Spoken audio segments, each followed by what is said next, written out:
Come on, guys, hit the like button.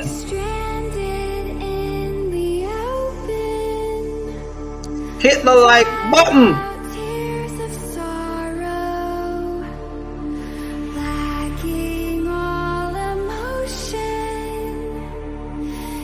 Hit the like button. Let's go.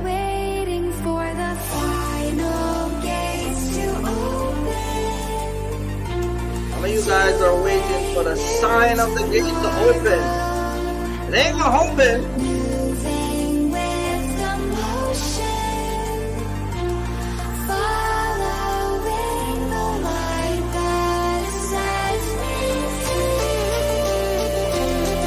Shout out to everybody that's coming in the live, man. Shout out to everybody. Shout out, shout out, shout out, shout out. Hit the like button, y'all. Check this out, man.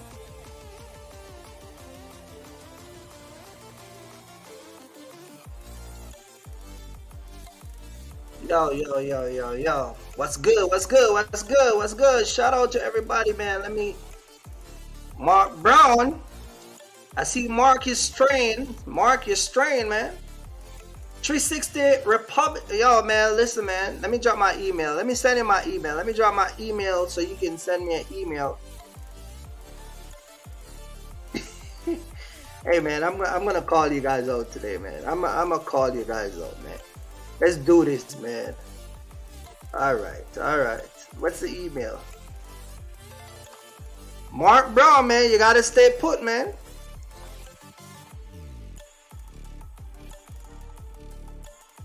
$360, that's my email. Shoot me an email.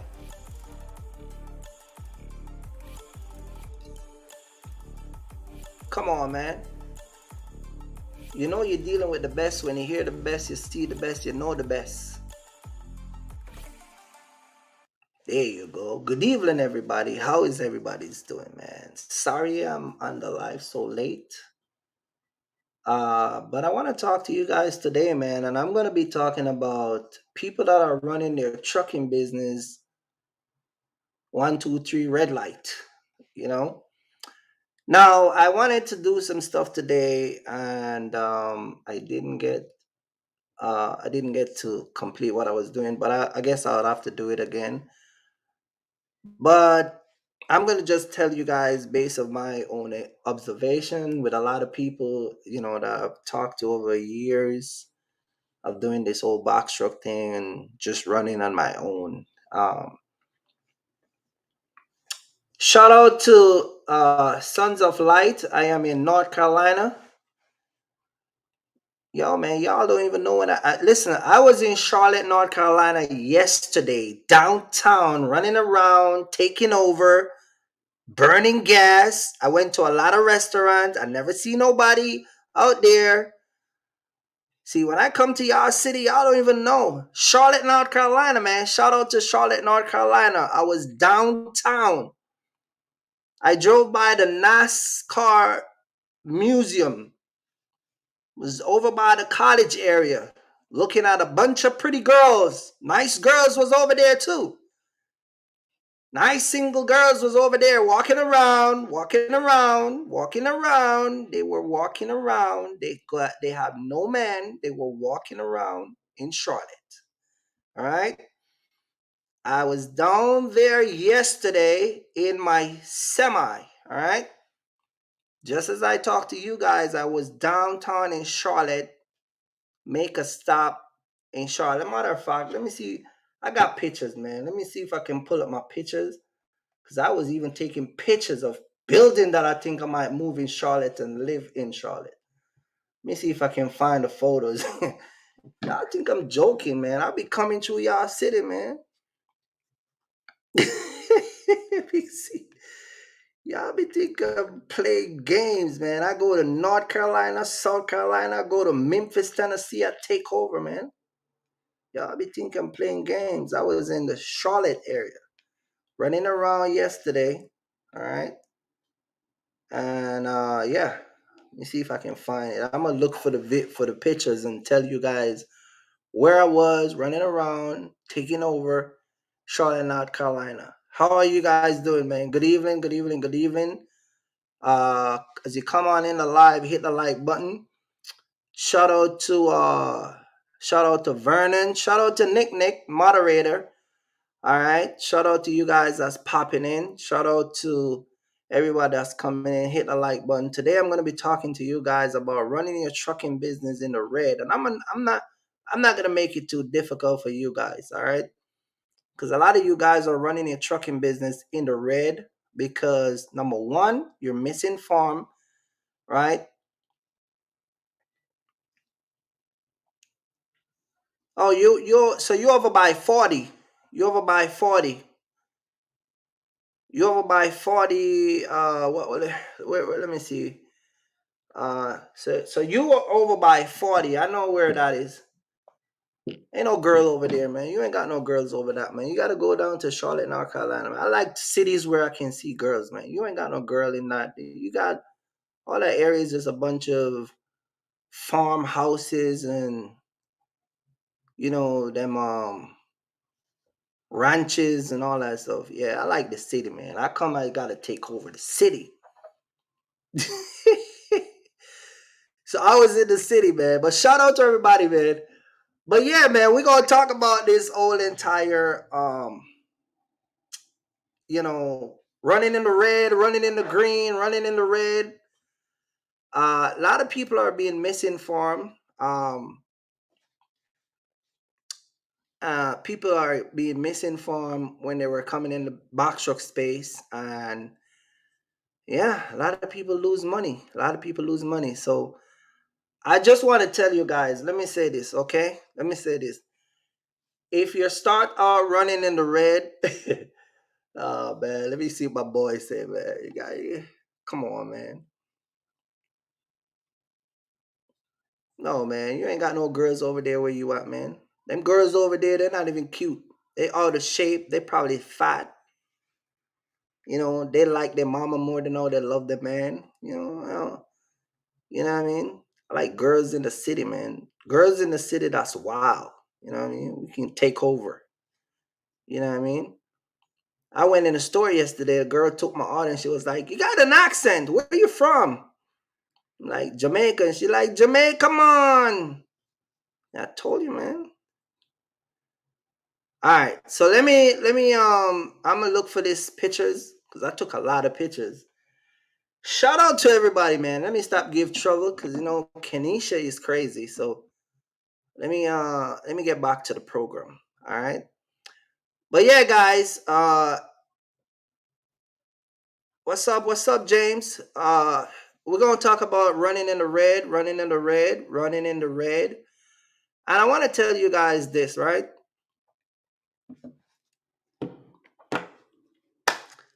A lot of you guys start your business coming in.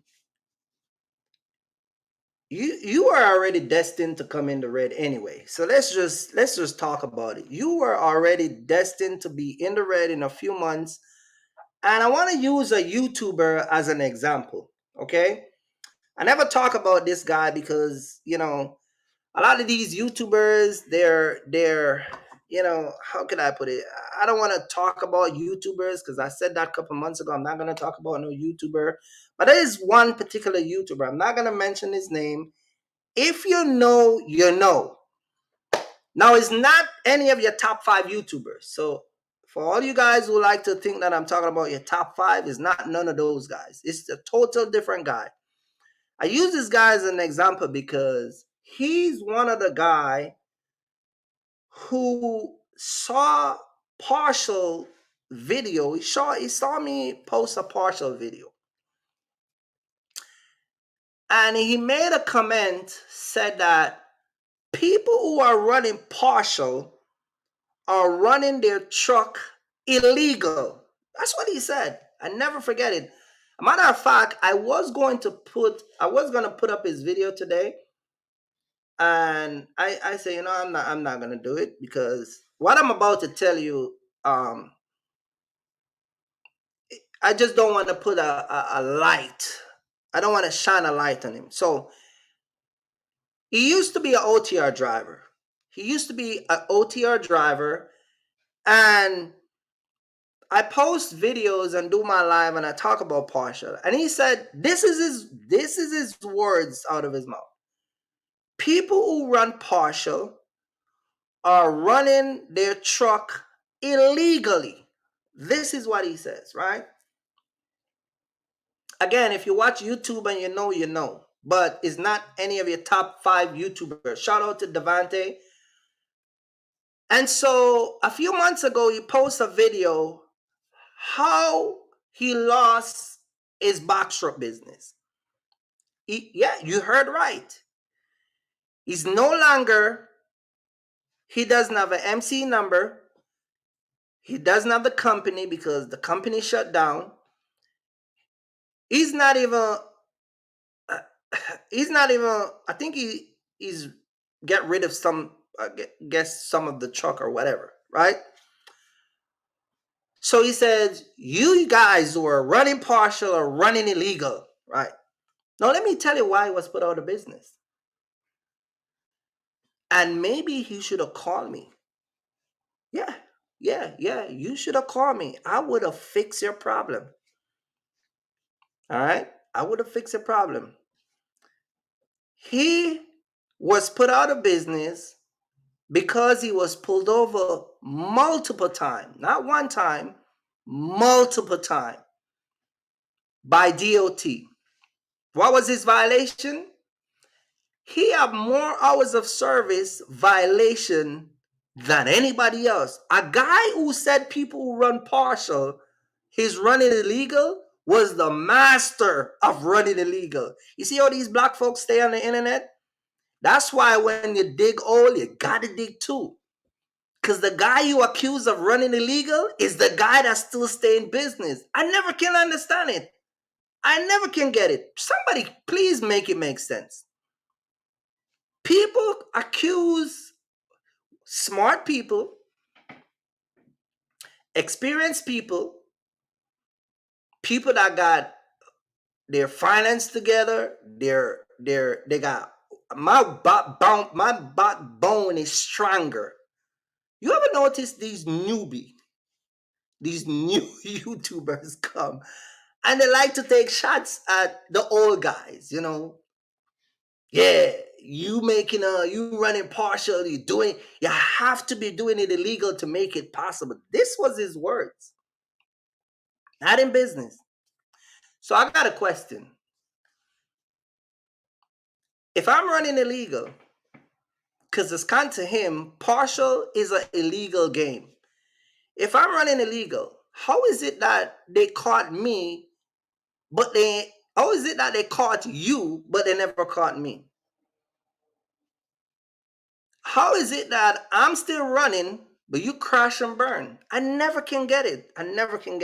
This is why I keep telling you guys. See this old internet stuff? Y'all gotta stay away from it. It's dangerous. Now, here's the moral of the story. Not only that he was put out of service because of hours of violation. And for you guys who don't know what hours of violation is or hours of service violation, hours of service violation is your drive time. You have 11 hours to drive, okay? You have a 14-hour shift. You look at your ELD, it says 14 hours shift. Out of that 14 hours, you have 11 hours to drive. It's really 10 and a half because you got to take a 30-minute break. So it's really 10 and a half hours, right? And so if you drive over the 10 and a half hours and get pulled over by DOT, you will get an hours of service violation. And what happened is, if you have a lot of hours of violation service, it will let you go back into the audit pool, the re-audit pool. But a lot of guys don't understand that every violation that you have on your driving record for your company, you're supposed to write a correction report, meaning that you have to write a report, and that report, it has to state that you acknowledge your error and the violation that was committed under the company, and you're going to take these measures moving forward to correct the issue so it doesn't happen again. And so if you when you do that correction, if you were supposed to get re-audit, and a lot of people will be like, re-audit, okay, the first time you get your MC number, you got a guy call you, you have to submit everything.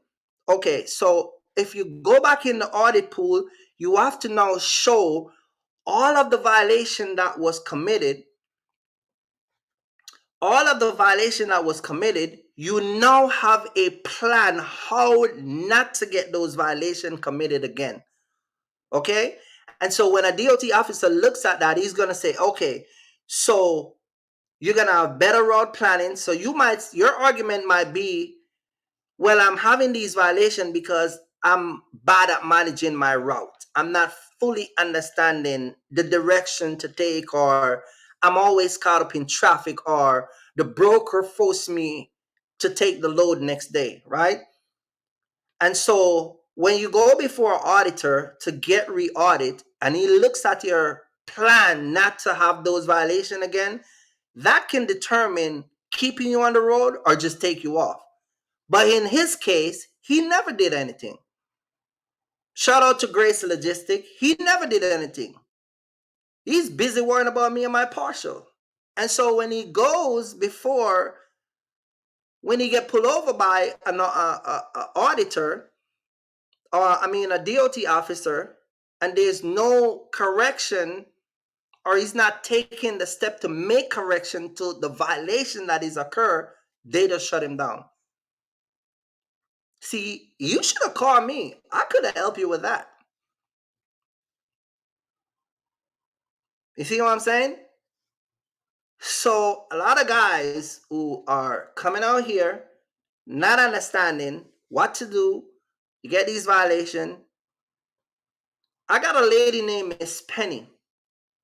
She's a very, very knowledgeable lady about this whole DOT thing. I got a guy in New Jersey. Very expensive people to deal with, but they'll take off your violation. They'll go to court. They'll do all of those stuff to correct your violation. Shout out to Danielle.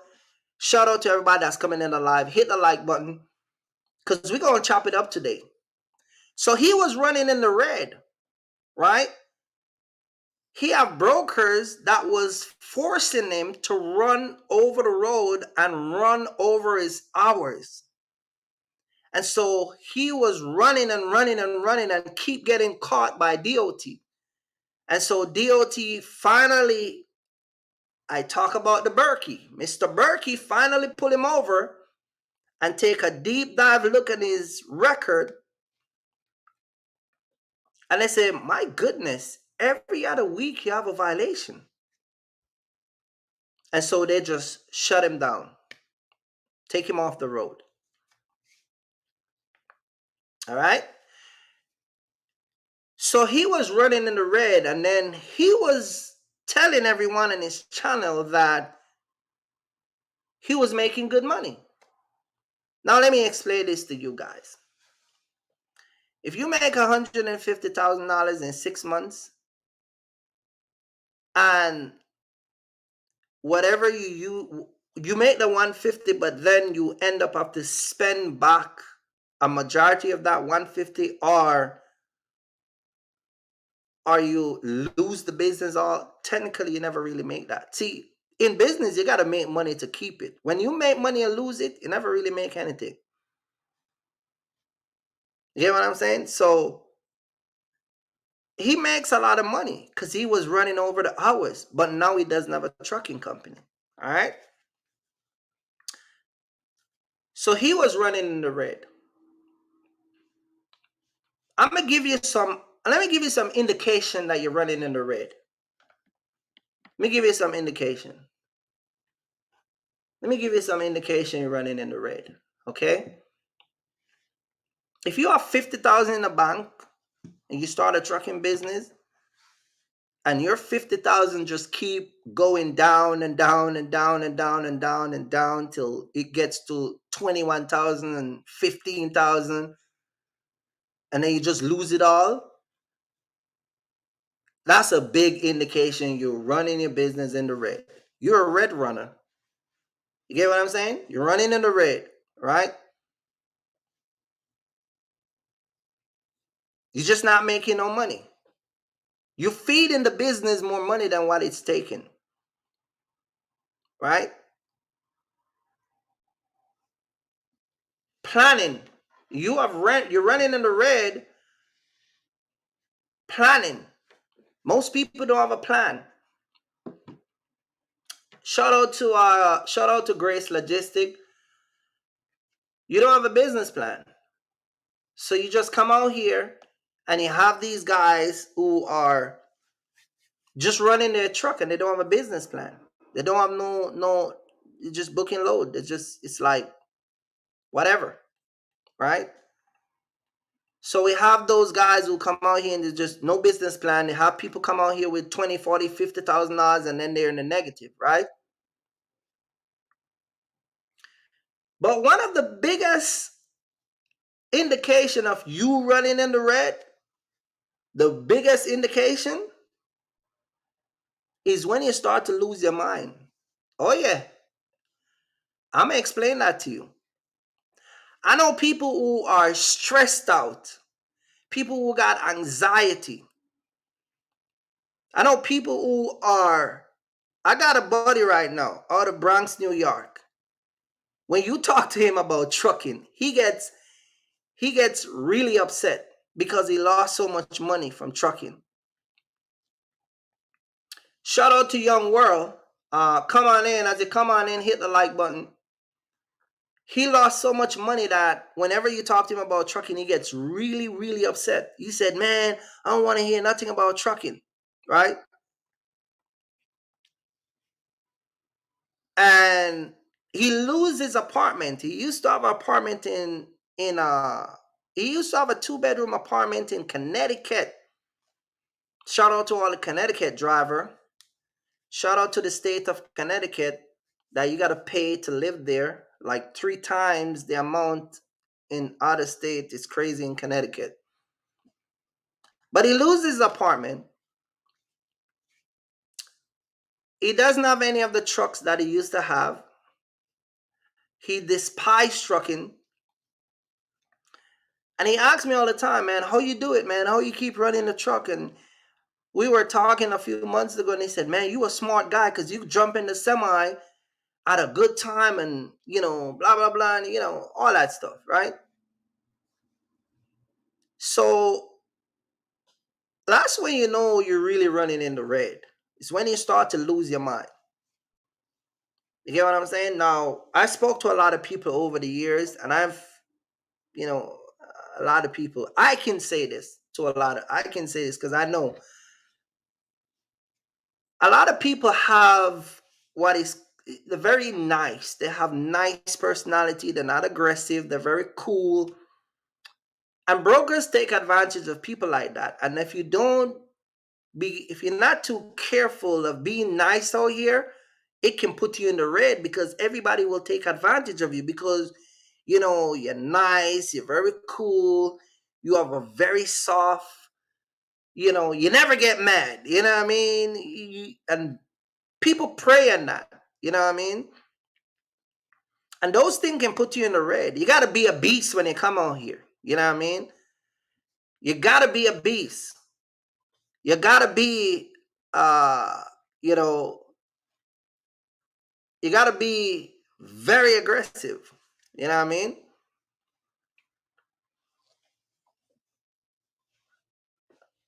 All right. Hold on a minute. Let me see what is this.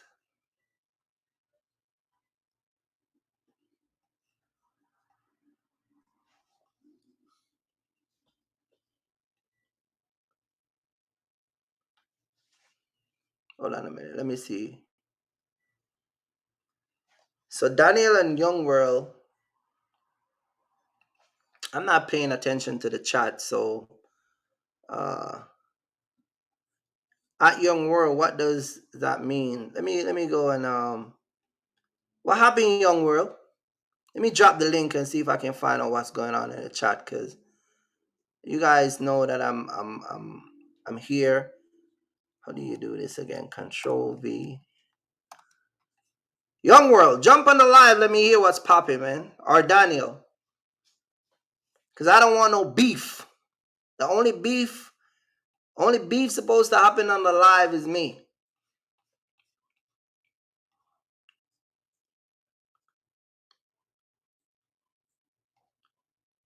Oh, he said that he's out the business. Young World, jump on the live, man. Let me talk to you for a minute. I dropped the link. So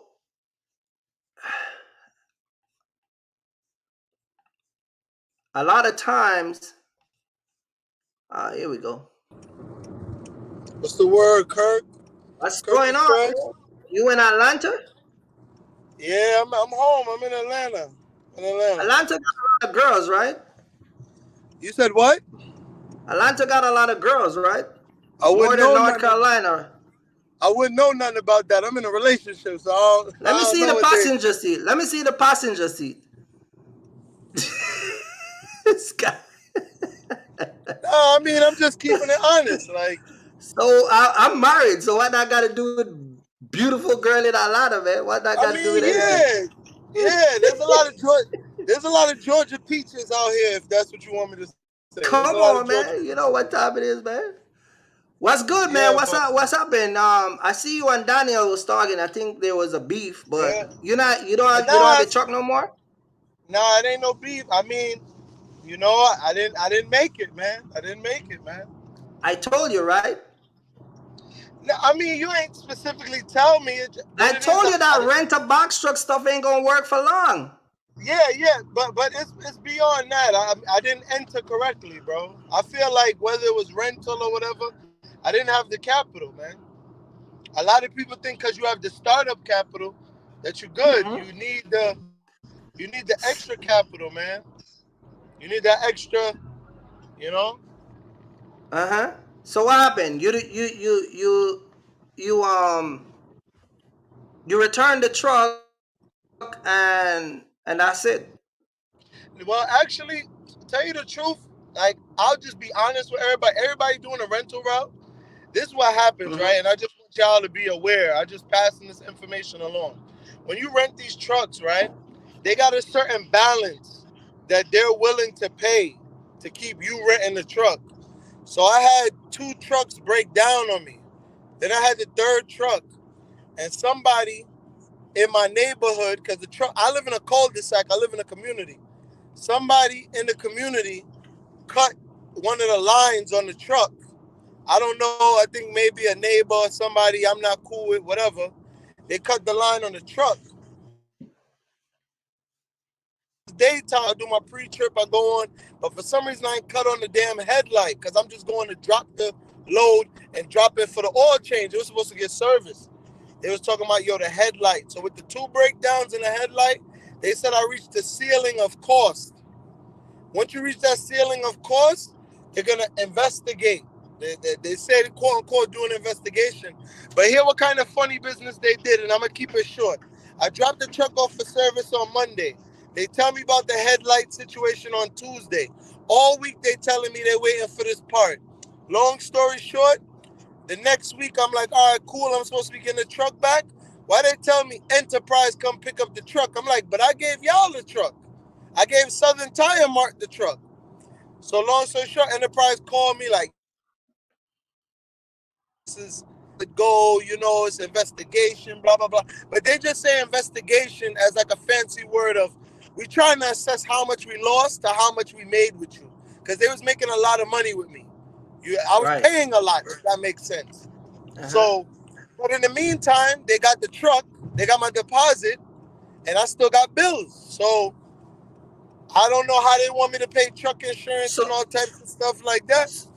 And I so don't have you no came truck. in, you say you came in, you didn't came in correct. So how much capital you came in? Your capital, I'm supposing your capital kept going down, right? Yeah, I came in with like 7 grand. Came in 7 grand. And by the time this is over, you have no money. I mean, I got something tucked, and I'm getting my deposit back because they already ruled I didn't do anything at fault, so I'm getting 3,000 back. Mm-hmm. So I mean, $4,000 loss. I never took out no loans. I never used no credit cards. I never did none of that. So I got Mark here, man. I know Mark gonna jump in. Man, what happened, bro? Man, what happened, man? I mean, it went bad, man. I mean, I did what y'all said not to do, but I was already in it, so What I was that? tried to ride it out. What do we say not to do? It's a few things. It's a lot of shit we say not to do. Yeah, I didn't enter correctly, but by the time I ran into y'all, I was already in it. So I heard something when Young I World. was trying to click on the live. It's something about somebody cut the line. Yeah, somebody cut the headline. It's a light that go from the truck to the headlight, and somebody cut it. They told me that if it was wear and tear, they would have been fine with it, but it looked like somebody cut it with a knife. But I paid for it. I paid for it out of my own pocket. You pay for the repair. Yeah. So what's the problem? What it is you see how you tell everybody how everybody thinks with the rental trucks that the maintenance is included.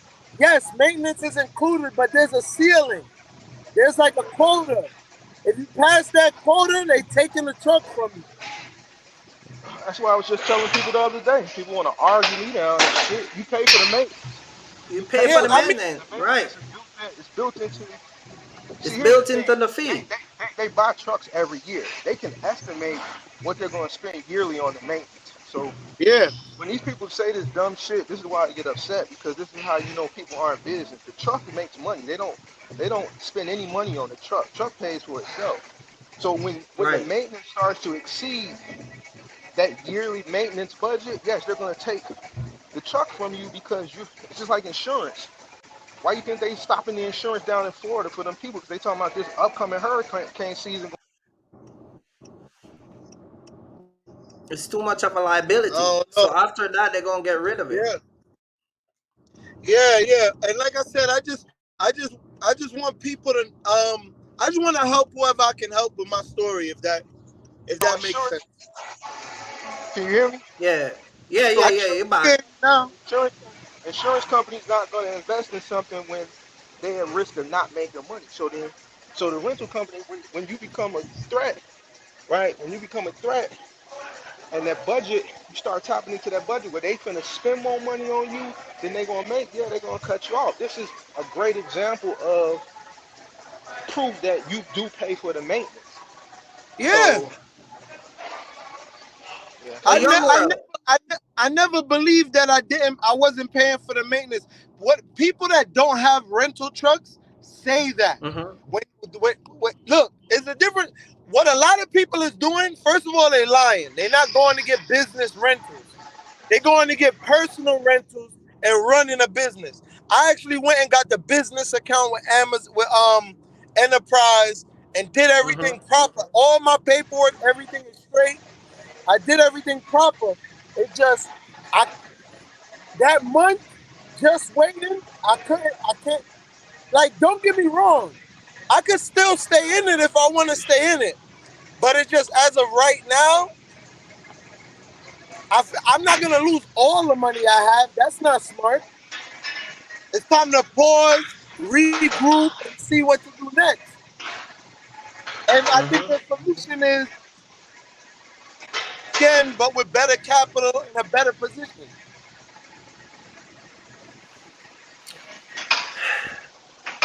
You. So what are you doing now?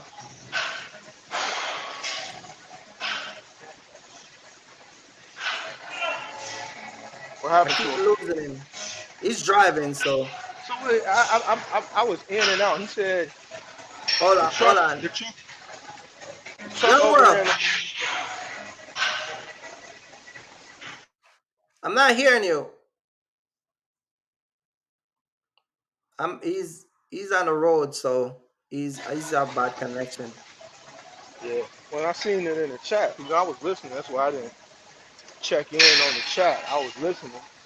Then I peeked at But the see, chat but and I see, saw that's him why we sending me keep nothing. telling. That's why we keep telling people, man. This rent a truck stuff is no joke. It's no joke, and we keep telling people that, and they keep coming on the internet talking about making money with these rent a stuff. It's fine, but you gotta have a timeline to get out of it. I told him that in a consultation. I told him, I said, "Young world, you have to get out of this truck. It's going to cost you too much money." Yeah, hello. Yeah, you're back. Yeah, but like I said, I just want to like help whoever I can with whatever happened with me. I don't want people to have the wrong misconception. And like I said, I mean, if I would have ran into the proper information beforehand, but I accept all responsibility. That's on me. I tried So who some. set you up to fail, man? Which YouTuber you follow that Me, set you up to fail? me. If you want me to be honest, it's me. You know what I mean? It's me because at the end of the day, you're supposed to do your own research. Right. So what are you doing I now? mean, this. What are you doing now? I had a secondary business. I clean Airbnbs. I have employees too. Okay, that's what's up. Like Atlanta's a big Airbnb city, so I got like no disrespect. I got certain people like got tough time finding work. When I get called for I Airbnb, don't. When you talking to me, I don't understand the terminology that you and Mark be using, man. Come straight what to you me. mean? You I have said people. certain people. All right, look, I have people. I have people that have um tough time finding work. If that makes sense, I don't want to Okay, put anybody okay, personal business out there. got you. I'll So put my own business out there, but I'm not gonna put the next person business out there. let me Right, ask you right. this. Let me ask you this. Why? Because I cut in when y'all was already talking, and when I was trying to catch in, I missed some stuff.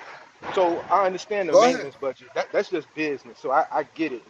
If you overrunning what their estimate is for the budget, I get it. So my question is why you haven't tried like budget or Penske to keep Well, rolling? I tried them. It's a wait. Everybody's talking about they don't have a truck. You gotta find a truck. You gotta fly out to go get a truck. And what I'm doing is before I run out and jump and go do that, Right. I want it like it gotta go another. I can't. I'm not gonna repeat the same mistake twice. Right. Right. Like Penske in Atlanta wants a cashier's check for $7,000 as their deposit, and they want $1,200 a week. That I'm not gonna do that. I'm not giving nobody no damn near 10 grand for a rental. That They don't want make that no much out there? sense. Ryder wants a Man. type of insurance, No, which no. is Stay away from cool. Ryder. Stay away from Ryder. Yeah, Don't do Ryder I at all. already looked into other options. I'm not saying that I'll never do it again. What I'm saying is, if I enter back into the space, I got to enter back in a different way. I cannot enter back in the same way. Right. What Damn, man. and just being honest, I entered incorrectly. It's nobody's fault but mine. I accept all responsibility, and I should have did more homework than I did before spending the money. So before I lose all of my investment, I'm gonna regroup, see what's going on, work other things. You know, like I'm not. Like I said, I'll be honest. I got my startup money from a settlement, and I still got some of my money. Like I'm not hurting. You get what I'm saying? But Right. my business didn't do what it was supposed to do. I had great months. Like this last month, July, I cleared, but I cleared 18,000.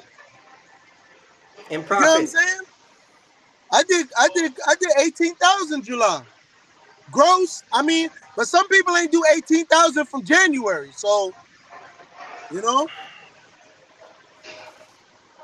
You was one of the but ones that was hungry. I remember when you first started coming on the lives, man. You was Right. always in your truck. I remember when you was in Chicago a couple of times. yeah, like Damn, like like I man. said, like I said, I'm You not. killed, you killed my little workout spirit, man. I'm gonna go home. Nah, don't feel like that. But let me tell you this, man. If I could do something wrong, look, keeping it 100, not Oh, sounding like a movie, but if I could do something wrong, right? and one person can learn from me and it don't happen to them, I good, man. You know what I'm saying? Some people on here save up the money, bro. Like, you know, Right. you get what I'm saying? Like I said, it's not hurting me. I got a cleaning business, bro. Like, Man. I got several employees that work for me and clean. So I'm not gonna sit there and make it seem like it was the end of the world for me, but it might be the end of the world for somebody else. And I Right. want all of the same way I learned from y'all. I want somebody that's watching y'all to learn from me. That's it, you know? Right. Right. No, I see what you're saying. I get what you're saying, and I remember talking to you, and we talk about this whole trucking thing. But it just reassure you coming and saying that you don't have your truck no more. It's so funny because this is what I'm talking about today: operating in the I red. know. You know what I'm That's why. saying? And That's why I so, definitely jumped in. But I don't think right, he and was so, operating in the red. He just had this. I He just wasn't. had an Look. unfortunate, I few have my unfortunate look. situations. Listen. I have my gross. I even made an insurance payment already for the next month. You get what I'm saying? I'm in hmm talks with certain people to run under my MC. Like I'm not out of out of it completely. I'm not driving. You get what I'm saying? But I'm not gonna how do the much months is the MC right now? Are you a year? How much my months is the MC. MC? My MC turned 6 months in 5 days. Okay. So it's like I said, it's not the end of the world for me. I just the same way I could jump on here and talk about the good stuff going on, I should be able to jump in here with the bad and this was going on. And like I said, just spread the knowledge. You know, hmm y'all don't make mistakes like that. So maybe somebody look at my mistake and be like, damn, I'm not gonna go that way. Instead of like somebody on your live right now might have 8 grand, right? And they're like, hmm yeah, make a jump in, go get a rental. Nah, this is the warning to sit there and say, nah, man, stack some more bread, work your hmm move, go get your truck. Cause this look what Young World dealing with the rental. You get what I'm saying? Right. That's all I really want. You feel what I'm saying? What's the best advice you would give people to stay in the green with new authority? Because I remember when you contact me, you were fresh. Yeah. What I would say with people to new authority is Mark said one time, your truck don't cost you. You said it and Mark said it. Your truck don't cost you when it don't move. So I know when you have a new authority, you want to run, but do not run at a loss. Do not take a load that you're not gonna make any profit from that don't make sense. Like hmm just just just don't get lost in trying to run and having a load on your truck and you running into warehouses because you can be you if I'm running in place, I'm running, but I'm not getting anywhere. So don't Right. do that. That's what I'd say. Like and just don't let the guys on YouTube lie to you. Some of them is lying to you to your face. Mark and Kirk is not lying, but there's a lot of people that don't tell you. New authority, a lot of brokers is not gonna work with you. So maybe get your authority popping, work with somebody else that's already established. Like if you live in a certain area and freight is not there, like Mark had a whole live on this. If you don't live in a predominant if you live in the middle of nowhere, Right. Nebraska, you're not gonna have freight leaving. So hmm don't look to sit there and say you can do Amazon. You gotta do more homework than I did is what I'd prescribe. If you think you know enough, do more. You think you saved enough, save some more. Because could take you out. You get what I'm saying? I paid for Right. the stuff myself. I got receipts. I got emails. They said, "Oh, your deposit." I said I paid for the light out of pocket. I paid everything that was charged to my thing out of my own pocket, so I could get my whole deposit back. Just so I can't have no bad standing with nobody. I might need to go Right. rent a car, so I don't want to owe Enterprise nothing. You get what I'm saying? hmm But it's just like just because you got pallet jack and load locks and the freight is on the board, do not run at a loss. Staying home in your truck is better than running at a loss. That's the best thing I could tell you. Because if something happened while you're running at that loss, you're super done. You're super done. Right. Um, be firm with the broker. So what? You're a new authority. Like that's what they're preying on. TQL has a stadium now because you wanted to snatch the rate at the bad rate. If Mm-hmm. you find out your cost per mile, Kirk beat that shit into my head till I found out what my cost per mile is. And if you don't know that, you stop. I'll tell everybody. If you're thinking about doing it, you're in the game. Even if you're running right now and you have a load, find out your numbers. Find out what's really going on with you. If you're doing a rental route, do what I did. When they took me out of the truck, they owed me money. They owed me Right. money. I was never in the red. You get what I'm saying? I was never in the red. They had to give me back a week's worth of payment because I used to pay a week ahead, mileage included. I used to leave a balance on my account. You get what I'm saying? Because, like Kirk showed me, I'm running at $2, more than $2 a mile all the time. You can do it with a new authority. You Right. know? And shop around your They. insurance. Don't go to Progressive first. Shop around. Right. Shop around, shop around. Like I said, even if that's a delay on your truck, delay, delay, delay, delay, delay, delay, delay, delay. So you just out, huh? Nah, I mean, I'm not. I'm currently not in a truck and not running. I'm in talks with people to run under my MC. I got different things I'm trying to do, but currently I'm not running, and I'm not in a big rush to anyway. It was something that I thought was a good idea. I tried it. I spent some money. My settlement was 10 times what I put into the trucking thing. So I'm good. You get what I'm saying? I'm not, Right.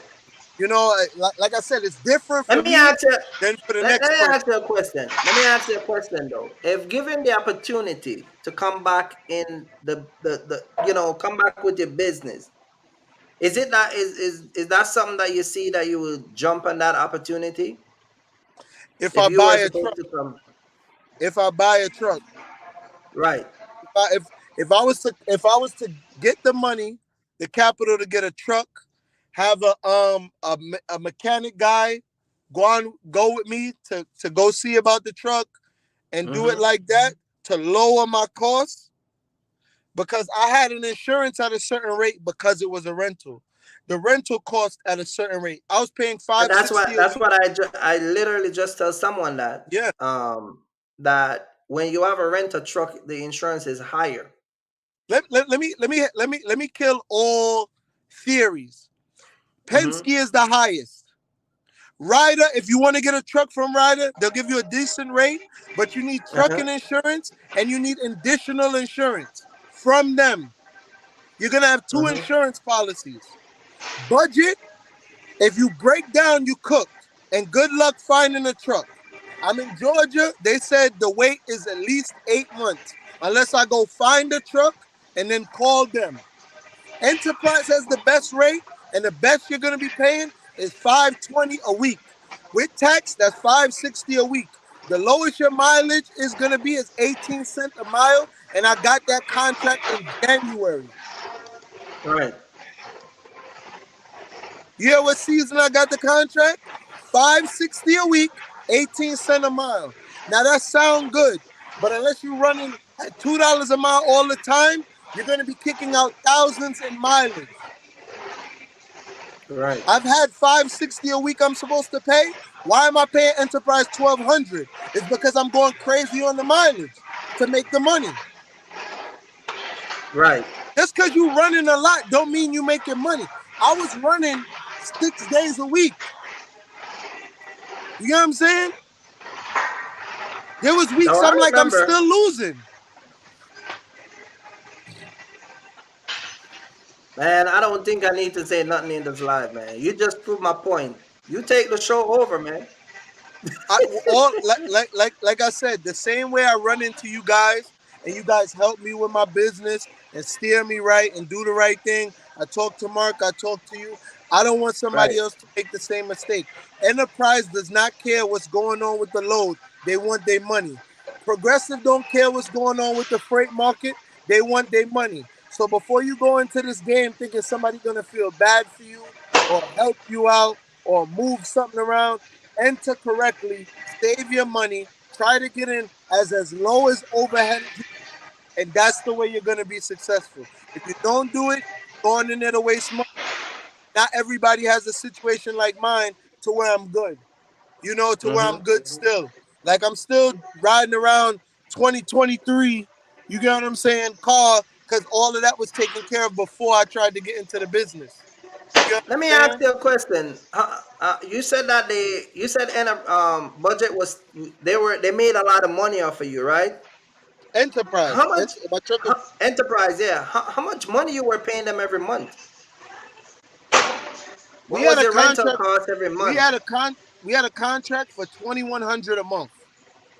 It was 2,100 a month. I had the And how much business. was the insurance? And how much was the insurance? I was paying 2,500 a month in insurance. Jesus, Damn. you pay more than my semi. Now listen, it's because with the rental. Hold on. It's And because with the rental, who was you insured through? progressive. Oh, Like I said, I didn't enter correctly. But look, y'all, I'm picking up my wife, so I'll get to y'all next time. Love you. all right. Love All y'all, right, all right? young world. All right, All right, man. be safe. Yeah. All right. All right. Young world. Oh man, young world. Give me a call tomorrow, man. Give me a call tomorrow. Oh man. Hey All man, right. I think we can wrap the show up, man. That ruined my little workout, dog. I was in here Oh getting to man. it, man. I Damn. told you, man. I ain't, I just seen it in the chat. Like, damn, he said he was out. I'm like, whoa, slow down, Kurt. Hold on. What's going Yeah, on? I didn't know what I wasn't paying attention to the chat, but he was paying over 5 grand for month for the rental. Yes. And that's what we That's, try to tell people, man. Like, you know what I mean? It's not a yeah, the joke. rental. The rental, the insurance, he was paying a lot for insurance, but what he said, because people still give me backlash, because I did a video I put out last week, and I ended up just putting it on members only because I'm just tired of going back and forth with people because this is a particular person on the on I don't say on YouTube, but that's an influencer that has way more followers, that has this way more influence than me and you put Mm-hmm. together, and he got these people believing that when they rent a truck, they don't pay for maintenance, and I had like a whole back and forth the other day when I dropped that video, and I said, man, I just ain't got time, so I just put it on members only. But Yeah. I don't want people to think whenever you pay for something, it's just like me being in this gym. I pay a membership for this gym. Everybody pays a membership for this gym collectively. The moment the expenses go up on this gym, that each one of us that pay a membership ain't pulling our weight, you know what they do? They go up $2 or $3. You see what I'm saying? Every year they going up $1 or $2. Why? Because the cost of living, the cost of expenses, the electricity, the Mm-hmm. gas, the heat, the to cool it, the property taxes, the rent that they may pay goes up. So guess what? They increase the cost on our memberships collectively. It's the same thing when you rent in a truck. Everybody's collectively paying for the cost of that truck. If you paying 750 a Right. week, if you paying 750 a week for a rental truck, that 750 is a mathematical equation with a lot of things involved. The maintenance, whatever the costs that are associated with that truck, you're paying for it. And in the Right. moment, the moment uh, you exceed uh, the cost of what that truck costs to operate itself, they're gonna do what they did to him. So it's just like insurance. Like I was saying, I got cut off. They cutting the insurance to all them people down in Florida because they saying this hurricane season gonna be the worst hurricane season ever. So a lot of insurance Right. companies are not insuring homeowners in Florida. Why? Because they know they're gonna get put out of business if it really comes to that, and then they gotta cover all those claims. So they say, you know what, we just cut you off because they want to make more money from you over the course of the year than they have to pay out to you. Right. It's business, and I don't understand why people don't understand this shit, man. That should be. It be frustrating to me when you try to explain stuff to people, but they listen to a person. Oh, you rent a truck, you don't pay for the maintenance. What? It's just like you rent an apartment. The cost of that rent, you're paying the mortgage for the landlord. You're paying the maintenance for the apartment. The moment you Mm-hmm. become detrimental to the profit margin of the business, guess what? They're gonna find a reason to evict your goofy ass. So Yep. I hate that happened to him, but it's a further point, a lesson learned to everybody that listen, the moment that maintenance exceeds what their estimated earned revenue is going to be for the year, if they're going to put you off that truck, because now they're not Exactly. making money off that truck from you. You're costing them money. Right. So Yep. Yeah. Shout out to Young World to drop in and share his story, man. I don't know what to say. I mean, he pretty much proved the point that we always talk about these rental people that don't have the capital. He said that he didn't have the capital. This is exactly what I'm saying. You start with 40 grand, you run out of money, and this what happened. You go out of business. You start in the green, you go over in the red, and then you're out of business. So, I mean, we got him. Come on. I mean, people want to go in business. That's how it is. Just like a lot of these people sign these high interest rate and take these truck in the pandemic and paying crazy money is the same thing happened to them. You know what I mean? You buy a box truck, pay 90,000, 100,000, and now you're down. The rate is back down to what it used to be, and now you're stuck with a $90,000 truck paying $1,500, $2,000 a month, and you ain't pulling the weight. Eventually, you're gonna get a repossession. Eventually, you're gonna have to turn that truck in. So a lot of people is just it's crazy, but this is why we keep telling people. You know what I mean? It's crazy, but people don't believe it, man. So you know, we gotta just is either we leave them alone and just let them do whatever they want to do, or we just keep pushing through. yeah, man, that shit blew my whole little work. I mean, I was in here for an hour. I was gonna do 2 hours, but I ain't in the mood no more now. I'm going home, dude. I don't like to hear shit like that, especially from good people that I know really put the work in, put the effort in. You see what I'm saying? Mm-hmm. And I Mm-hmm. know he put it in because he would tap in on the lives. Every Mm-hmm. time we would go live, he would be on the road. He'd come through Yep. Chicago. He'd hit me in the DM like he was really motivated and Right. And so we try to tell people, had man, it's crazy. he had the ambition. And, I hate that happened, bro. I hate that Yep. happened, man. But on the other end of the equation, that rental company, they gotta make money, and as soon as you cost them more money than what they making off you, they gotta end that relationship. It's a business. You see what I'm saying? So Yep. Just like you said, they don't care about you. Just like you said, they don't no, care about you. no, they So don't. They don't you care. know, They there to make money. You see what I'm saying? They there to yes. make money. They gonna smile in your face as long as you paying that. What was he paying? Uh huh. 2,100 a month. 2,100 a Mm-hmm. month. Yeah, as long as you paying that 2,100, then yeah, they gonna smile in your face. But the moment you start costing them money, nah, bro. They're gonna get Just rid like of your you. insurance company. Just like your insurance company. You get a claim big enough that they gotta pay out. What's gonna happen to you? Mm-hmm. They're gonna drop you. They're Yep. gonna drop you. So, it's unfortunate, man. I hate that happened to him. And I know that kind of put a damper on your life too. Oh yeah, because see, I remember when he came to me and we did a consultation and I did his cost per mile and I told him what he need to be at, but I also told him like that rent a truck stuff, man, you gotta get rid of that stuff. Now he say it was in the green, but still he also said that he paid Enterprise a lot of money because the contract that he's talking about, I know that contract. You know what I mean? You paying $5,000 on a box truck a month. He already paid for that truck in 1 year. How long was he running for? You said 6 months. You know what I mean? Yeah, 6 months. So he So paid if he kept it 30,000. for 6 months, right? So you guys just gotta, you really gotta know what you get yourself into, and not, you know, this old social media thing, man. It's just putting people in a big, big ditch, and it's crazy.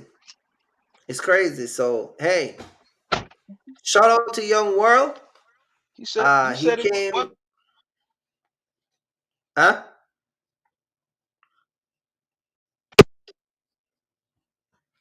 Oh, You're okay. breaking up.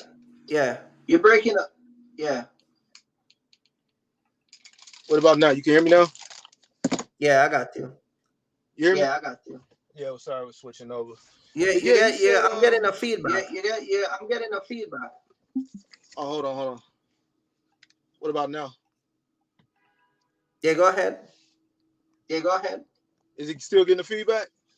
Yeah, Yeah. All right, hold on. Let me switch over to my Let me switch over to the speaker.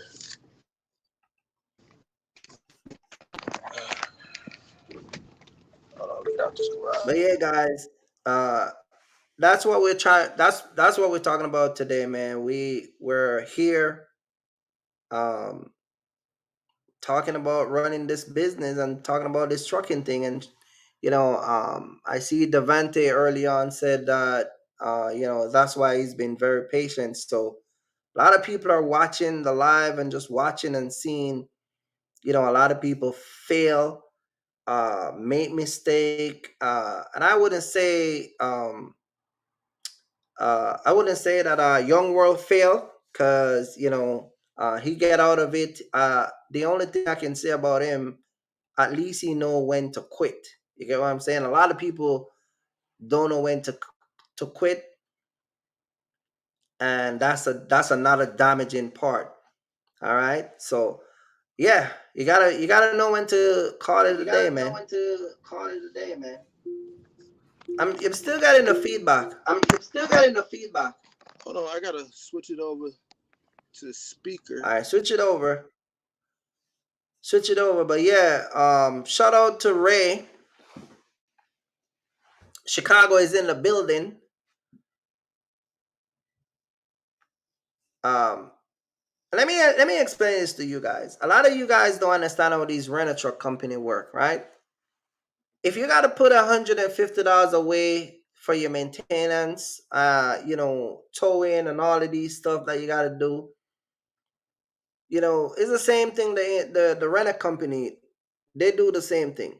They say, look, we got to do oil change on this truck. They got to put money for repair. They got to put money down for, if you get a tire change, whatever the cost is. So when guys come on the internet and saying that you're Come on the not, internet and saying that you're not. when guys come on the internet and saying you're not paying for all these maintenance and all these stuff, it's just not true, man. It's not true. So uh it's sad, but a lot of people don't understand how this old business work when it comes on to this whole trucking thing. And it's crazy. Oh yeah, Daniel Mark sent me that article today. I was in the middle of something. uh Yellow is going out of business.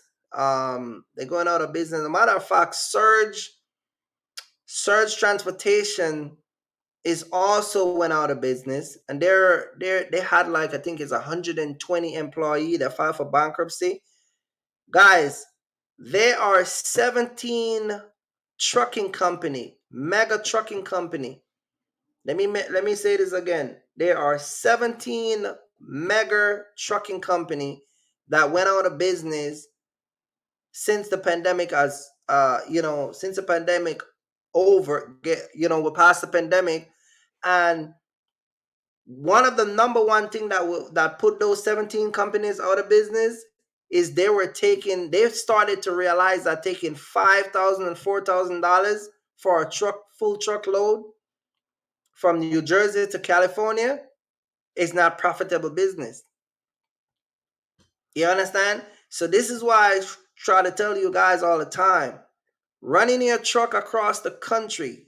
James, we talked about James the other day. James went from I forgot where he went from, and you back? Yeah, I had to take it off the car. Is that still Yeah, echoing? no, that's good. James was I was talking about James picking up that one load and it put him out of business, but I'm talking about their 17 company that went out of business because of that one pick one drop in their semi. So you guys can come out here. Big companies are getting shut down every day. So can imagine you in a rent a truck and these big mega companies filing for bankruptcy. You know what I mean? Talking about yellow? Yeah, we got Yellow. Yellow filed for bankruptcy, right? Not yet. They're gonna announce it tomorrow, but they closed their gates today at noon. So they all across the country they closed their gates at Right. noon. So tomorrow, Right. Monday, they're gonna since they closed their Mm-hmm. gates today at noon, 99% tomorrow they're gonna announce that they filing for bankruptcy and they done. They done. And that's crazy Did, because did did they yellow get any bailout? You know if they get any bailout? they're not gonna get no bailout. Why would the government bail them out? It's just another that's just gonna be another trucking company gone. But I'm gonna tell you what's gonna make this week interesting. And we Mm-hmm. probably should talk about this tomorrow. Yellow is out, which is probably one of the biggest LTL carriers across the country. Because that's Yellow, that's YRC, that's Holland, all that's under Mm-hmm. that Yellow umbrella. When I was doing cross dock, Yellow was one of the major carriers that would bring me freight to my warehouse. So Right. with Yellow announcing bankruptcy tomorrow, and with UPS possibly going on strike Wednesday, this week is going to be ugly for trucking. That's why it was an uptick. And see, I didn't talk about it last week. It was an uptick in freight movement the last week. But I didn't want to say, okay, this is signs of good things ahead. The reason why I'm thinking Mm-hmm. that uptick was last week was because UPS is possibly going on strike tomorrow, and that yellow thing was looming. So shippers was Right. pushing out freight. They was pushing that shit out. You see what I'm saying? Because Mm-hmm. they was expecting this to happen. So they was trying to get as much freight pushed early as possible. Because Mm-hmm. if UPS goes on strike, the pilot said, well, you know what? That's a different union. But if they going on strike, we not crossing the picket line. We not flying. Mm-hmm. So yeah, it's gonna be this might be a real interesting week in trucking. Mm-hmm. So Yeah, it's crazy, man. It's crazy. It's crazy. It's just a lot of crazy stuff going on, man. There's a lot of uncertainty, a lot of crazy stuff going on. A lot of people are losing business left, right, and center. A lot of people are dumping more money in trucking now just to stay in business than before. you know it's crazy. And I'm finna drive past one of these police stations with all these migrants. I want to show you something. Let y'all know how real it is out here, man. Hold on. the immigrants are taking Hold over on. Chicago. I'm finna flip my camera around. Let me know if you can see it. Can you see them? Yeah, yeah. Y'all see that What shit? happened right there, man? They're sleeping on the ground outside. Man, they drive police stations. So Huh? all the What did they police do? station got to take so many. Yeah, they dropping them off at the police station. So all the migrants got to sleep outside. They put them outside. They sleeping outside. Where So those people come from? they come from South America, Venezuela. Uh, Ecuador, I don't know, all them South American, Colombia, Cuba, they migrants. They Damn. cross the border. So the governor of Texas, when they cross in Texas, he just put them on buses and send them up here. So every week we get about 4 buses. So we get about So why they 200. not send him? Why they not processing them to send them back home? Because our mayor is stupid. So, you know, it's funny. Axel sent me something earlier this morning, a news segment where the black citizens, even the white citizens, when the black citizens went down to Union Hall threatening the mayor, I sent you the video, and they was just basically like, look, we put you in here. You know, it's getting to the point where now these migrants, you know, they desperate calls for desperate measures. They up here, now they prostituting, they robbing people, they robbing the elderly, they breaking into cars. The little chick who do hair at the shop where I get my lining and shit at, her Benz truck. I pull out, her Benz truck, the window was busted. She say she live right by me. You know where I live at. So it's a good area. You know, they all do it. Look, they all out in front of the grocery store right now. They just everywhere, bro. All over the city. They just everywhere, bro. And it's to the point now where they, you know, they wilding out because they ain't got no money. So look at them, look at them. Hold on. Watch this. I'm finna drive on. They breaking What? into the fucking look, they breaking Bargain. into they taking clothes out of the thing you used to put clothes into. They put somebody crawled in there. Right, Somebody hand. right. See the hand? Hold on. Right. See the hand? They put the little kid in there. They put the little kid in there to steal the clothes. I hate to show y'all this, but you see he covering up his face, man, but it's real, bro. That's what I'm trying to fucked up out here, boy. Oh, They I'm sorry. I take it forgot over I'm up your there. city, I'm thinking man. I'm thinking I'm talking to you on the phone. My bad. My bad. I forgot I was on. They take it over. They take it over in Chicago, man. Bro, they taking over, bro. It's crazy. You saw how the hand, did you see the hand in the thing? So they put the little kid in the thing Yeah. and they go through the clothes and toss him out. Right. It's bad. But I'm showing you to just let you know how bad it is, bro.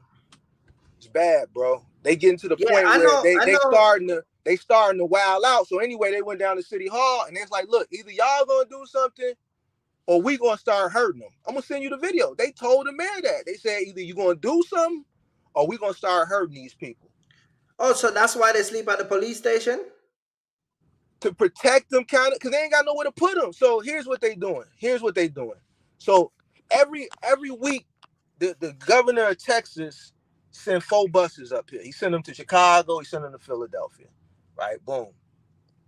I ain't got my pistol on me. Damn. But so boom. Once he sent them up here, they get off the bus and they drop them off at the Field Museum. Right? That's where the bus pull off. Drop them off. The city will send a school bus to pick them up, and then they start distributing them to the different police stations, right? This police station I drove past is pretty full, so whatever police station is not full, then that's where they send them to, right? So until they can find housing for them. So what they do as far as Right. housing is they find like old abandoned Chicago public schools or old abandoned just city-owned property, right? And then they put Right. them there. But these city-owned properties be in people's communities. And then once they get to the communities, they start wilding out, breaking into people's cars. See, they not scared. So even when they put them in Inglewood and they put them in the bad areas, they not scared. You see what I'm saying? They not scared of old block-ins. Why? Because these people done crossed crocodile-infested waters to cross the border. When you cross in a Right. crocodile water, you ain't scared of nothing.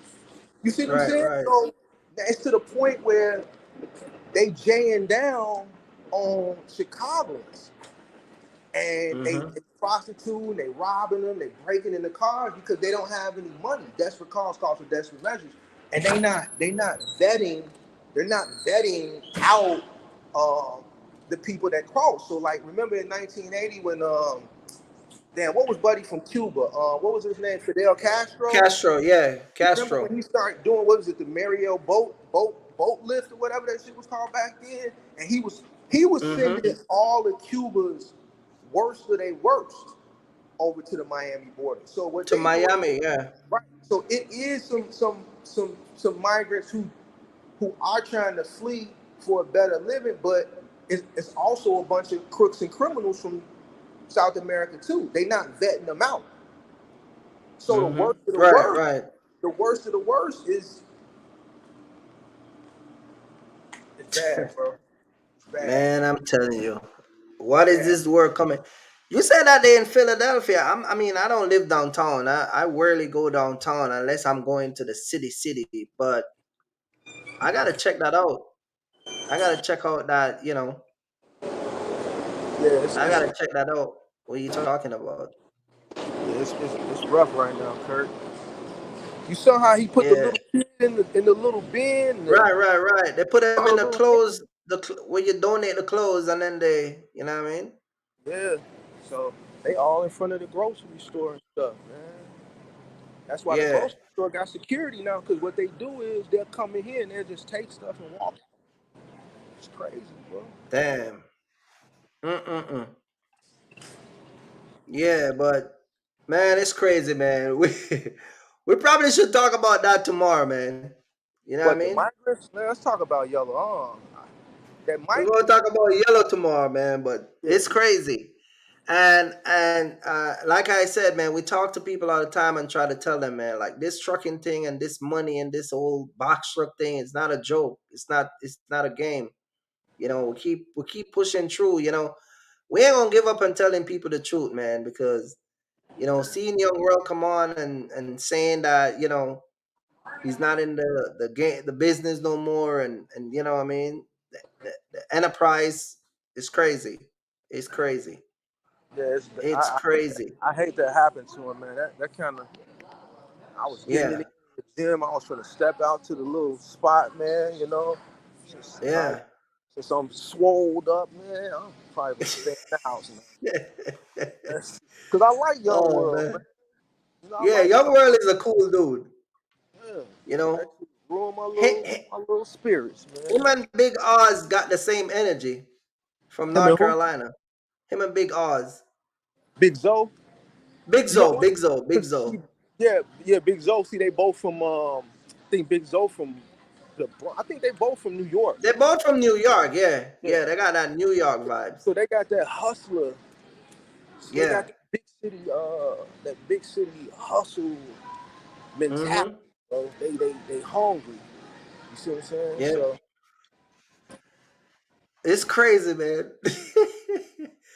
So where you at, man? You at the supermarket getting some fruits for tomorrow? I'm just getting little kale salad. You, Cook up sh- a you little shopping stuff. at you shopping at old food. What is that? Old food? Nah, this like Mariano's. It's like a division of Kroger. Oh, got you.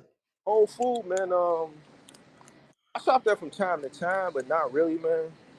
Right. You know what I'm saying? This is closer to my crib. I go to Whole Food if I want like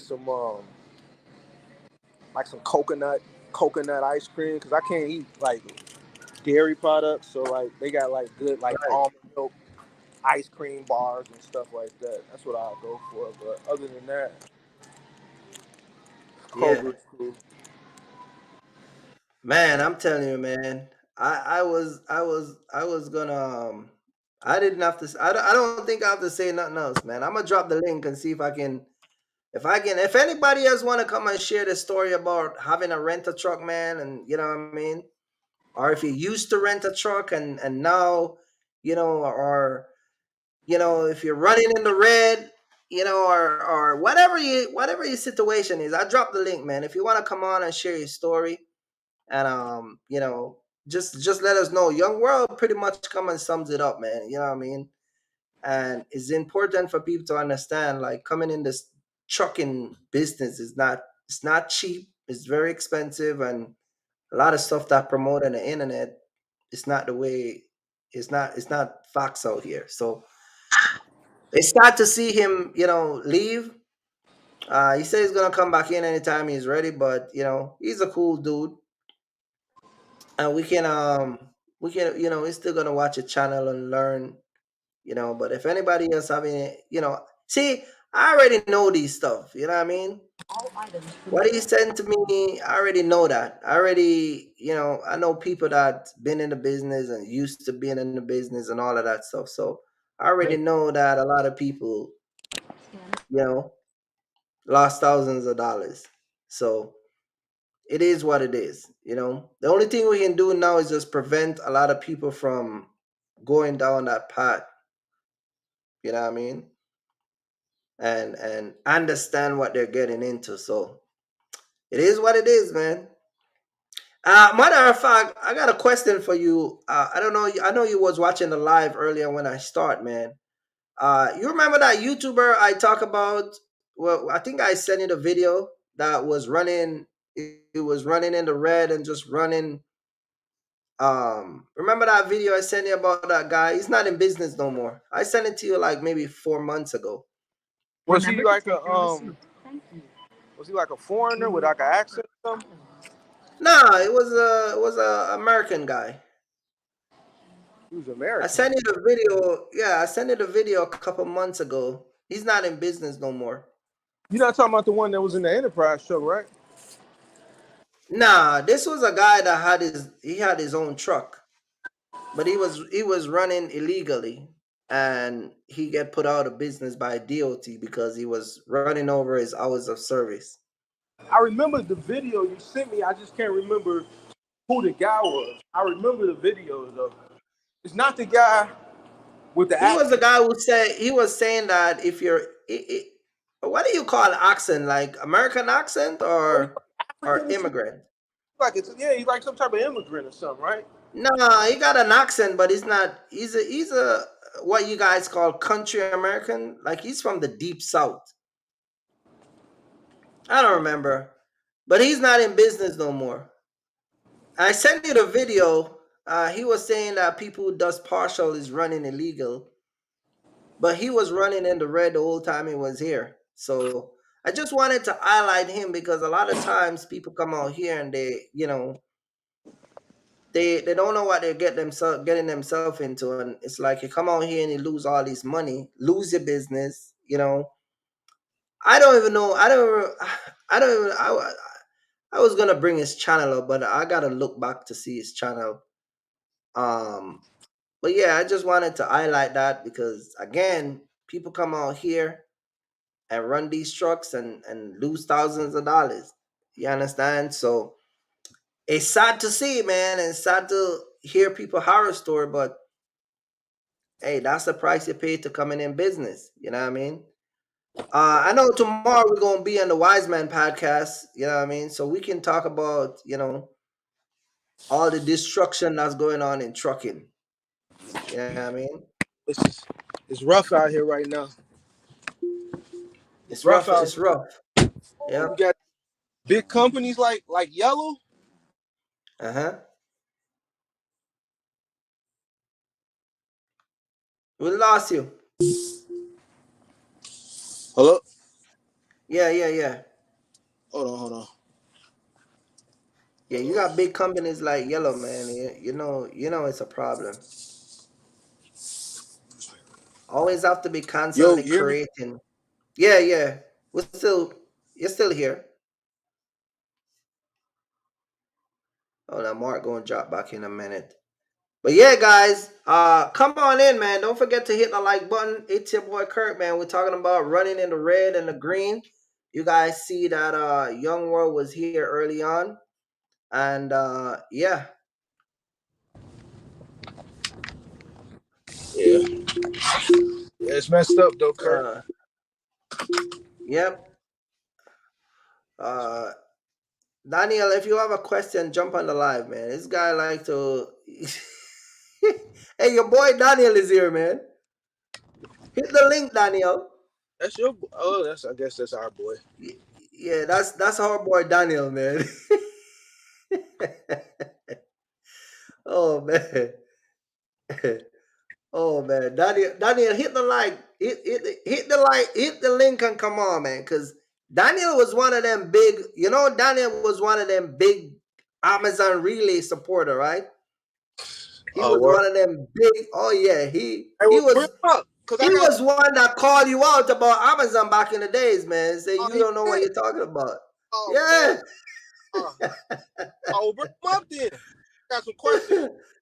You know, now he Uh, double back. He double back about Amazon. You know what I mean? well, you know, we can't fault him. You know, he eventually ended up at home. You know, eventually Right, right. time to I'm gonna drop the link again. Daniel, hit the link and come on, man. Hit the link and come on, man. He's one of them big Amazon supporter. You know, Amazon brainwash him so much. You know what I mean? yeah. Love me some Amazon. You know, until Amazon do what they do best. You know. So yeah. Yeah. Oh man. Yeah, Amazon a lot of Hold on, all the he's here, Mark. Oh, Mark, he's here, man. Oh, Yeah, Mark, I came long. I wasn't on here long. what up? What up? Hey, love me some Amazon, man. What's going on, the king of Amazon? No, that wasn't. I rented a few just to get started. Oh Oh, you man, was a No, he was one of them dudes that curse you out, man. Say you I full of I, crap. I You don't know was what you're broke talking during about. that time. Peak season. you was one of them. Hey, Daniel, when is gonna be the next peak season for Why do Amazon? I hear an echo? No,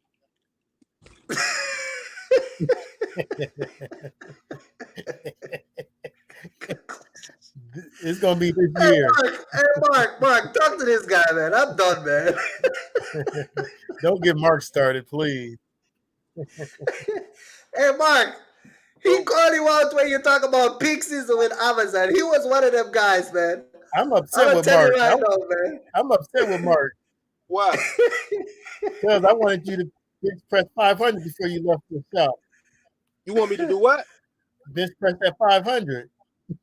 I can do 250. How much? Oh man. That ain't bad. Oh man. Daniel, Mark, let me give you Yo, the story. So he calls me, right? And he goes, this Amazon stuff, man, Mark was right, man. It's bullshit, bro. He was like, yo, I was doing Amazon, they would cancel the load, they would do this, they would do He was, and I'm just Yeah, laughing, right? I'm laughing, they've been right? taking advantage of you, brother. Oh man, I'm laughing, right, Mark? yeah. So he goes, he, he all right, here's the thing, right? They never want to face us and tell us the truth, man. No, we got him on the line, man. Tell Mark, apologize to Mark, man. He Oh, was like apologize to Mark. he Tell was Mark pro. that he was right, man. Tell him he was right about Mark is Amazon. always right. Mark's always right. Oh He's man. right. And he don't need me to tell him. He know. Mark, do your thing, man. I'm done, man. I'm gonna just keep laughing, man. You accept his apology, He Mark? admitted it.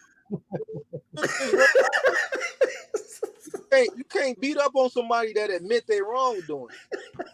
And Mark, Oh, man. Mark should be on my side because I was coming to Chicago to help them out. Who helped? Who Oh Amazon? man. Yeah, I was coming up to Shanahan every day. That's because you was coming to Chicago. Hey, that don't mean I'm on your side. That's their issue. I ain't got nothing to do with Amazon. I thought I had a few packages with your email on there or your address on there. Hey, guess what? If they didn't make it to my doorstep, I would have just let Amazon know, and they would have resent something else. I got Amazon today. Now I'll order stuff from them. Hey, But where's Grace Logistic? Hold on, where's Grace Logistic? Is Grace Logistic still in the live, man?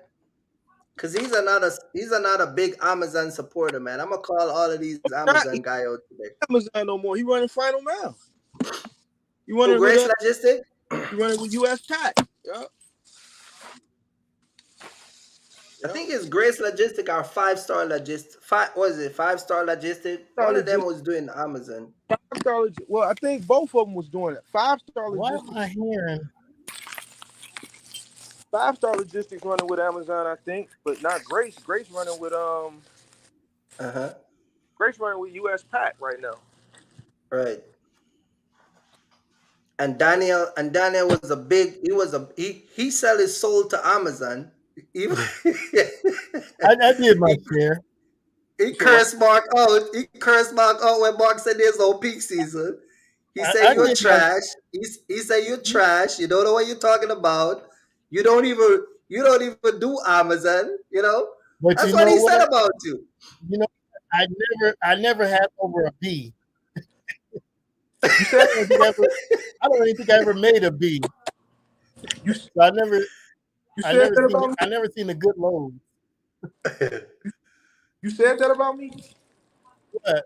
I'm telling you that he said that. He said you don't What? know anything Said about that. Amazon, man. No, I wouldn't say that. Oh No, I man. didn't say that. Daniel, what's going on, man? What's your I question, don't know man? nothing about Amazon. All you guys with your cancellation load, man, with your 150. You stay. These guys are so mathematically smart. They spend 9 hours waiting on a load only to get 150. Hey Mark, you ever see this business practice? You spend 9 hours sitting down the whole day to get a loan that is 900 only to get $150. Oh man. That's because I didn't want to drive back empty. Oh I heard the best way. I heard the best way to make money with Amazon. The best way to make money with to go sit by the terminal, and then like 15 minutes for the load. Chicago is the king of freight. I should have found one sooner than that. You said what? Chicago is the king of freight.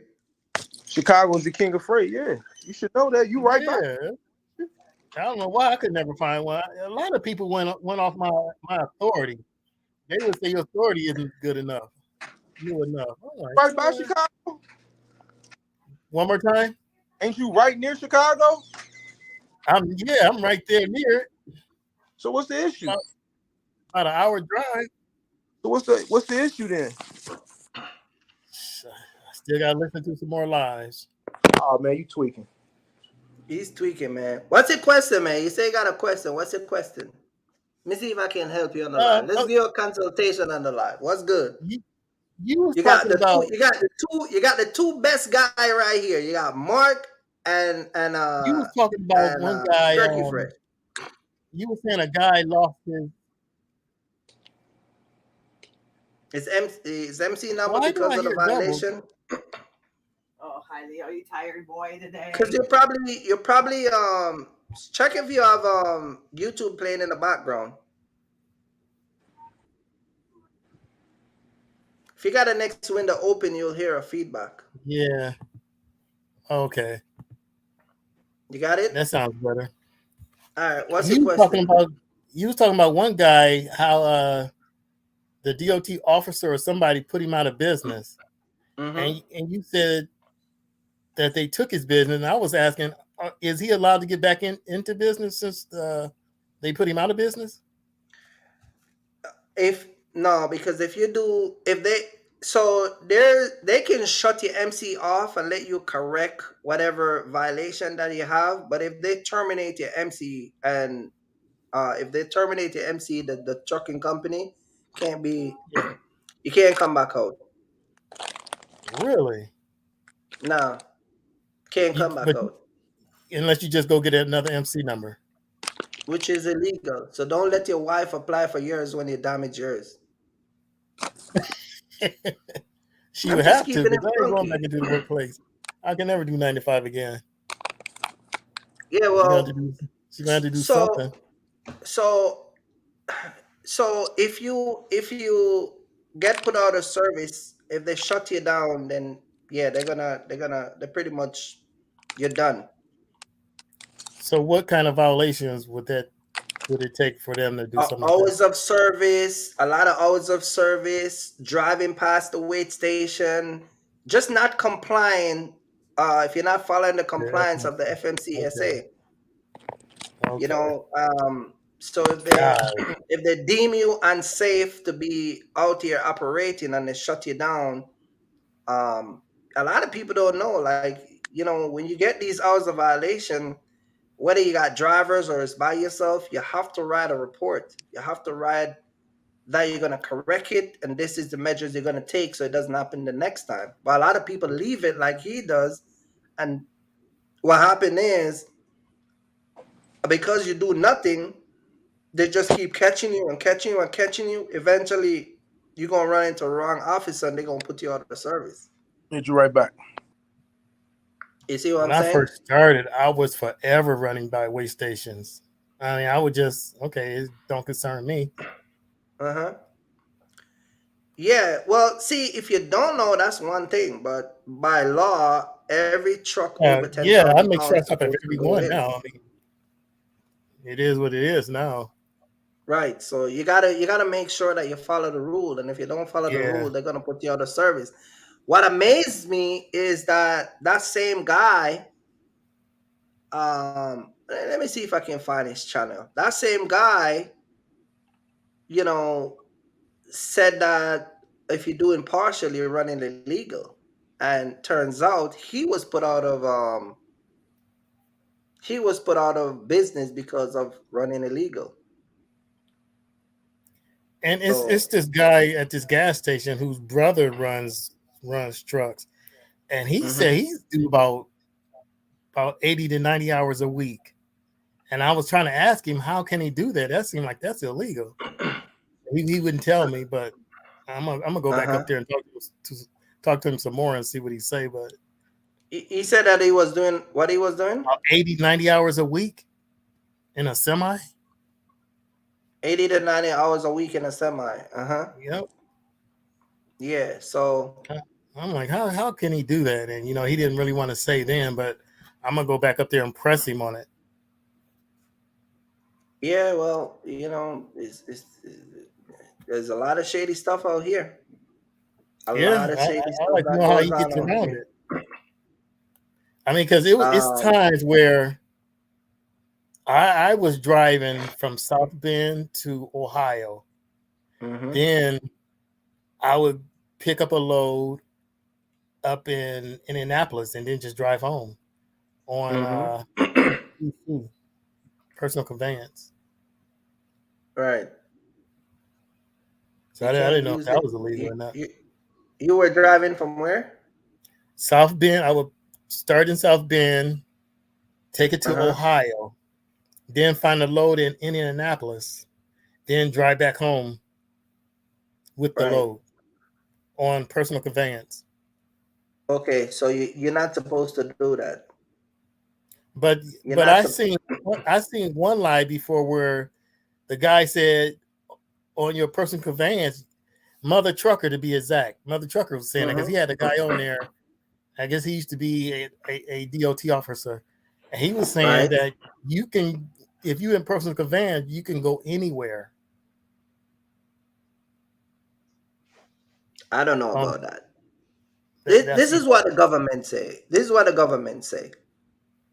When you start your truck and your intention is to pick up a freight, right? That's consider you working. right, That's on duty time. You cannot drive a truck from over 150 mile, 200 mile to go pick up a load and then return home and then consider that personal convenience. It doesn't work like that because let's say you get into an accident, right? God forbid you get into an accident and the car total, right? Automatically, the regular, let's say you get pulled over by a regular police, that regular police is going to call a DOT officer. You see what I'm saying? yeah, And you have to show that you were on duty going to pick up a load. Now, a DOT officer is going to ask you for your BOL. He's going to ask you for your driver's license, registration, your medical card, all of that stuff. Hold on, but You I was understand? saying, I'm Shout out to saying, Mark Brown. I'm saying, if you So have a load that you picked up for the next day, but then you it decide to doesn't drive matter. home on personal conveyance. You cannot use you cannot use it like that. You're not supposed to use it like that. It's just like somebody would go. It's just like somebody would go to pick up a load and then they will go into off-duty status. Off-duty status, you're telling the ELD that you're finished working. It's supposed to stay in on-duty status. This is the reason why you get 14 hours to work. So out of the 14 hours, you're going to use 10 and a half hours to drive. The rest of the hours is to work. So if you're at a loading dock for an hour and a half, it's going to subtract that 1 hour and a half out of the 14 hours. You get what I'm saying? So let me drop the link. Yo, 5-star logistic, man. Can you come on the live? I want to ask you a question, man. But you're not supposed to use it like that. You can't use it like that.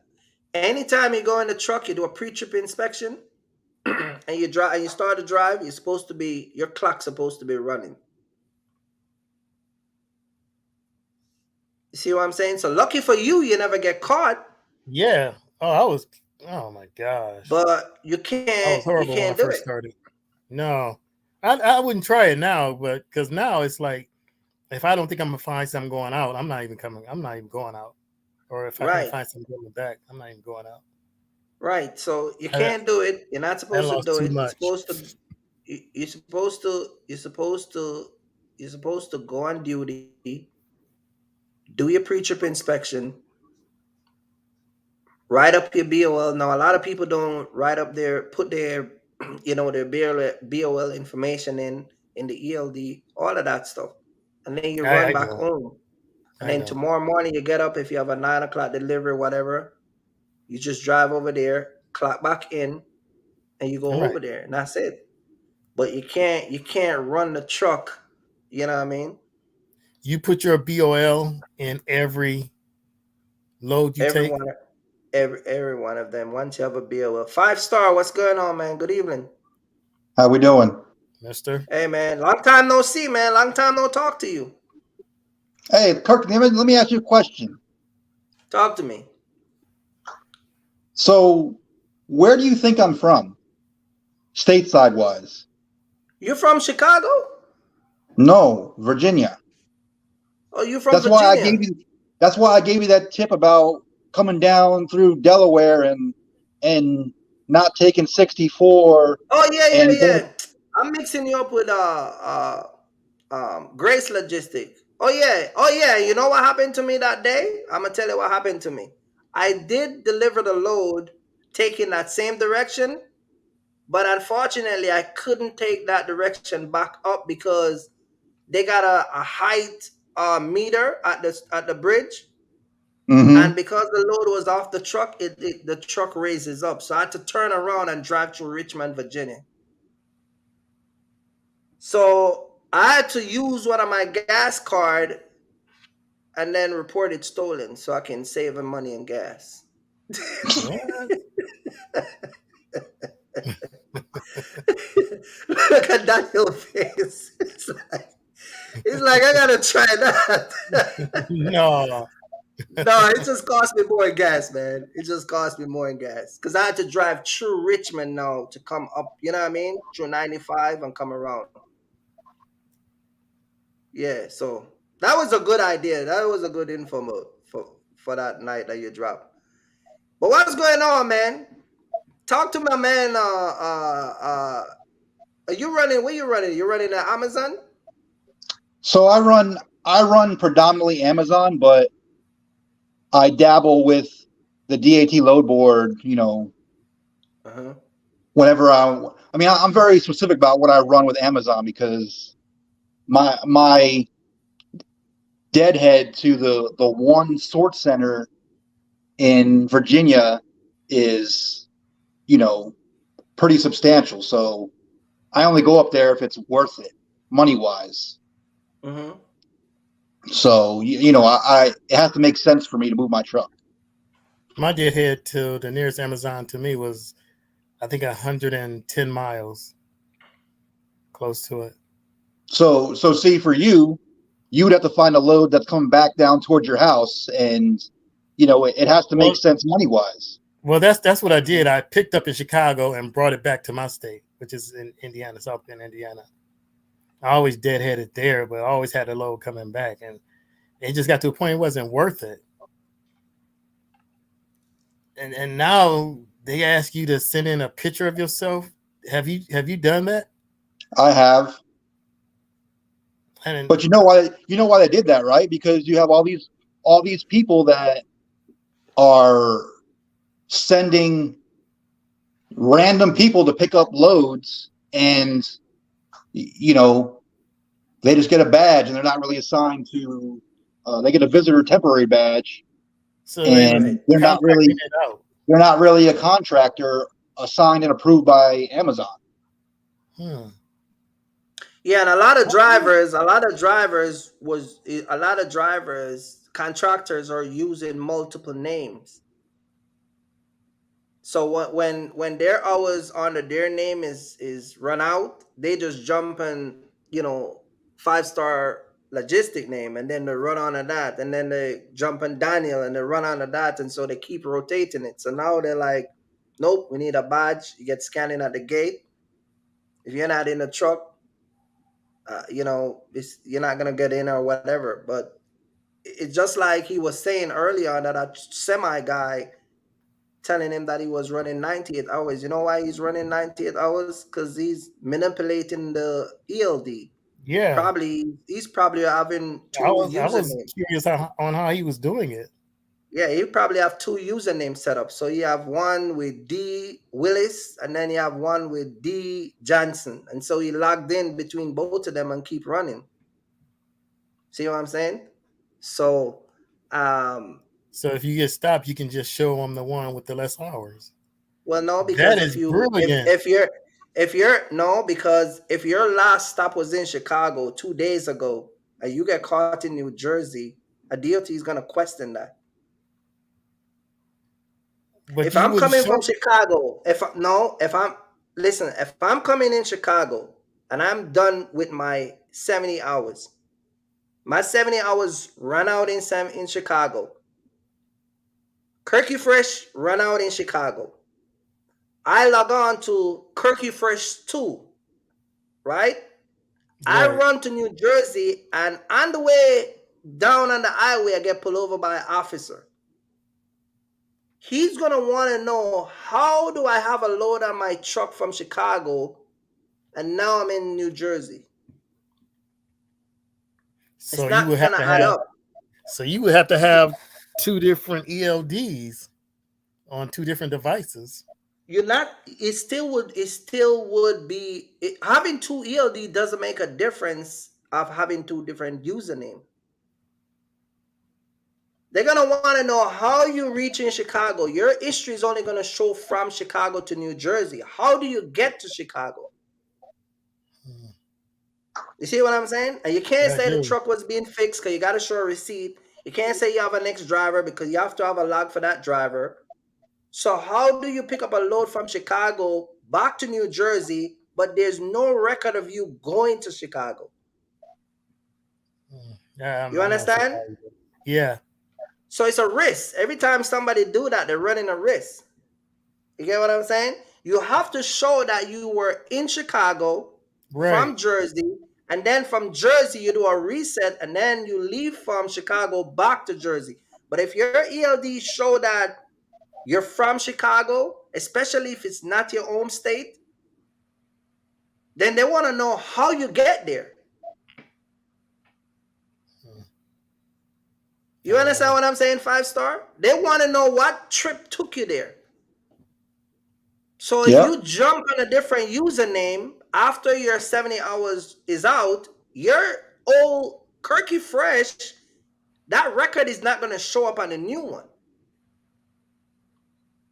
The new one that you log in to come over back to Jersey is going to show that you picked up there. You get what I'm saying? And that's going to have a fresh. Now, another thing that's going to kill you, if you go back 14 days, because now you got 14 days to look. If in the 14 days, if you look at the 14 days, if let's say your last trip was Atlanta, Georgia, that's when you run out of the 70 hours on Kirky First 2.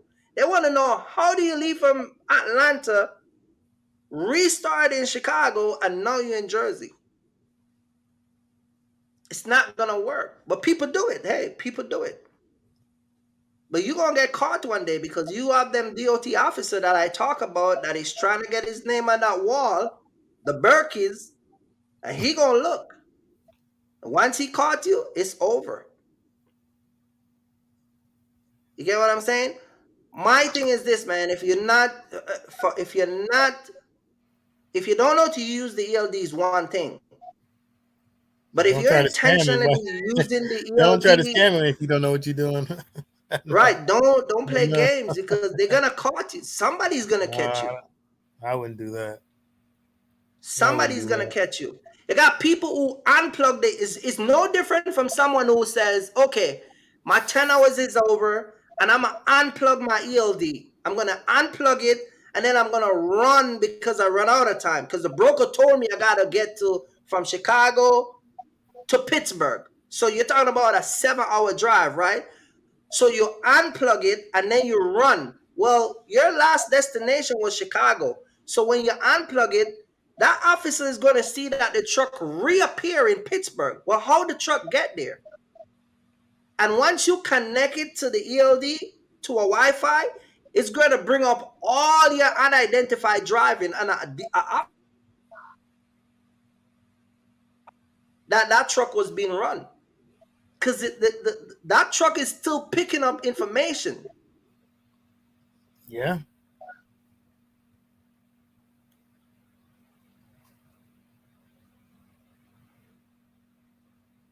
It shows when the truck is turned on. Am I freezing or are you freezing? You know what I mean? That's just I think it's the internet. But if you unplug it, it's going to show that the ELD is unplugged. If you plug it, when you replug it and start it, it's going to show that it was plugged in Pittsburgh and start at 7 o'clock. That's how the ELD work. Yeah. You understand? I do. I'm finding out slowly, but I'm finding out about them ELDs. Yeah. So you can't manipulate it. Now,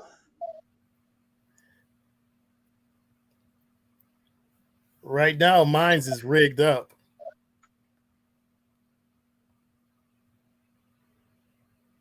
What do you mean it's rigged up? Okay, so I have Verizon Connect, and some part of the box went out on the ELD part, but my dash cam still worked. So what I do, I use my ELD from the first company I had started with, which is Truck X. So I got Truck X ELD, and then I got Verizon Connect dash cam. So far as working. I mean, only I was supposed to change it out, but in order for me to change out my ELD, I gotta take it to the store and have them put it in. And I'm not paying for that. Verizon won't pay for it, so I'm not paying for it. I didn't have it hooked up once. They said, well, you need to upgrade to the package where if something go wrong, we'll come out and fix it. I'm not doing that.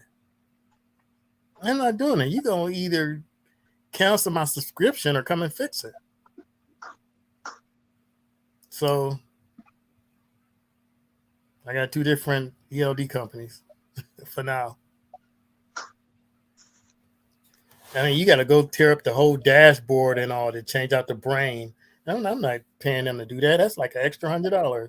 So I'm supposed to pay an extra $100 every time it goes out, which they can be causing the problem, causing the issues of it. What kind of truck do you have? A 2016 Hino.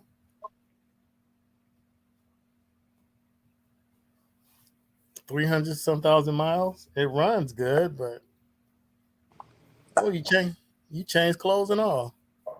No, I gotta change my phone. I don't know what happened to the internet. You guys hearing me, right? We Yeah, are hearing you. Yeah, so what I'm saying is that whenever you tamper with the ELD, it saves the information.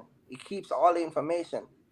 So yeah. my advice, what I was saying earlier before I get disconnected, the way I wouldn't do around anything that, like that anyway. And I'm yeah, not trying to fail. the way around avoiding those issues with the ELD is get a route planner. A route planner. Yeah, a lot of these new GPS they have a route planner that you can plan your route out, and you can plan your 70 hours a week, and that way you don't have to run into running out of hours and unplug ELD. A lot of people are taking load from brokers and have brokers having them running over the hours. You can't do that. No, no, you cannot. I wouldn't. Hell no. So it's just a lot of different things and a lot of stuff out here. I know about it. I just I talk about it, but you know me, 5 star. I talk about all the dirt in the street. Yeah. I know about the guys who are using 2, 3 username and password, guys who are using two different ELD. Um, Five there's star. a What do lot you of run? A semi? No, I got a Freightliner box truck. Oh, do you? Okay.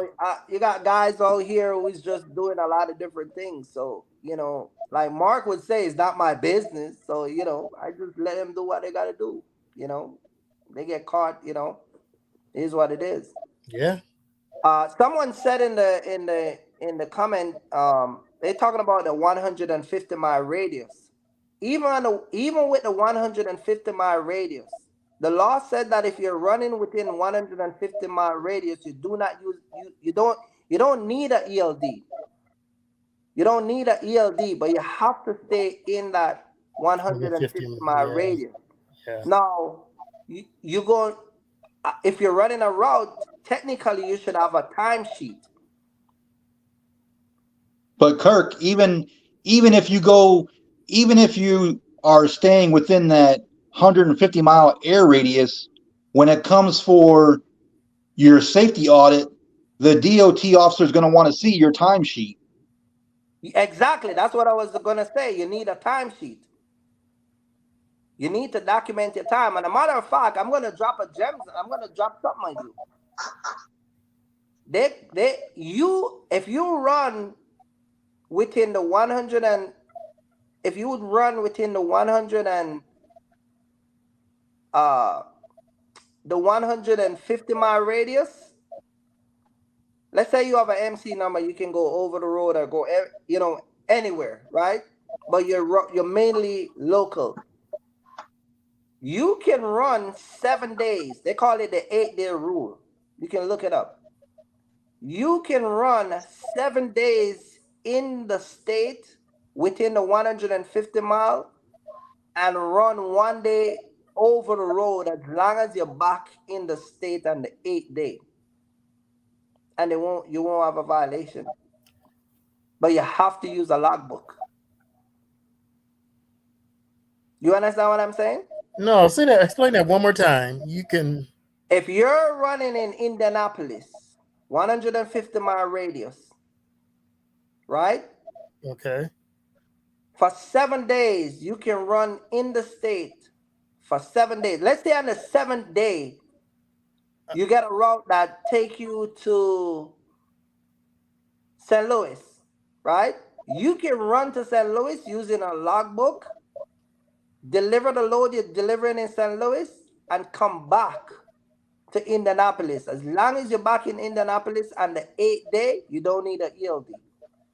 Which you still have to be under 150 miles throughout the 7 days You can go each day. out of the 150 mile and the 7th day, but you have to be back on the 8th day Oh, okay. without needing a ELD. But you have to use a logbook. So when you're going to St. Louis, you have to use a logbook. I don't know how you found that out, but okay. Don't worry how I find that out. Don't worry how I find that out. It's called the 8-day rule. Okay. You see what I'm saying? I hear you. So, but you can't use that when you're OTR driver. So let's just say you have a contract. Let's say 5-star. You are to Richmond, right? You close to Richmond? Yeah. Okay, let's say you have a contract with one of your, your customer, your local customer. They give you a route every day to deliver flowers, right? But one of the day they said, we got a load going out to South Carolina, right? That's out of your radius now, right? Correct. On the 6th day, the 5-day, whatever day you want to choose, they can give you that flowers to go deliver in South Carolina, and you go deliver it. You have to use a logbook though, because you have to document your drive time. You can come back into Richmond, and as long as you be back in Richmond on the 8th day, you don't need an ELD. And you can do that once. You can do that once a week. As long as you have a timesheet to show that your 90% of your trip is 7-day local, you don't even need a lot. You don't even need a ELD,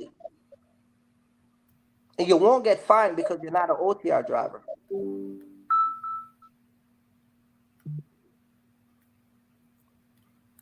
Well, I guess When you in a way that would make sense because when you use these equipment and use it the right way, let me say this. A lot of people are using these equipment. The reason why they're not knowing these information is because they're not using it the right way.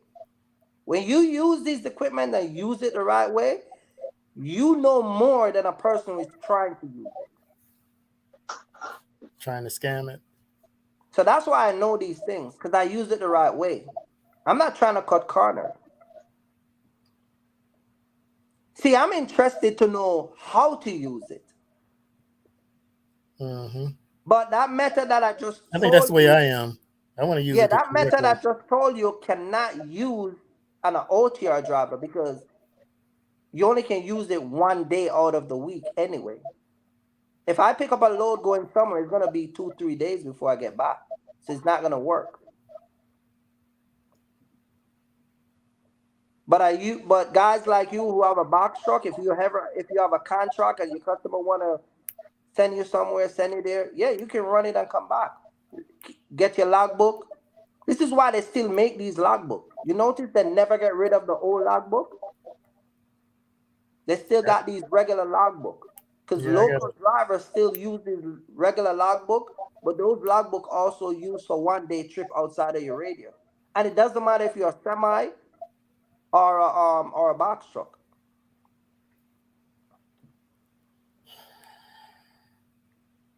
So it's just little things that you can do, but a lot of people don't know.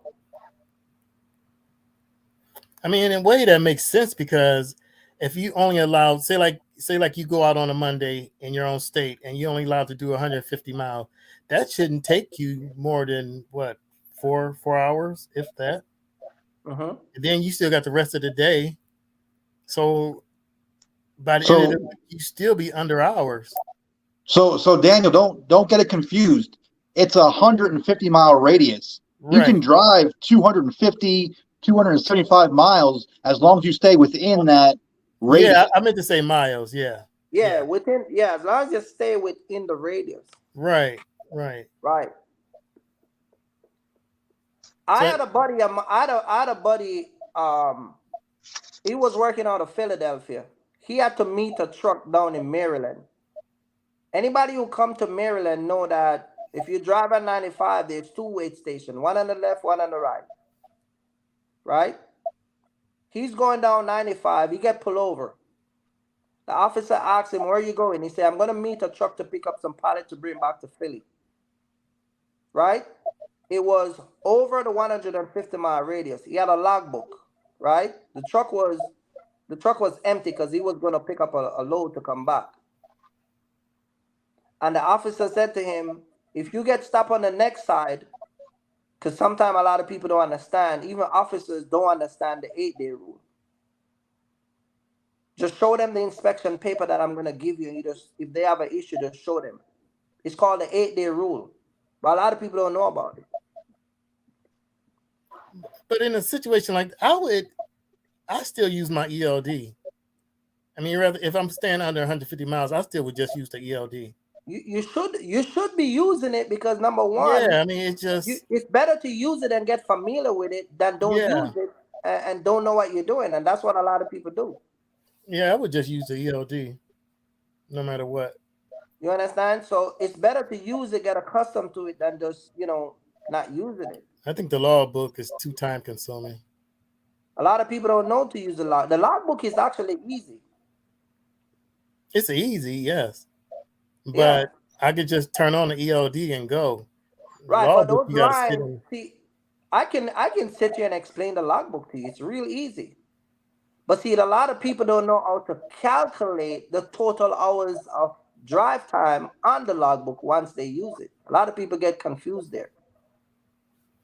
Just know what time you left. You see what I'm saying? So a lot of time is because people just not, they don't know. It's a little confusing. Mm. But once you get up in the morning, you're supposed to fill out your inspection. You do your pre-trip inspection. Then you're supposed to go to form. And if you have a BOL, you put your pickup location, your delivery location. You put in the notes that you're making a delivery. And you're going to put at the top of the form your BOL number. And then you save it. And then you just start driving. 8 hours. Now, a lot of people wait until the last 30 minutes of their hour to take break. Once that break clock come on, if I'm driving down the interstate and I see my break in an hour come on, I pull over right away. I just go take my break. A matter of fact, you want me to teach you how to save time and break? When you go on break, go on duty. Don't go off duty. You know when you go off duty? When you're gonna do your post trip. You go back in and you edit and then you do off duty. You get an extra 30 minutes driving. Hmm. You sure you wanted to say that? That's not nothing illegal. It is not. No. If you go, remember, you got 14 hours to drive. You see what I'm saying? Mm-hmm. Here, what's the problem with the ELD? A lot of people, there's so many conversation around it. It's almost like, you know what I mean? Like 5 star, like it's a never-ending conversation. It's like a bottle. This guy got an idea. This DOT officer. I've spoke to DOT officer that have no idea. They got their whole entire world about the ELD. I spoke to DOT officer who don't like ELD. They don't like it. You got DOT officer who don't even like inspect truck.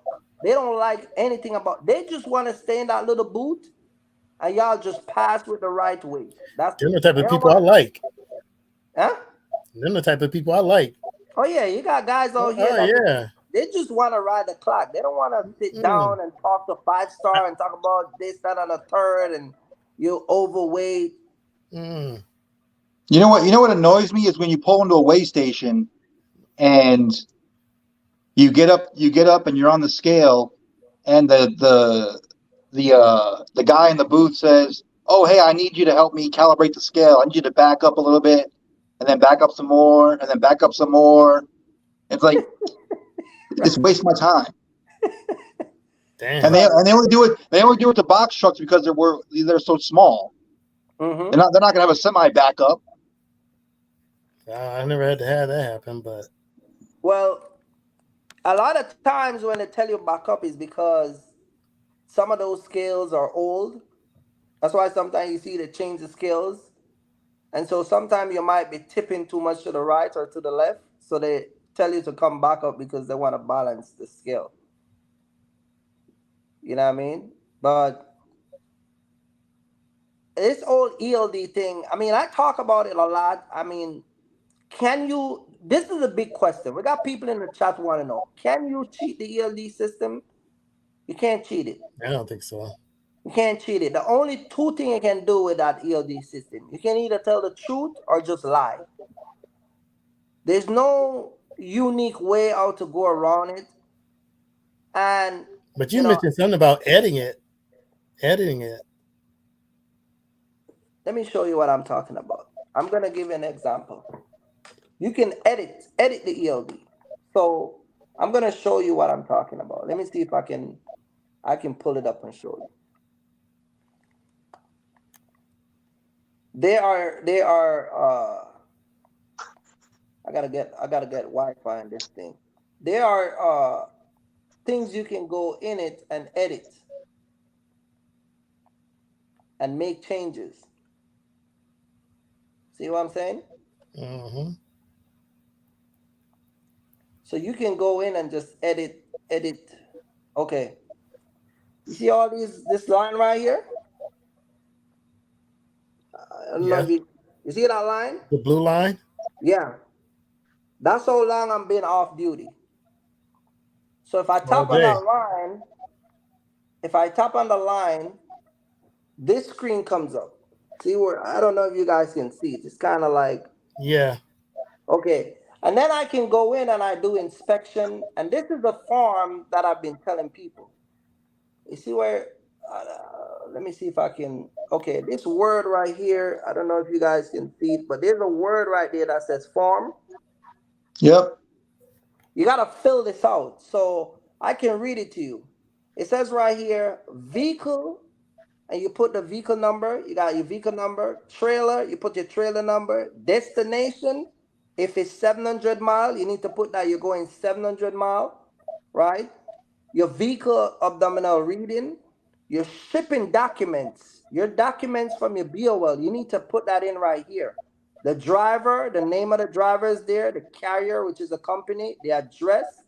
Then it says a terminal, if you live where your terminal is at. So you need to put that your terminal is in Philadelphia, right?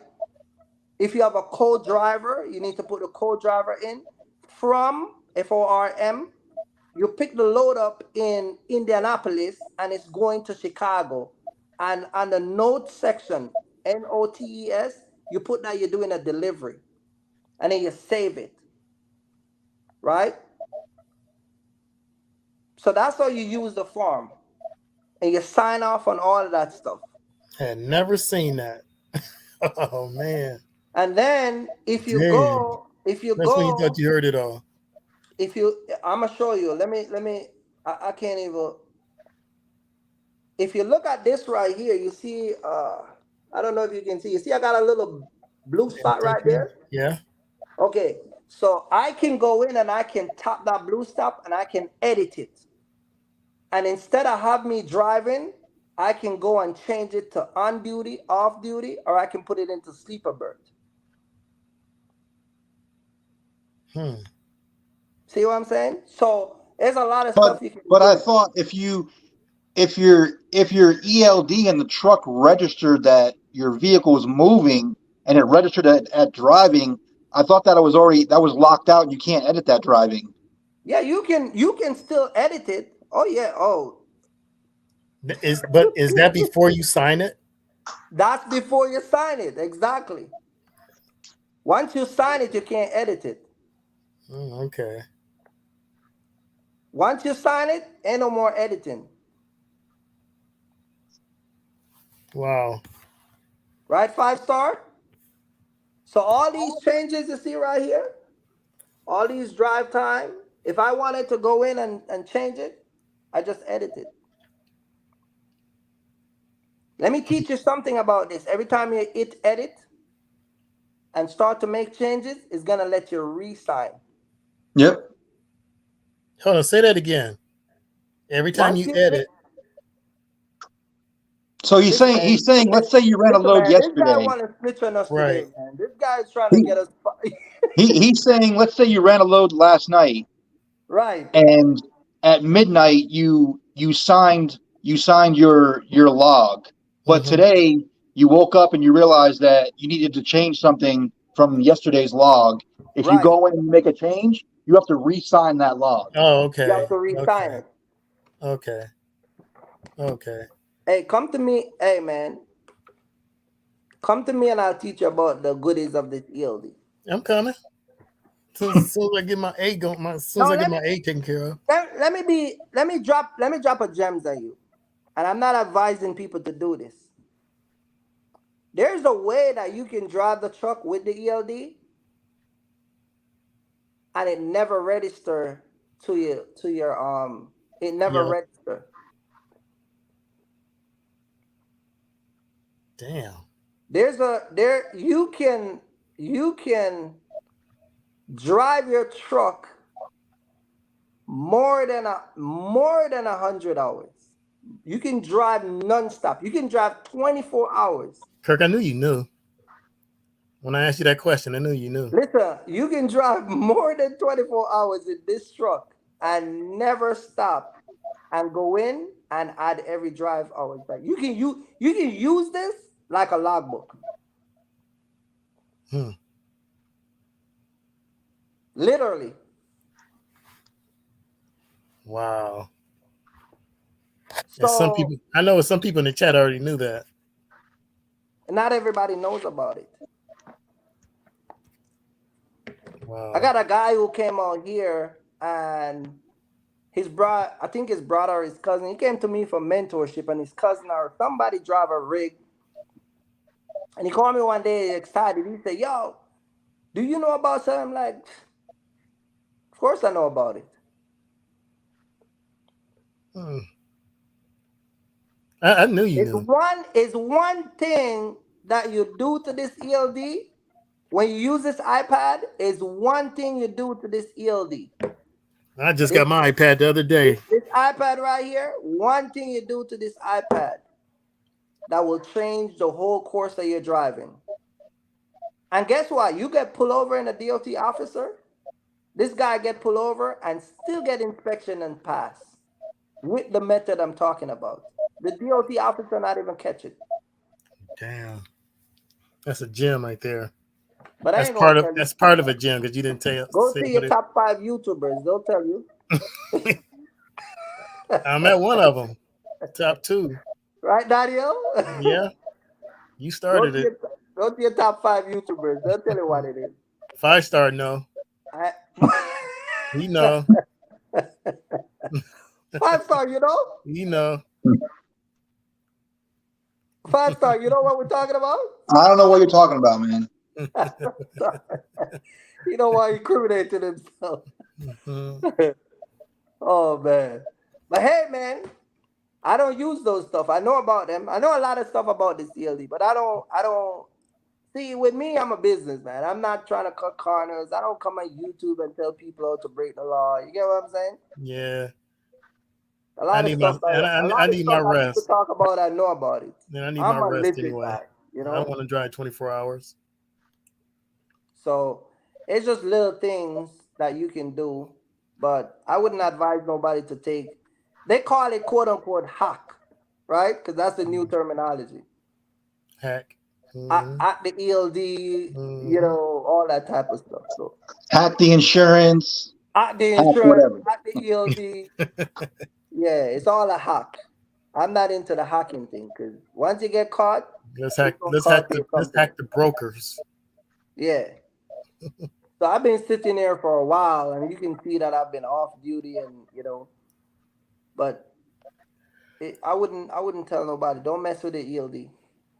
You know what I mean? Because they can fine you up to $10,000 or more for messing with this thing.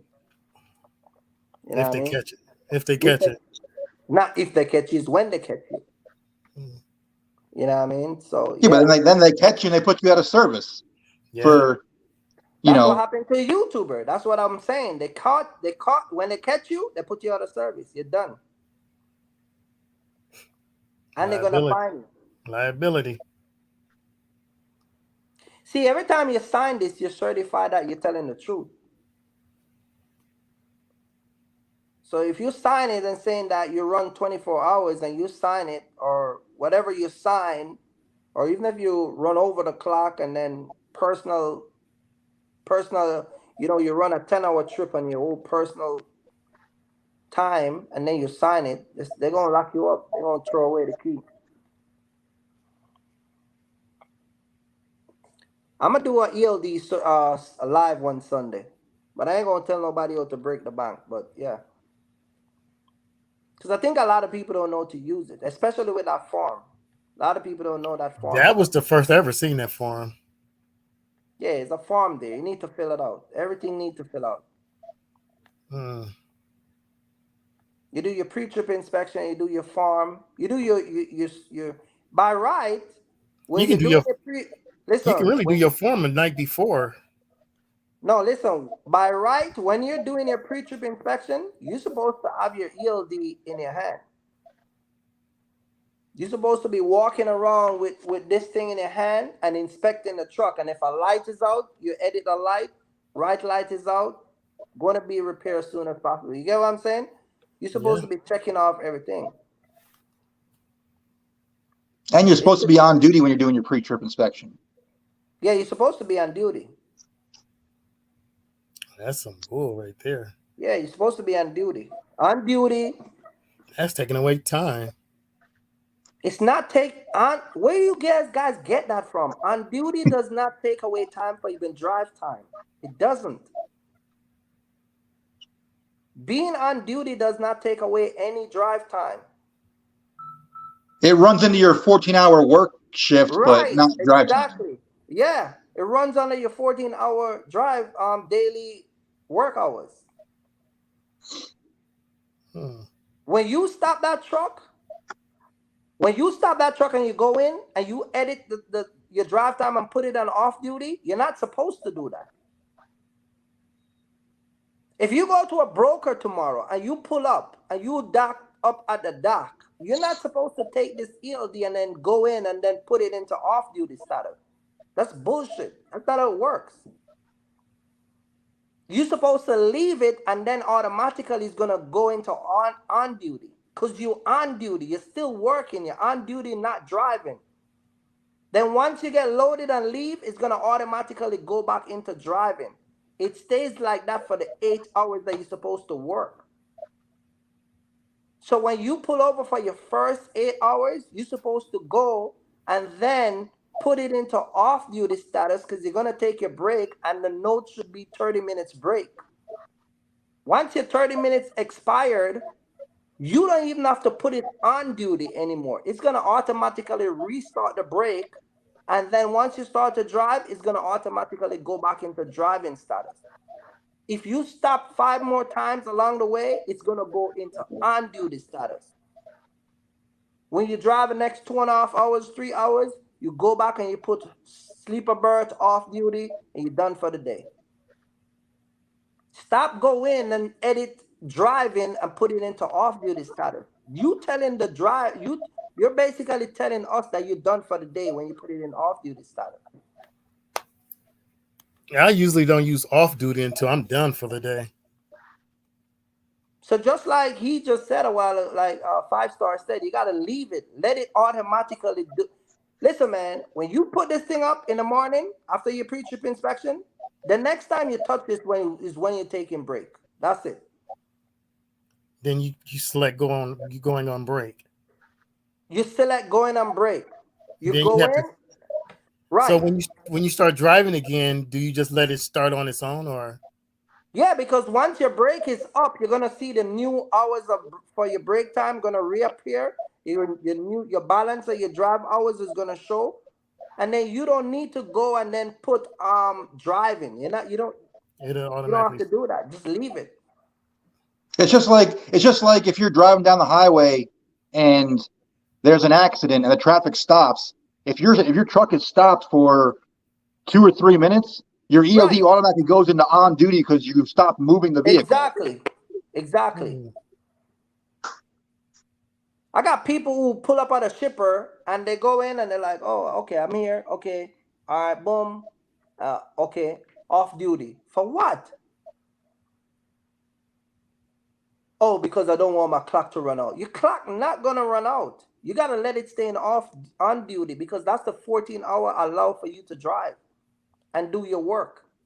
So what about putting it on in yard? Say like when if you picking up from Amazon. You're talking about yard move? Yeah. What about yard move? Okay, because usually when I say like if I'm going to pick up a load from Amazon, what would I use? I would use loading. I think I would go into loading mode. But you're still on duty loading the truck. But you're still on Right. duty. That's what it's called. It's called on duty. Would You're you on change duty. it to loading mode, or would you just let it? No, you're not supposed to change Just let it anything. go. Just leave it. Just leave it. You don't have to edit and say loading. No. If you're talking about I mean, being that it's there, I just used it. Huh? Being that it's there, I just use it. Loading and unloading. But you're not supposed to use it because it's already being recorded. Yeah. I wish I could print it. I wish I could. No, I know what you're talking about. I understand, but yeah, that's just the way I don't would have do to. it. I used to do it.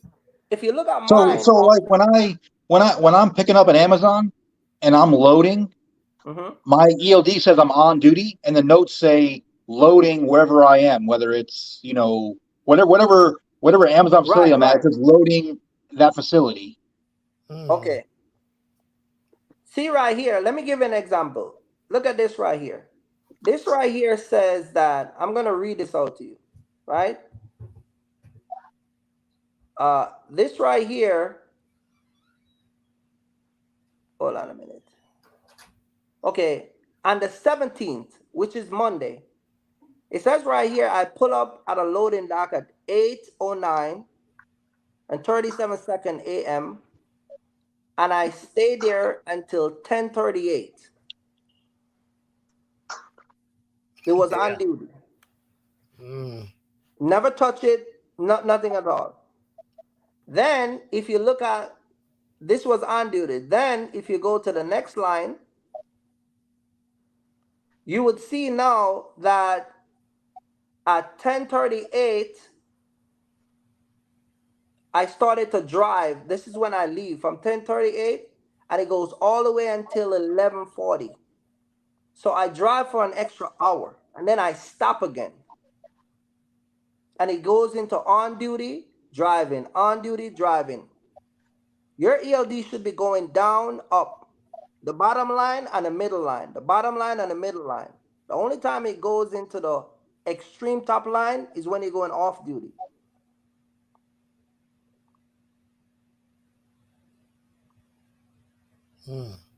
So Daniel, you're saying your ELD has like a loading tab, or you're putting loading in the notes? Loading tab. Yeah. Loading and unloading tab. It got a really? Yeah, you can set it like that, or some of them sometimes I know what he's talking about. Let me see. But you need to leave it, just let it sit. You don't have to put that you're going to take a pee. You don't have to put that you're taking I got guys who notate everything, I'm buying gas. You don't have to do none of that stuff. It won't let me pull it up because I'm not close to my truck. Yeah, so all of that stuff, it's just leave it. Just log on, do your pre-trip, and get out of there. Leave it. Don't touch it. I wish I could. I'm gonna pull it up on my thing and show you. I wish I could show you, but my lines on my ELD right now. It's D for driving and ON for on. The two bottom line is what I mainly use. The two extreme top line, sleeper bird, that's when I'm going off duty because I'm in a semi. And then the extreme top is when you finish work.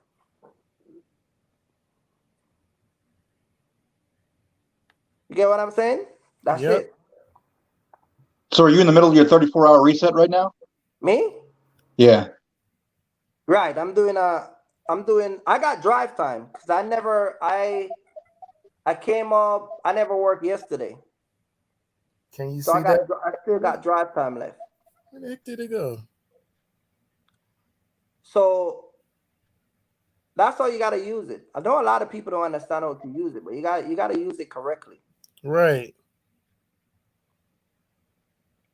Now, another thing that a lot of people don't know is, let's say you drive, let's say your hours did not come back. Let's say, because a lot of people don't know this also. I don't know if y'all can see that or not. Let's say you doing a 10-hour reset, but for whatever reason you have to move the truck, and then you end up with a violation. You guys know what I'm talking about? Yep. You're sitting Yeah. down So if waiting on your 10 hour, and then you move yeah, it, right? So if you go into off duty, you're you're gonna have to wait 10 hours before you get your drive time back, right? Because you now, to correct that violation, the clock start over. You guys know what I'm talking about? yeah. But how far are you moving your truck? It doesn't matter. Let's just say you in a parking lot and somebody say you have to move, and some guys, you move the truck, right? Then it'll And start now up there's that's a driving. violation on the screen, right? So now you put it in off duty, your clock start over because you have a violation now. So the clock restart. So a lot of people don't know how to get around that. So all you got to do is, this is why I told people all the time, whenever you park your truck, the correct way to shut your ELD down is you go to the disconnect or leave truck. You disconnect from your truck and you leave truck. So if You you move the truck, right, it won't record that the truck was moved and commit that violation. But when you move, when that unidentified driving appear, you're gonna put in a note yard move,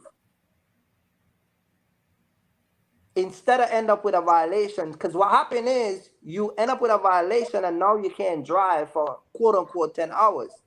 Well, I'm gonna tell you how to go around that also. Instead of going to off duty, you're gonna go into sleeper berth. And what sleeper berth will do is, in 2 hours, it will correct the move that you make to move the truck out of the parking lot or whatever, or accidentally move it. You get what I'm saying? So you only have to wait 2 hours if you put it in sleeper berth. Doesn't matter if you're a box truck or a semi. But if you put it on off duty, you have to wait till 10 hours. But the sleeper. best way to But you avoid all of that is, once you go park your truck at night, you go into where the blue part that says truck connected, you disconnect from the truck. And then you also going to see a blue line that says leave vehicle. You tap on that blue line and it's going to leave the vehicle. So if the manager for the building come out and say, sir, I'm getting a delivery, can you move the truck for me? Even if you move the truck from here to there, you can just go in, and that unidentified driving, you tap on it, and in the notes, you're going to put yard move. And then you save it, and then you will still get your 10 hours back. So my ELD has the word yard move. So I can just use that, right? Yeah, once you start to spell yard move, it's gonna automatically appear. So I already have that on my ELD. But I'm talking about, yeah, it doesn't matter. But I'm talking about if you move the truck. Right. That's when you use yard move. Okay. you know what else though, Kirk? Uh-huh. When you go to it's easy for a box truck, but when you go to move your truck, if you don't go above 5 miles an hour, your ELD won't register that your truck is moving. Right. Really? But how many guys is gonna know when they get told to move a truck that they gotta stay on a 5 mile? I know. Hey, I'm just putting it out there, Yeah, no, man. I know. But most people is gonna just move over 5 miles. They're like, oh, all right, man, all right, I got you. And it's not gonna register. Sure. I went to Love one time, a couple of times, pull up in the gas station, and then decided that I wanted to take my break. It was before the 8 hours, and I said, you know what, I'm gonna take my break. And I was in the Love between buying gas and Def, and I look at the clock and it says 23 minutes since I parked. And I said, okay, I got 7 minutes left. Buy gas, everything is done. All I do is just go in the truck and just take my time, creep out of the gas station. want to go over that 5 mile to trigger the hours to start running again. So I'm in the middle of the road driving like something is wrong. I put my blinker on, but you get what I'm saying? Like, this guy's crazy as hell, you know? But hey, you got to do what you got to do. So, I mean, it's a lot you got to learn, but I tell people, man, once you use it a lot, you know a lot of tricks about it. You know what to do, what not to do. I love Keep Trucking. I love using it because it got a lot of features. There's just so much you can do. And this what I'm telling you is on the iPad. When you go on the admin in the account itself, oh, there's so much more you can do. Just don't let them try to sell you a dash cam. Yeah, I don't need dash cam. I don't need dash cam. There's so much. This ELD thing is not that complicated. No.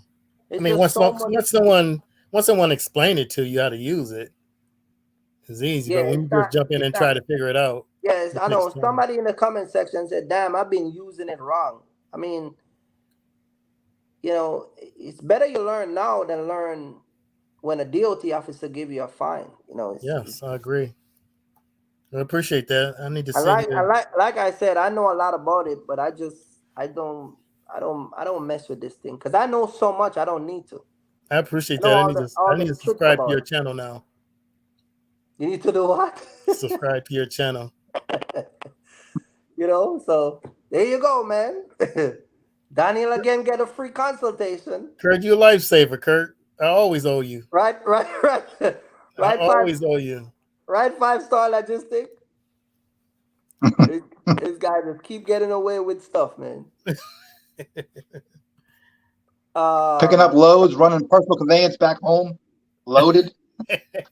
You know, I did this. A matter of fact, it was rough starting off. I'm not kidding you. I think I have my, what's this, July? Uh-huh. I'm at my 9th month now. Coming up on my 10th month. I'm gonna do. Tell you what I'm gonna do. I'm gonna do a next live about the ELD, and I'm gonna bring it up on the computer and show people. Now, if people gonna watch it, I'm not gonna show you how to break. It ain't gonna be no act. No, what they call it? It ain't gonna be no act, bro. It's gonna be just how to use it, you know.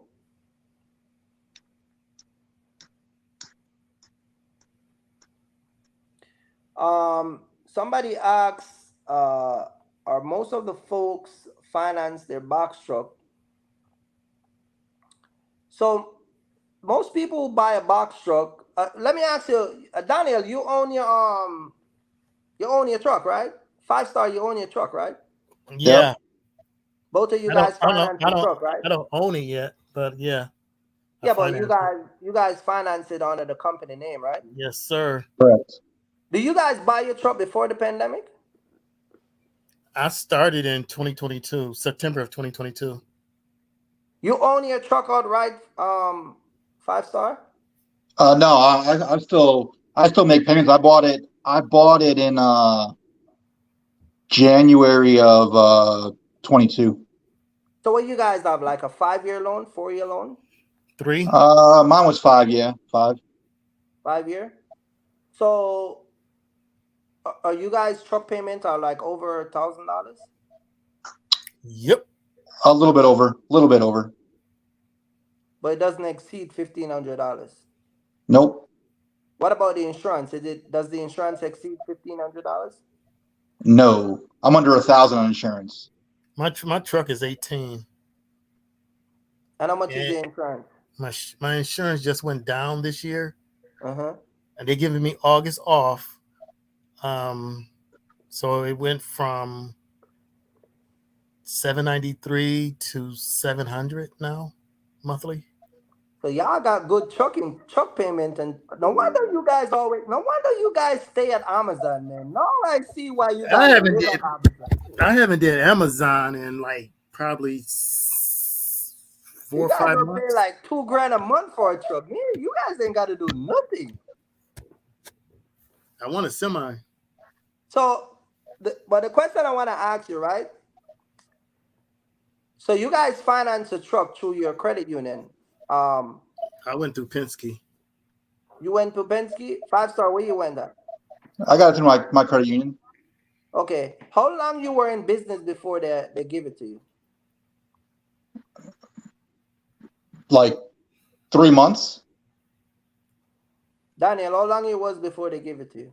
I started in 22, and I got my truck in. I started in September of 22, and I got my truck in September of 22. So the first time you applied, they gave it to you. Yeah. I'm asking you guys this question because somebody in the comment want to know about how about getting a truck. That's why I'm asking you. So the thing is though, is that like I've been with my same credit union for 20 years, so I have plenty of history with them, albeit not being business wise, but just regular history wise with the credit union. So I don't have a problem getting, a loan or any kind of financing from them because I have so much history with them. I just never tried my credit union. And what did I say about history? It's best qualified when it's documented, right? Yeah. I mean, I had plenty of loans with them. Plenty. I just never tried. So you get your truck from Penske. I did. So Penske gave you a subprime lend bank. Daimler Chrysler. That's the name of the bank? Yeah. Well, at least that's who financed it. You got over 14%? It's 11. 11.8. 11.8%? Yeah. Okay. So and I'm assuming that 5 Star get less interest rate than that because these are credit union. Oh yeah. I mean, my credit union. It's not like a regular car, but their commercial is not that high. Right. I mean, I never thought about refinancing it. I probably should.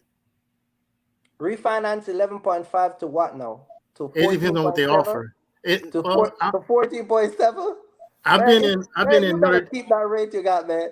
Any refinance you're doing now is going up in interest rate. Well, I would. That's what I would see. I mean, I can always just go online and look.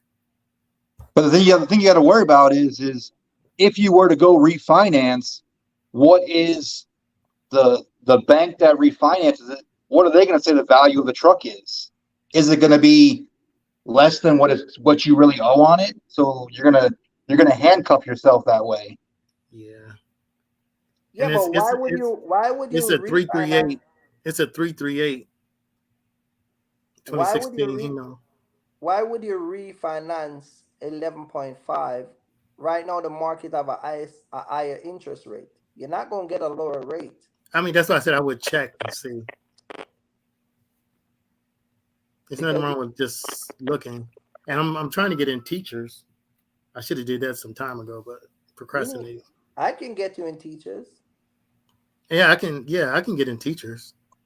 No, I said I can get you in teachers on Navy Federal. And I just got in Navy. Yeah. All you need is that customer code, right? I'm in Penn Fed also. All you need is the customer code, right? For Navy, yeah. And teachers. Well, my wife's in teachers, so I'm not sure what you need to get in, but I know I can get in. Yeah, it's our customer code. That's it.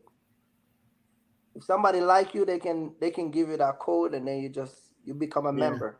I got a sister who works for the government. You got everybody work for the government, man. His wife work for the government. Wife a teacher, wife a teacher, and the sister work for the government. Yeah. You a government family, right? Yeah. Watch out, Kirk, he's recording you. Put a warrant out for me. No. Huh? What you say, 5 Star? I said, watch out, he's recording you. No, See, one thing you gonna tell the FBI and everybody that's coming for me, hey, beware of the armor. This guy will beat his way out of anything, you know what I mean? But yeah, but that's good though. You guys got 2 trucks and you guys seems to be relaxing. I know Daniel, he rarely work. You know what I mean? So That yeah. is true. Like Young World said, if your truck ain't moving, you ain't. If your wheels ain't turning, you ain't earning. But you're also not losing. Interstate Solution LLC asks a question. Is it possible to start with renting a truck for at least 3 months? I would advise you go watch the beginning of the live. We had a guy Yeah, came you don't on. have to go He that was far in a back either. rental, You don't have and to he go that was far back. just listen to his story and take it from there. Yeah, I don't want to advise nobody about this rental stuff. You know what I mean? no. So Just say no. Don't do it. yeah, Don't but do it. yeah. But yeah, man. Yeah, but I promise you guys, I'm gonna do that ELD training again because I see a lot of people still don't get it. I think I might do more than one training because I think a lot of people really need to know to use it. Yeah, that can be a big downfall. But as far as cheating the ELD system, and you don't want to do that. You want to learn it first. So yeah, You want to learn it first.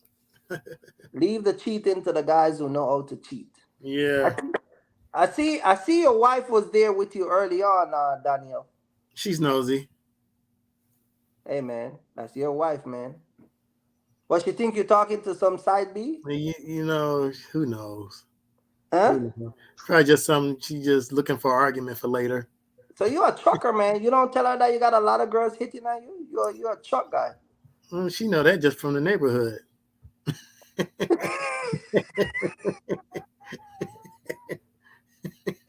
Hey, 5 star, you listen to this guy?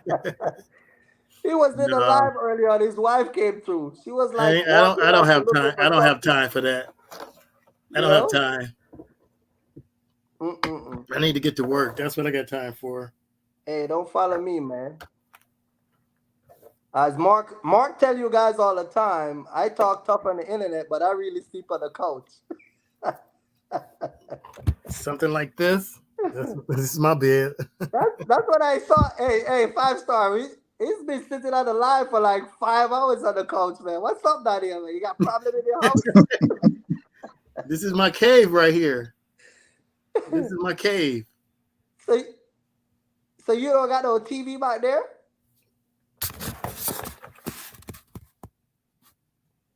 Oh Yeah. man. So you and your wife, you got problem? No. She got the insurance, so I got to be. I'm on her insurance. I got to be. Hey, 5 star, man. We gotta counsel this guy, man. Hey, Daniel, you got problem at your house, man? Nah. This It's guy only sitting it's down only here the on two of us. Sunday. There's You no should be problem. watching it. Hey, 5 star, talk the truth, man. Sunday evening, you eat dinner. It's 9 o'clock. You go lie down with your wife and watch a movie. This guy's in the dark and alive, man. I tried to turn on the light, but it must be unplugged. Yo, man. He's got the pillow. He's got the pillow and blanket right there on the couch. He's gonna roll over and go to sleep as soon as we get off. Hey, man. Hey, man. Hey, Daniel, man. Hey, man. Yeah, man. Hey, 5 star, man. Take his number and talk to him. It ain't worth coming on the line with Kurt. Oh, man. Hey, Dan. At least tell us you have the Amazon load board pulled up. You're waiting for an ad hoc load to pop. You can book it, Hey, and then I can't do Amazon because I never figure out how to upload my picture. So you do it from your phone. And you know what? I pulled it up before, but I don't know. They must have blocked me for not doing it for so long because my score is at 0. This guy's got problem after problem. Me and 5 stars in bright background. This guy sitting out in pitch black. I was just too late. I just got finished doing the yard not too long ago. I was just relaxing. Turkey Fresh is over there at the Red Roof Inn. Huh? You got the Red Roof Inn? Is that where? Oh man. That definitely don't look like a 5-star, does it? Oh man. Hey Daniel, man, you got my number, man. If you need somebody to talk to, call me, man. Yeah. Oh man, this guy's house is run over by his wife, man. How do you let it get to that, man? She don't run. She got the other part of the house. The man cave is mine. Man cave is mine. Did you plug a light up? It got bright over there. Yeah, I turned the light on over there. You just turned the light on. Man, I'm telling you, man. So you only run a part of the house? You don't run the whole house? No, I don't. This is all I need. Man, I run my whole entire house, man. Ain't no part of running the house. Me and the dog stay down here. Ain't that right, Leo? This guy get put one side of the house with the dog. Hey, 5-star, man. You gotta shoot me an email, 5-star. Shoot me a phone number. I will call Daniel, man. I got his number, man. We're gonna do a three-way call, man. This guy is man, we really gotta talk to you, man. Where's Mark? This guy, man. Oh man. Yeah, Mark hang up. You made Mark hang up. See anybody say that to you, 5-star? Oh, I got put one side here, man. I'm good right here. Man, this my house. Nah, man, listen, man. She brings my food to me. She all right. Daniel, are you retired, Daniel? Huh? Are you retired? Yeah. Yeah, I retired from Notre Dame in 22. September 22, got my box truck. All in 1 month. But your wife don't retire. No, she still teaches. I gotta talk to you, man. I'm good. Yeah, I'm gonna do a little counseling with you. Yeah, we need to get me out there. Yeah. We need to get on the road. So yeah, we're gonna talk, man. All right. You're my boy. I don't want to see nothing wrong with you, man. I'm all right. I feel bad, you know what I mean? For what? You know what I mean? Because nobody, man, you know, my wife can't put me on one side of the house with no damn dog. She don't put me here. I can go upstairs and watch TV if I want. I can go anywhere I want to, but this is my domain right here. Oh, so that's your man cave. This is my man cave. I got everything I need: computer, phone, PlayStation, beer. Kirk, he's being considerate right now. It's like you doing a live, sitting in the bed, and your wife's sitting right next to you. You're on live YouTube chatting it up. No, she's upstairs. Yeah. She's upstairs. Oh man. Mark got a question for you. Mark say got a question for you. Mark just text me say got a question for you. For who? He said he got a question for you. For who? He said he got a question for Daniel. What is it? He said, Put it up. He's back in the dark. He said that you're in the green room. Yeah, I think he wants to come on. Hold on a minute. Hold on, man. This is crazy. Where's Mark? You ready? Mark. Yo. What's up, man? I got a question for 5-star. What's up? Oh. Why you call me a dream killer? A dream crusher? A dream crusher, yeah. Yeah, it was funny, man. It was funny. Why you think I crushed her dreams? Oh, because listen, man, Kirk had it, you know, it was like the best deal possible for her, and then over the top, you just had to try to come in and be real. Like, listen, it ain't gonna happen, and then you laid the smack down.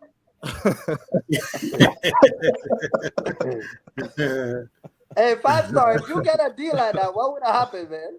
So I would have took it. I would have took it in a heartbeat. I would have said, "Okay, I'll get my truck next week, and then we'll be on our way." Seriously. Hey, man. There was no question. That's classic, man. That's classic. Yeah, it was funny. But Kirk, even still, after Mark's going in on her, you're still like, "Well, wait, send me an email. Email me. No, because you see Mark. No, but see Mark. Hey, 5-star. Come on, man. You see Mark turned into the dirty guy. So I gotta play the good guy. You gotta understand. We're hosting the show together. So if he's going in on her, I gotta at least balance it out with her. You know what I mean? Because you can see evidently it never worked, because she came the next day and she was mad with Mark. She was like, man, you see what I'm saying? She didn't understand it at all, though. Check it out. Mad. She was in my live Thursday night, and she asked a question, and I just seen people in the chat put this emoji up. She asked some type of question. I can't remember what the question was. You gotta go back and watch the live from Thursday night. But she asked me something, and everybody was just like, I just saw these emojis go up. Like, I just, they're like, oh Lord, this girl again. Yeah, I just, she needs someone to really hold her hand from like start to finish, man. Yeah. That's what I was giving her, but she, Hey, Kirk, you ain't got time for that, bro. The type of holding hand she needs, you ain't got time for that, man. You ain't got time for that, bro. It just got worse. Yeah, it would just not been good, bro. And she didn't want to take the advice, like box trucking, like just looking into the future is too complicated for her. Right. But her level of comprehension, and she talking about hazmats, bro. It's just too complicated. Like all this stuff you talking like ELD and just over the road and time, and that's just gonna be too complicated for her, man. That's why I was like, man, cargo van. She don't want to do it, so it is what it is. That 20 grand. Hey, Mark, answer this question right here. I just put it up on the screen. How can you not find a truck? Man, listen here. The way the rentals is right now, it's one way you can make money with a rental, but I know 98% of the people ain't gonna do what it takes. Which is moving. Which is big and bulky. Final mile. No, not even, because I had a guy DM me today with a $3,600 a week contract, and he was like, "Can I rent a truck?" They talking about $1,200 a week for the rental and 39 cents a mile. Damn. And he don't want to be in the truck, so you figure the truck $3,600 minus $1,200, right? That's going to leave him $2,400. You're paying 39 cents a mile, plus you got to pay 2 guys. Plus your insurance. He's not going to make any money. Now, if you paying $1,200 a week for a rental and you doing 3 and 4 bedroom moves 2-3 days of the week, then yeah, you could pay $1,200 because you averaging about $3,000 a day. You see what I'm saying? But if you're not doing that, then no, I don't see it working. Not at 39 cents a mile. And another guy hit me up today. They offer him 32 cents a mile. So nah, it ain't gonna work. $1,200 a week? Fuck, to rent a box? Oh, $1,200 a week. Yeah. So it looked like the rates are starting to go back up on the rental, or I had some static. I don't know if that's me, or I noticed the rates are fluctuating. I know the people that are coming to me that are just getting into the space, that are inquiring about rentals, they're really getting taxed. So I think the rental companies are kind of looking at your experience, and if you are a higher risk, they're charging you a higher price. And higher risk means brand new authority, brand new into the space. They're charging. I thought you was gonna say age. No, because they cold call me all the time. Like Penske cold calls me all the time. So they have trucks. So that's when people like they don't have no trucks. Like when he was saying that they didn't have no trucks, I'm like, how they don't got trucks, man? They call me once a week. Man, Mark, you need any trucks? What's the rate? I mean, they giving me decent rates, but I understand you talking about a customer since 2010. You know what I'm saying? Right. But they have trucks. It's just, you know, they being selective on who they rent them out to. You know, and Yeah. if you are a new authority, they're charging you some exorbitant, egregious rate to the point where they pretty much want you to walk away from it. Here, if you accept it, okay, fine, because you're paying for the risk. You see, you're paying to be high risk. But ultimately, I think they just want you to just walk away. It's a deterrent they're using. But damn, 1,200 a week, 39 cents a mile. Shit, 1,200. Yeah, yeah. A lot of these people is just not understanding it. Hey, but Daniel, but Daniel, oh shit! Here we go with this again. 5-star. So remember when? I gotta go shave. I got a meeting in the morning. So no, listen this. So Daniel, you remember when the girl came back and she was asking me to ride in the truck? Yeah, but listen, man, that's her not understanding what the requirements are to get a CDL. Right, that's what I was trying to explain to her, right? You can't just ride in a truck with someone for 5 weeks and then, oh, I got my permit, now I can go test. You got to go to school. Is that how she was thinking? Yeah, that's how she was thinking. And you was gonna let her run under your authority. and then when I told her that, you know, my wife is not gonna allow that, she said that you set yourself up for a disaster. She said that my wife will understand once she meet her that she's a nice person. Yeah, and then I said Ninja's gonna take the hammer and beat you over the head and beat some sense into you. That's what I'm saying. Like that was gonna turn out. That's exactly how that was gonna turn out. Yeah, she kind of stepped outside of her boundaries with that one. So because when she first came on, she was saying she wanted to turn her house into a duplex, or either that or buy a box truck, or buy a truck to run hazmat. She said if she took the money, if she spent the money in her house, she wasn't gonna start the box truck business, and that's what kind of ticked me off. So you're basically saying money that you were intentionally going to invest into your home, you rather just take the money instead of investing that money into your home. You rather take it and put it into something that's a risk. So you rather, instead of investing the money into something that's going to bring the value of your house up, that's going to appreciate over time, you rather take that money and invest it in a risk. And after listening to you, that 50-50 risk, we know which 50% of the side you was going to land on. You see what I'm saying? So basically what I was saying is take the money, invest it into your house, remodel your house to bring the value up, and it's going to appreciate over time anyway. I should have told her I sold her my truck. Hey, instead of taking that $20,000 and investing into a business that we know which side of the equation she was going to fall on. Right. You know, because $20,000 ain't a lot. No. And listening to her, she doesn't have what it takes, you know, as far as mentally the education of the trucking to get to where she needs to get to with the minimal amount of money.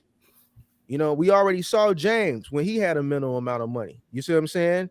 You know, is that the one that drove out to Cali? Right. It's the one that drove out to Cali. Right. So, you know,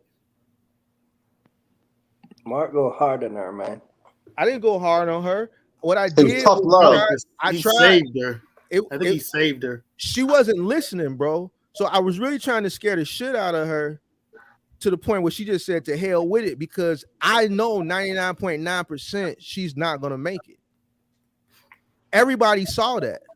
Mm-hmm. I just had to be the person to tell her that. Kirk, I got a question for you, Kirk. Yeah. So when you made that offer, based on how the conversation was going and and her responses to the yeah, like you tell her, yeah, I know. Based on that, when you made that offer, did you think she was going to jump on it like right away and be like, okay, I'm going to get my truck and So let me first. I know she wasn't gonna take it, but let me tell you how the offer come about. Right? Let me tell you why I said it to her. Right? Yeah. She come on the live, and if you go back and watch the live, and sometimes people do this. They do this a lot of time. I see regular people do it, and YouTubers do it. Right? They'll see an experienced person, they'll watch you, but then when they have a conversation with you, they'll downplay your expertise, right? So when she come and she was talking about attending truck, what is the guy named Truck and Hustle? Oh, I gotta tell you about that too, Kurt. Oh, I ain't Truck and get a Hustle, chance to yeah. talk about that. Yeah, when Yeah, she but yeah. come and she was talking about Truck and Hustle, and I said to her, if you remember, I said to her, "What did you learn?" She said, "Nothing." I said, "Well, I give you the $150 back because you never learned anything." Yeah, Remember I I remember said that. that, right? I remember that. And then she said, "No, no, no, I made connection. I made network. I went there to networking." And I said, "Okay, did you meet anyone?" "Yes." I said, "What did you learn from your networking?" "Nothing." You see what I'm saying? So You are not about the treadmill, bro. if you're talking to someone, right, and they're seeking advice from you, but at the same time, as if they're coming off of it, as if there's a better alternate Which way one to did you go about unplug? stuff. You get what I'm saying? Mhm. You gotta ask them. You gotta give them. You gotta put them against the wall. So when I Yeah, said to her, I said, "Hey, check unplug. this out." She Unplug. kept talking. Right? Mark was talking. Mark was listening. If you go back and look at Mark's expression, Mark fall back in his chair, and she kept talking. Yeah, you And if did. you go back, you'll see that I cut her off. I went up the scale and saw how fat I was. I don't think Mark knew his expression until he watched the replay of it. Right. So when she was talking, I cut her off. I said, "Tell her what I'm gonna do for you." And that's when I made her the offer. So even though she watched all these guys, what I'm trying to show, not only she, but people in the audience, that even when someone serious presents something to you, because you listen to so many fools, you can't give an answer. That's why people like you and a lot of different people in the live was telling her, "Take it, lady." One guy was saying, "Man, send that contract over, Kurt." And that's when Mark started to ask her. Mark was like, because Mark was like, "Okay, let's see your answer." He And was then back when there. Mark said Mark to was back her, there analyzing. "You gonna come and you gonna work, right?" She said, "Yes." Mark said, "You gonna come out 3 weeks, right?" She said, "Yes." Right? No, And she then didn't she say said, yeah. she She said, said He said, "I she work didn't say weekends." she said 3 weeks. No, I got a "Yeah, job. yeah, Yeah. yeah." And I'm then like a that's when job. all hell break loose. She said, "I want to You work know from what I'm home." saying? And then Yeah. Mark get upset and get up. And then you guys move from telling this lady to take it to start going in on her. You see what I'm saying? Because it But was the a point waste of that I'm time. but the point that I'm trying to say is that sometimes, you know, you like you said early on, she needs someone to hold her hand. Mm. She get that opportunity. Think about it.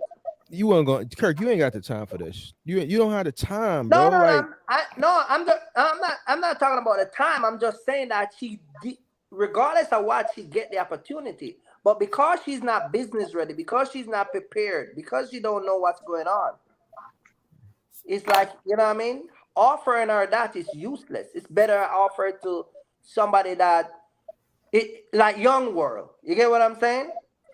mm, Who was out here and despised his shortcoming. right. All right, Young World, I'm gonna put you in a truck. I'm gonna put you under my MC. We'll roll out next week. You get what I'm saying? it will look more acceptable to Mark. But to her, you know, and then some goofball person said that I want to sleep with her. That's why, man, listen, man. Because you kept, you know why? Because you kept.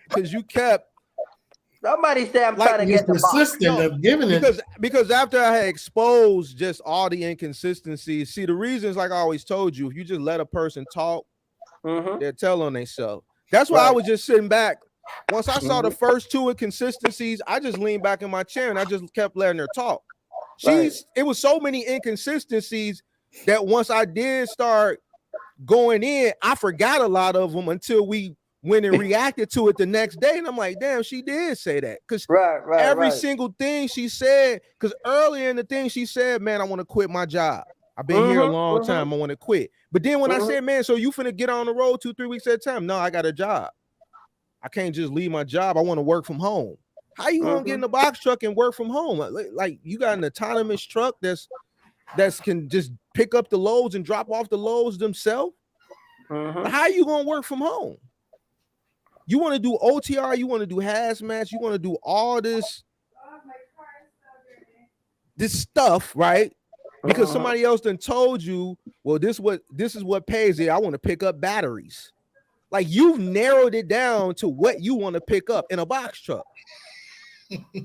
Like, you got to get what's available. No, I'm just going to move batteries. So at that point, I'm like, Kurt, why are we wasting our time, bro? Right. And then you like, well, I'm just going to just email me. I'm like, for what? Email you for what? You know what I'm saying? So I just, you know, it was just a waste of time. It was a waste of time, bro. You know, I just had to be the bad guy, but hopefully I saved her 20 grand. Hopefully I saved her 20 grand. But see, let me point this out though. Mark just said that 20,000 can start a business, right? So let's just point it out. No. Wait. 20 grand is not going to get her far. If me and you were starting with 20 grand right now, it would be fine. You know what I'm saying? But her, she's going to make mistakes after mistake after mistake. Because once she doesn't listen, she already has it in her mind that she's going to run batteries. Right. So, but see, the thing is, let's say she took the deal, right? Because she was getting let's say she took the deal. Number one, everything will be covered in terms of where expertise would come in. So she would run it on her MC. So right off the box, she would be making money. She would have protection, meaning that she would be getting trained, all the stuff that she need, right?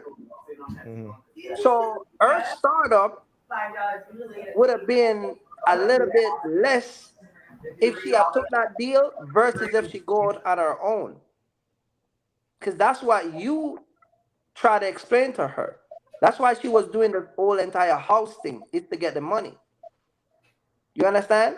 So if she was coming in, she would have probably would just go down to her bank and, you know, get a truck. But then once she get the truck or MC, it's easy for her to run because she would have that protection of running under someone MC that it's not new. But she's just not cut out for it. She's not built for it. She's not cut out for it. And there's this huge talk now on the internet where people are telling women to leave trucking alone. They can't manage it. Yeah, Anton Daniels was talking about that the other day.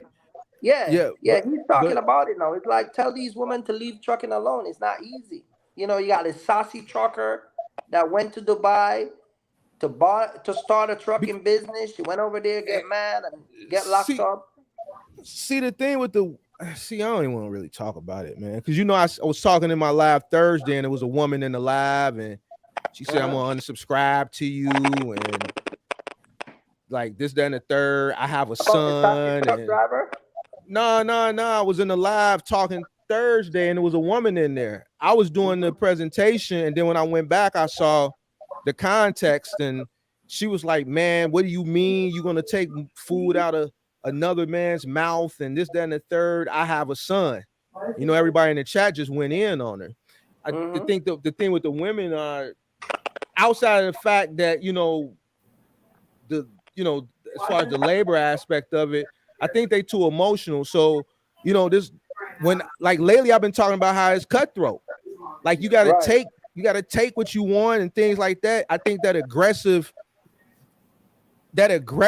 that I've been talking about lately, she got offended by it. But that's trucking. Like somebody's gonna win and somebody's gonna lose. That load that you're chasing on the load board, you're not the only person chasing that load. Right. You see what I'm saying? So if you're the guy who's operating at an exorbitant, cost, and somebody comes along who takes that load because their cost isn't that high, they won. You lost, and you're calling them the guy who's taking cheap freight, but really it's not cheap to him. But at the end of the day, he just took food off your table. Right. That's just the nature. That's business in general. That's business, right.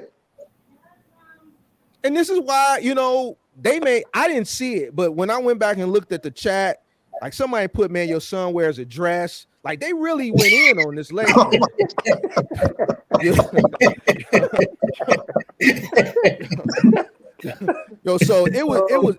it was bad, and I just think it to the point where a lot of women just don't understand the competitive nature of trucking. It's cutthroat. It's cutthroat. Yeah. And it's just the same reason why people won't vote a woman into president. Because of something like that she said. Mark, why would you take food out of another person's mouth? Why not? Yeah. It's about me, my family, my employees, my team, everybody that's with me. It's about us. And that's just business in general. It's just business in general. And I just, I think a lot of women they can't play the game aggressive like that. It's not in their nature. It's not in their nature to be cutthroat. And yeah, they're too emotional, man. They're too emotional. A lot of women are. Oh shit! Hey, 5-star. Oh shit! Somebody move, man.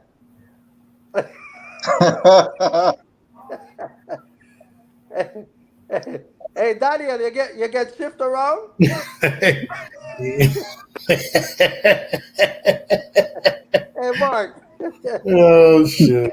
Hey, Mark, you hear what this guy just said? Hey, Mark. Nick says she absolutely agree with you. Doesn't Nick drive, or is it Pippi that drive? You're mute, Mark.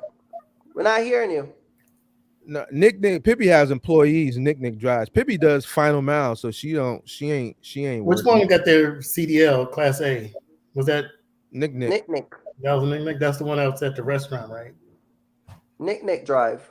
Okay, yeah, Nick drives. So yeah, but what was that comment you put up?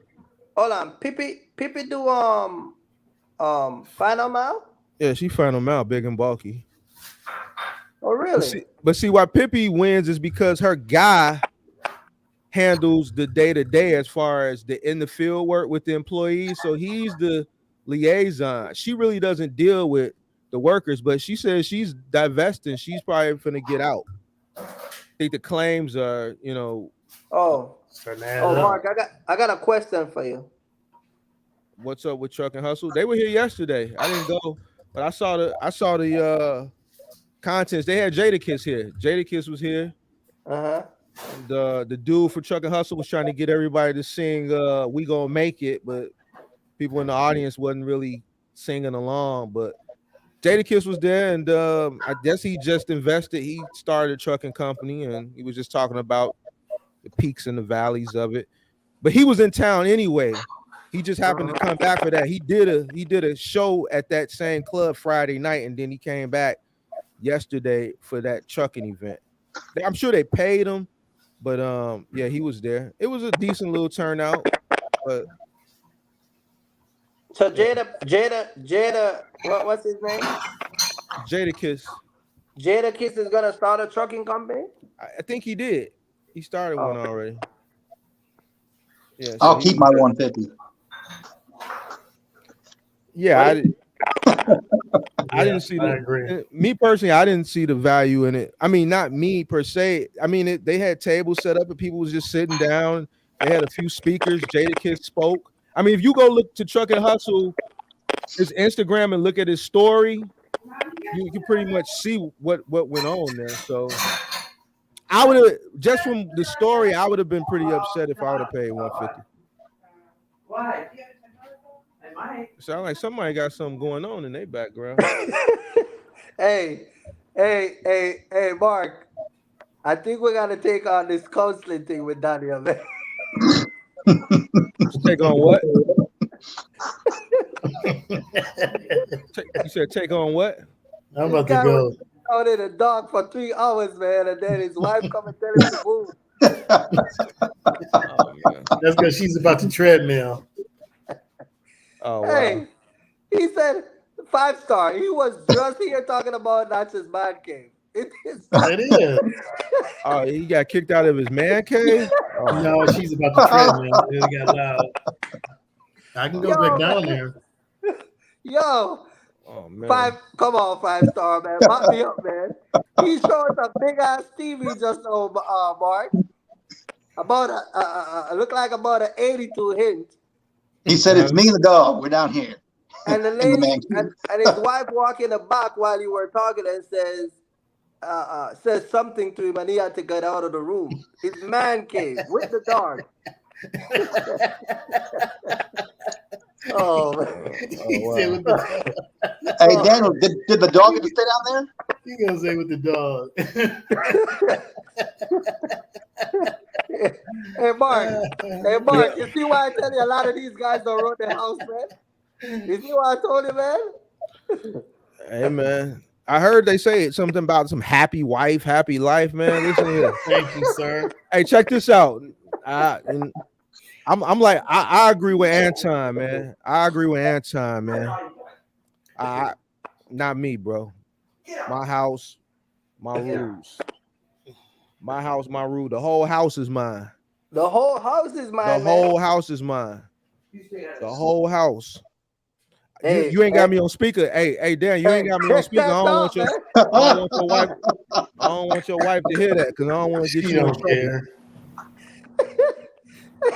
I wish I would. Me personally, I wish I would go find like a little room to crawl up in. Man, you gotta be kidding me. There you go. Man, that's where I got all my stuff. Hey, Daniel. Okay. That's where you got. That's where you got all your stuff. That's where I got all my stuff. I got my TV, got my computer. I got my printer. You tweaking. So you got like. Hey, Mark. Hey, man, what's wrong with you, man? I ain't got the button. This your live, man. I ain't got no button over here. This your live. You gotta get your own button, man. Hey, remember to lick it. Hey, tomorrow on the Wise Man, I'm gonna hit the button. Yeah, please. I ain't coming tomorrow. Y'all lost a picture for tomorrow. 5-star. Remember. Then you got to show up tomorrow. I ain't show up tomorrow. No, you're gonna show up. Whenever you show up again, I'm gonna hit the button on you. This guy. Whenever I see your name. Man, we gotta go back and watch it live, man. He just said that's his man cave. He said she's down there treadmilling. So shit, she kicked you out your man cave then. No, it got loud. I wouldn't be able to hear, so I just came upstairs. But why did her treadmill down there in the man cave area? Why did her treadmill? Do she work out this time of the night every night? Yeah, she's off. Oh, okay. For the summer. So I thought, because some women they'll see you. See, you probably was laughing too loud, having a good time. No. And that's when a woman, he having too much of a good time. Let me go. This is about time let me go ruin his little good moment. Hey, let me go ruin his little good moment. Hey, Mark. Hey, Daniel, you look like you just the type to just get out of her way, man. Like it's easier. It's easy. Oh, hell no, man. I gotta go, bro. Oh, yeah, man. Hey, man, I'm gonna give you a channel to watch, man. You ever heard of Anton Daniels? Yeah. Man, watch Anton Daniels, man. Oh Watch man. Anton Daniels, man, but ease into it. Don't just get. See how you doing some stuff, man, and you gonna go in there and talk about some. Hey, you need to pour into me. I'm, it's this my house. Man. You live in it, and I let you live in it. But as long as you pour into me, you gotta ease into Anton, You man. know what? Just ease into it and just start applying some of those. Different strokes. Apply some of those pressure, man. Yeah, man. Hey, It's all good. I can do what I want, so I don't call that. I don't have to You call can't, habit. man, listen, man. Stop saying that, man. You can't do what you want, man. Who can't do what they want? Yeah, I can. Man, your wife just tell it to get out of the damn room to run. No, she did. She went down in the treadmill, so I left. Which woman exercise 10:30 at night, man? She does. Man, That's her routine. Okay. Hey, man, we're gonna leave you alone, man. We're gonna leave this guy alone. You know what? Y'all could be some ruthless people when y'all want to.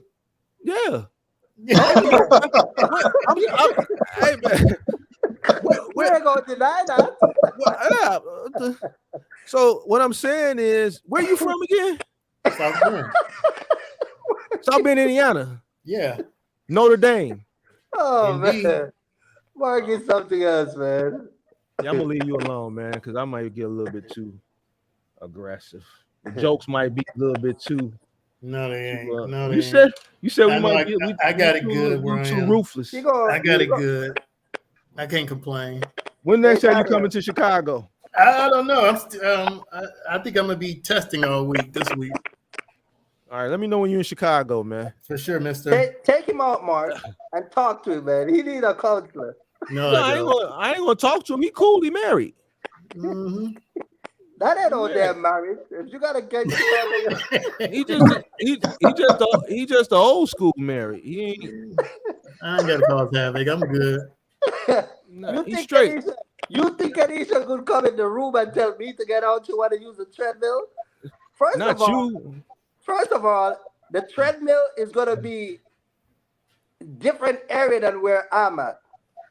Come on, man. Hey, listen, Kirk got a wife and 2 kids, and whenever he at home and he live, you don't never hear nobody walk in that room. Never. You ain't heard no kids come into that room. Never. I don't have to control it like that though. I don't care.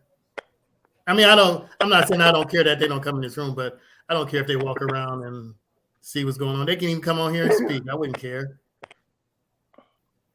You say that now, man. If you I don't care. I wouldn't care. We're gonna leave you alone, man. We're gonna leave. It's all good, bro. All right, man. Vernon say we're gonna get you divorced, man. We ain't gonna get you in trouble. No. Shout out to Vernon. Vernon is married. It's been 23 years, 24 years. She ain't going nowhere. She ain't going nowhere. She ain't going nowhere, man. Where you originally from? You ain't from South Bend, right? Yep. You are? I am. Did you go to Notre Dame? No, I did not. I didn't go to college. No. Did not. I could have took classes. You retired? I did. Where'd you retire from? Hey, Kevin, watch them teachers, man. So you taught at Notre Dame? No, I was a groundskeeper. You was a ground. So you worked for Notre Dame, but you didn't go to college. Right. Okay, so you did what? 30 years there? Yep. All right. So you retired. Now you want to get into you already in trucking. Whenever I'm out there. Right. I heard Kirk say you kind of like laissez-faire with it. You like that word? You like that word? See, I had. You like that word? I have to admit, I've been chilling lately. Hey, I told him he kind of laissez-faire with it. I've been chilling lately. Hey, 5-star, man. Why you starting this whole shit, man? Turning lately. Hey, check it out. For you to be a new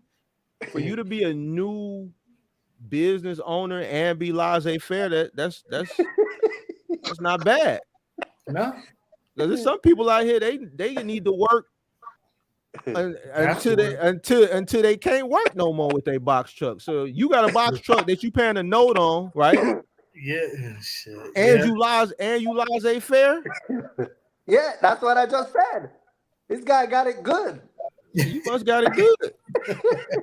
it took me a lot of complain. years of hard work to be laissez But faire. you know, I'm ready to go. What I should have did is I shouldn't have started going for my CDL. I'm trying to get that behind me, and then I'm going out. Once I get all this situated, get behind me, then I'll be out. Oh, so you want to go out on the road? Yeah. Oh, okay. I'm just trying to get this CDL. Hey, he trying to go on the road, so you trying to get a. I get it. How long you gonna stay out for? Oh, you know, whatever I can do. You'll stay out for 30 days, won't you? Oh, I will. Hell yeah. I I know ain't got you no will. kids. I know you will. I don't have any kids here. Hey, look what Lou Jackson said. Somebody needs a life jacket right now. Oh, your kids grown. Yeah. Oh, man. Yeah, stop, man. Your wife ain't gonna mind you being out like that, right? No, she will not. Oh, you all good. Hey, Mark, he come on the live, right? Mark, he come on the live, right? Last time. In 2 minutes, his wife come behind him. What did he say? She had to see who he was talking to. She had to see who he was talking to. Oh, let me know when the next time you're in Chicago, man. I'm gonna take you out like I do everybody when they come For through. sure. Please take this guy home, man. Just don't tell nobody where I take you. No. I mean, you can tell people, just don't tell your wife. Oh, man. Mark, they say you need to stop, man. I'm gonna make sure stop, man. I'm gonna make sure Kirk in town too. They say you need to stop, man. Leave that alone. My wife is cool. I'm gonna leave you alone. She's really down there. I like messing with she's from Grand Rapids. Oh, she from up there with Floyd. Yeah. Yeah, Floyd Mayweather. Roger. Grand Rapids, Michigan. Did you see that fight last night? I'm glad I didn't. I heard about it, man. I felt bad for him. That was bad. I got invited to that fight. I didn't go though. So what? Yeah, I didn't go. Mark don't go nowhere, man. He got a lot of these little chicks running around, ringing off his phone. You can't even have a good sentence with him without his phone keep blowing up with these little. Mark. Yeah. I didn't go because so the person who I got invited from Chicago, his cousin, well, he's my cousin, but his cousin from the other side of the family is in Bud's camp. So whenever he fight, normally go out there, but he my cousin had a sinus infection, so he ended up selling his ticket. I told him I wasn't gonna go because I'm preparing for something else. So the money I would have spent out there, just from since I would be with him and be with the camp indirectly, even though I don't know Bud, but I would have been in the camp, I would have had to spend a lot of money. So I probably would have spent about outside just with clothes, because I knew I would have been in a lot of photo ops and stuff like that. I probably would have ended up having to spend somewhere around 10 grand. And I got something else coming up that I got to spend that money on. So Hey, Nick coming through, man. She said she coming to Chicago next week. Oh, yeah? Mm-hmm. Okay, well, hit me up. If I'm around. Yeah, everybody hit Mark up, man. Yeah, from around. Yeah, so man, I got an event I gotta go to where I'm gonna have to spend that type of money. So I didn't want to do two back to back. You know what? You would have been sad if you'd have went and spent that money because man, well, you know what we was talking about that. We was talking about that. No, we was for Bud, but like we feel So I would have been I would have been with that camp. You know what I'm saying? But like, man, after watching the replays, like, man, we all just felt bad for Buddy. You know what I'm saying? So we just felt bad. He beat that boy like. But you know, Mark, it's a trilogy fight though. So they fighting 3 times? They can. So Spence can order another fight up with him. Well, then maybe I'll go to the next one. Man, stop. Spence don't want that smoke again. Business move. So was it staged? That could have been staged. Yeah, I was not the way not the way I saw the replay of how that boy got beat. That wasn't staged. Yeah, but how much did he make? I don't know the How much ticket. did he make off that fight? I just think they made the next fight like that and the third fight like that. They was talking about they can retire from boxing. I don't think it's staged. I just think he beat the boy. He just beat him. Well, we'll see if this another fight. See how that go. Nah, it wasn't staged, bro. It wasn't staged. know, You could say some of Floyd's last fights might have been staged. And Floyd was in on this. But yeah, Floyd in on all the big ticket fights. I mean, shit. If it's in Vegas, it's coming to Vegas. Ass whooping. Yeah, it wasn't no stage. But the next fight. If they do refight, I'm probably gonna go to that one. Spence can't box though. I'm not really the only reason, like, I really don't follow that division like that. And I almost put 500 down on Spence too. Oh yeah, see, you need to just go ahead and sell your box truck. You don't need to. You don't need to. Goddamn, sure was. You don't need to be in no box truck. No, you box trucking for fun. You box trucking for fun. It is fun being out there. It truly is. From where See, I came from. That's what retirement do for you. It's just kind of boring. But I retired. I retired to start the box truck. I mean, I could have still been working there. So you got a pension? You got retired like with a pension? Yeah. So I had to freeze it. So he get pension. You get pension and Social Security at the same time? No, I don't get none of that. I had to freeze my pension. But you don't look that old. 55.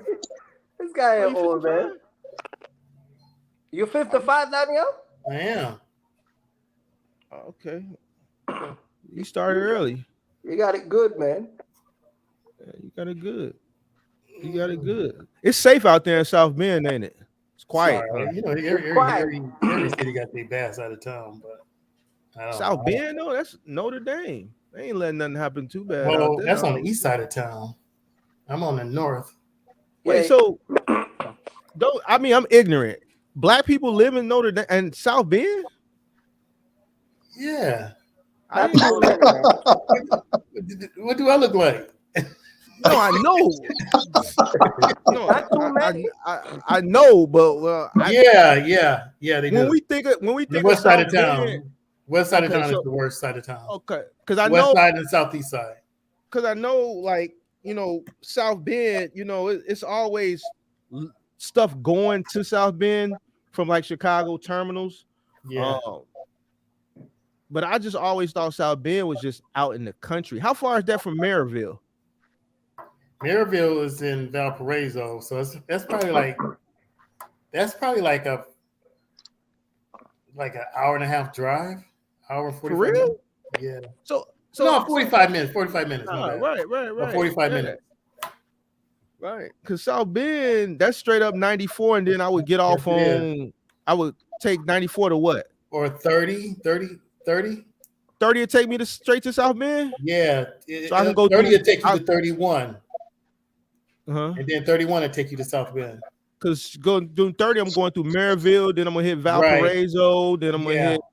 Then you go. See, 30 goes straight through Valparaiso, yeah. And see, that's what I'm saying. Like out there in Indiana, you get to some of them parts of Indiana, you start seeing them Confederate flags and stuff, man. I just don't like driving through Indiana. Those parts of Indiana, like that's going more towards Indianapolis, though. What you talking about? He get protection, though, Mark. He get protection because his wife is a teacher. Shoot, my mother's retired. Well, I'm in Chicago though. It's a different ball game here. Yeah, it is. South Bend is pretty quiet though. Why you say it like that? Yeah, it is. Like you have a lot of young kids from Chicago that come down here and sell drugs. Yeah, to the Notre Dame kids. I don't know. That's what they do. Them frats, they probably do a lot of ecstasy and Molly and probably. I don't know if they into that F ball. I ain't gonna say it, but you know what that F ball is, and a lot of those party drugs. We gonna let Daniel slide tonight, man. Yeah, we gonna leave him alone. You better get it in now because I ain't coming back on.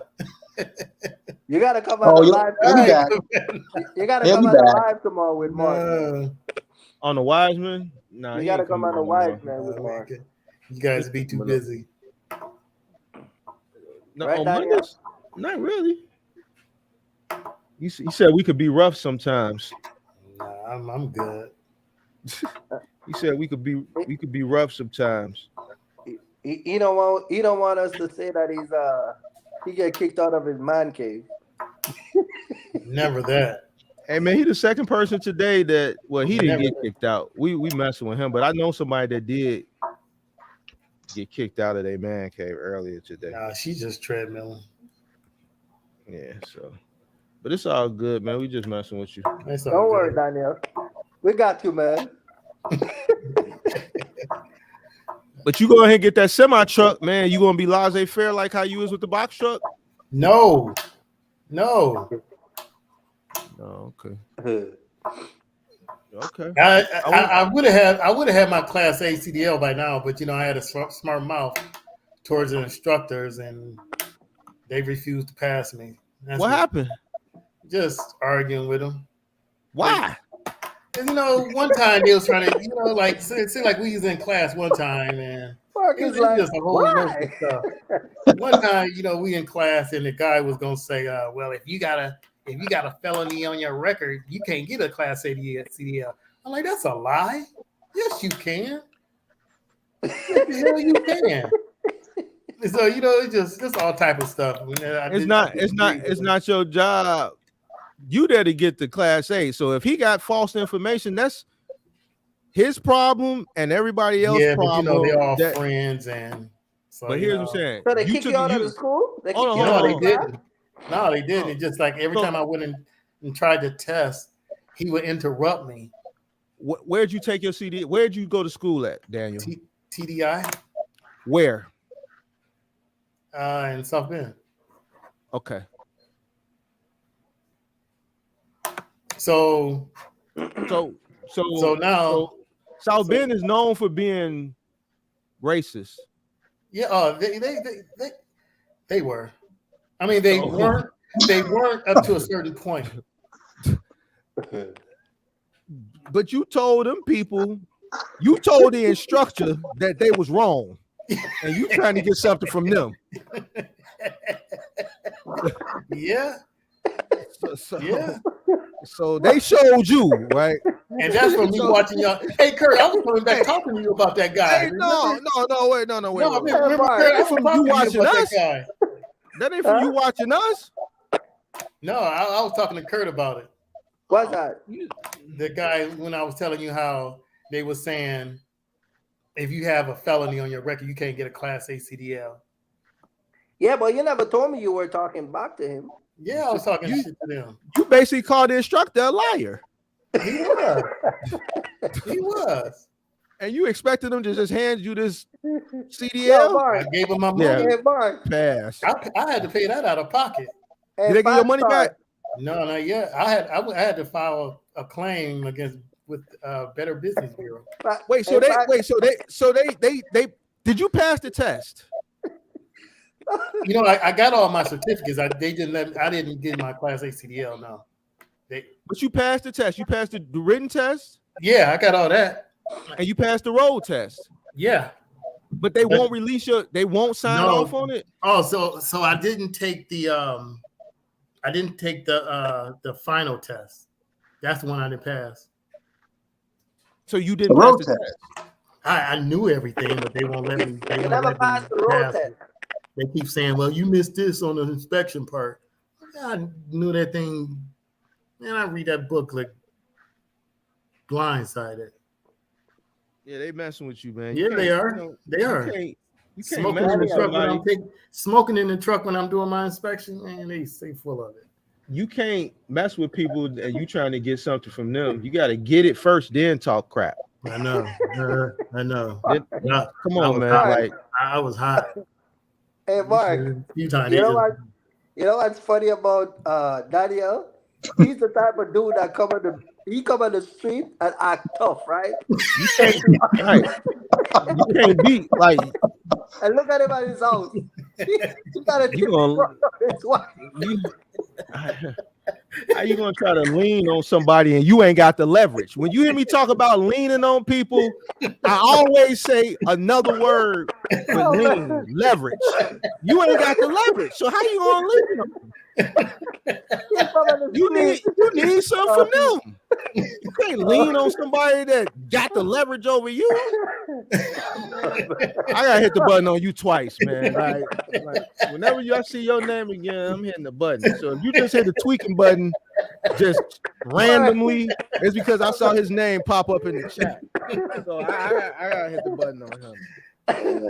oh man. You told man, that's not true. So you failed the test, Daniel. You failed the test.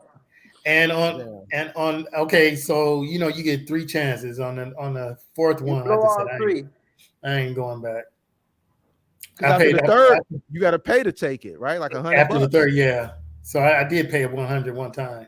Then I'm like, I ain't going back.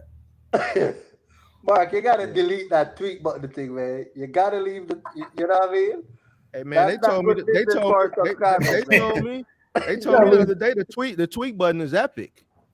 Tell Lou Jackson he don't know what he's talking about. Can't delete the tweet button. Yeah, Lou Jackson he don't know what he's talking about. I can drive. I can drive anything. Hey, 5-star. This guy is tough at school, but a baby at home. So Daniel, are you going to go back and get your CDL? Well, I'm going to this other place called DriveCo. They told me I can come and take the last week. So I'm starting that Monday. So you got to pay them too. Yeah. Monday, like tomorrow, Monday? Yeah. He said tomorrow, like tomorrow. So I'm gonna tell you one thing, bro. Oh man. You know what we would have did if we was in Chicago and a person was playing with you like that after you gave them about 7,000. Gave him about $7,000, right? No, it was $5.99. You supposed to go tweak with him. 59. That would have been one of them, man. If y'all don't give me my shit, who you telling? We finna come up here and blow this spot up. You guys used to blow this spot up. Hey, that's why I just went down to Better Business Bureau and see what they say. Better Business Bureau, man. You say 1985? Man, I see you get a lot of money back for people. Man, bro. Oh, this is how you know how the Better Business Bureau work? You know how they work?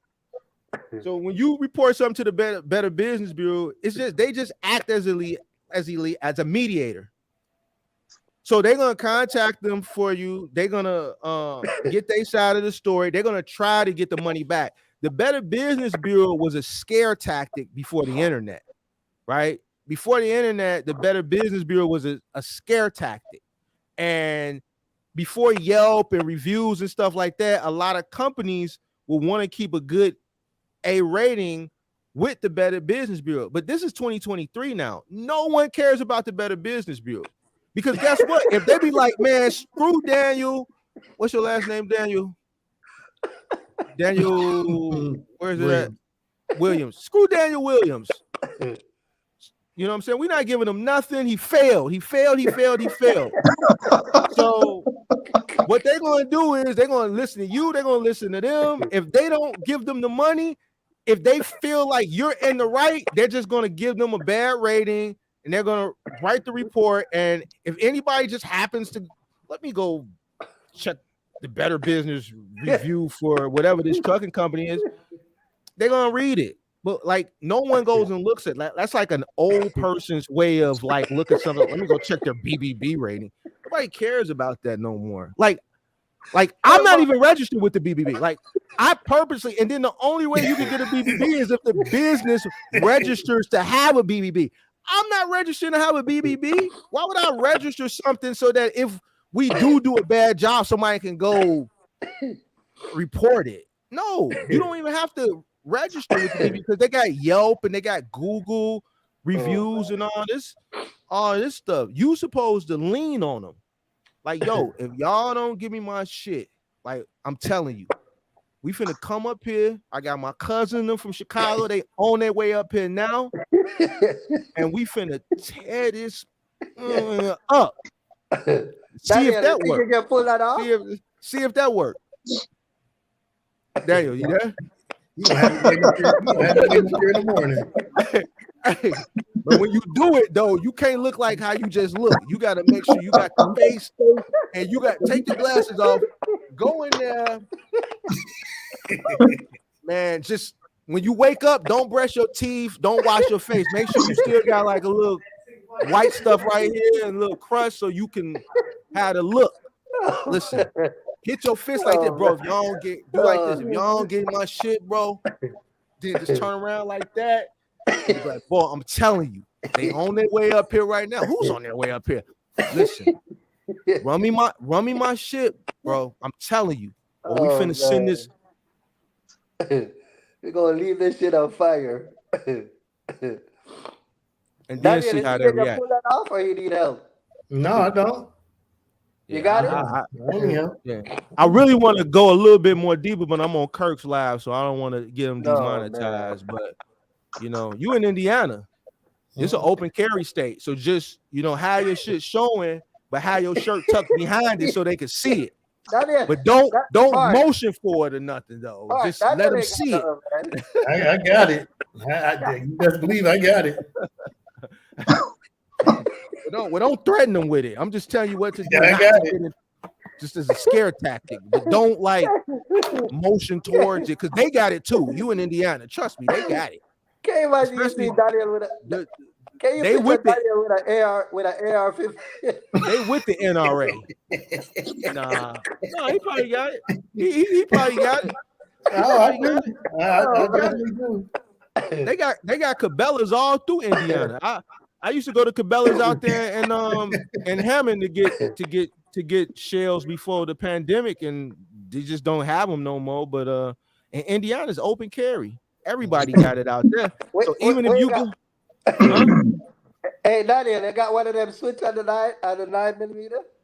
Yeah. What is it? What the switch is. You don't know what the switch is, bro. You don't know what that is. Don't worry, nothing. You don't need to know what that is. You don't need to know what that is. Oh, all right, guys. I gotta go do the 3 S's. Oh man, you set Daniel up for all of this, bro. Don't do that, Daniel. I'm just messing with you. Don't go in there. Don't go in there tomorrow, Daniel. I ain't going there. Don't do that because them guys in there, I already know. They ain't gonna play. Don't take nothing I'm saying serious.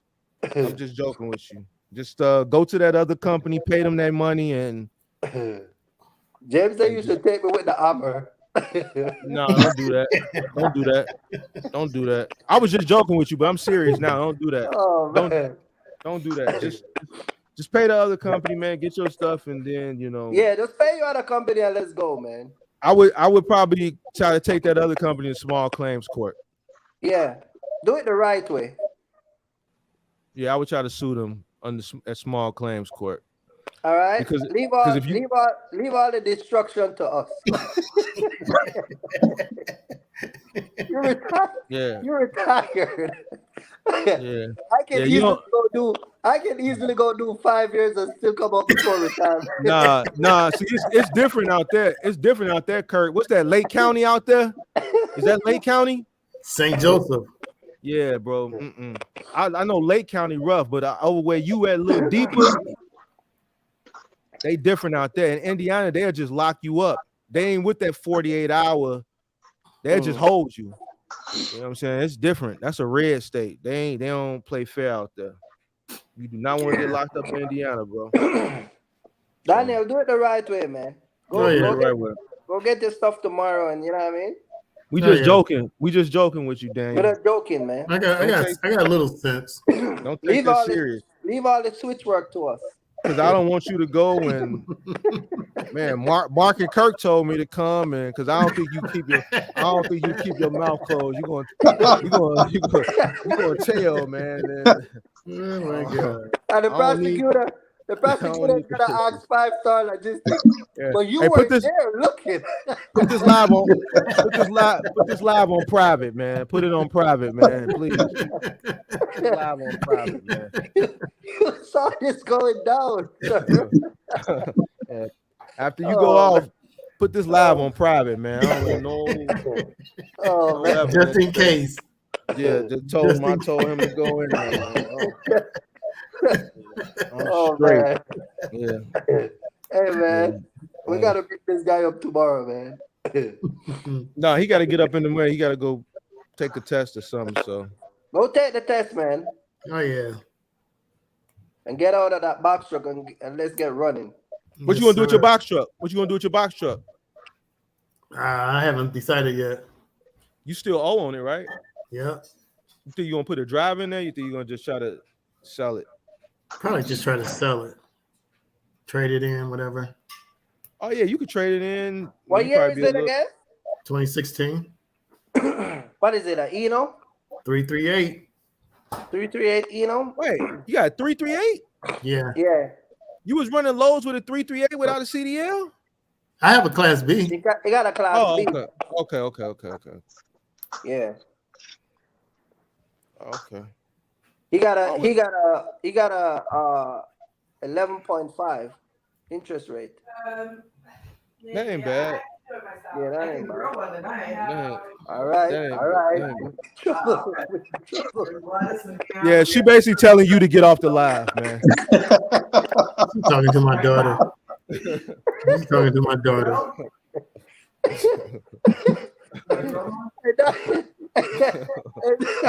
And Daniel, what is the mark, man? Oh man. Hey Daniel. What up? Huh? Say that again. He can't hear you, Kurt.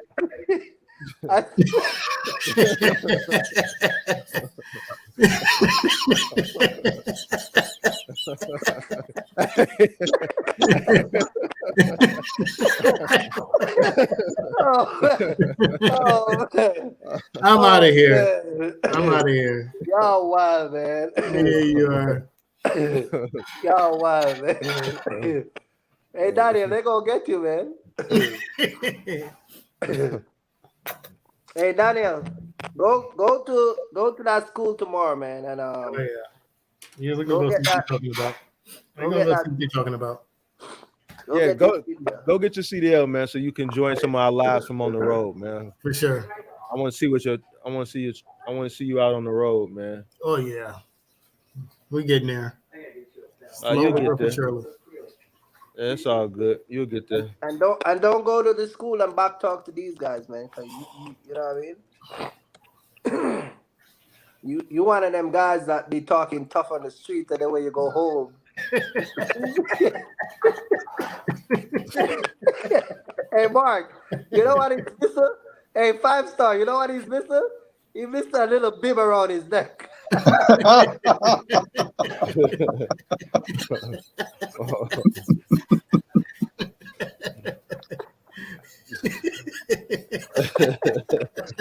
Hey man, you can't let Kirk do you like that, man. You gotta come back at him, man.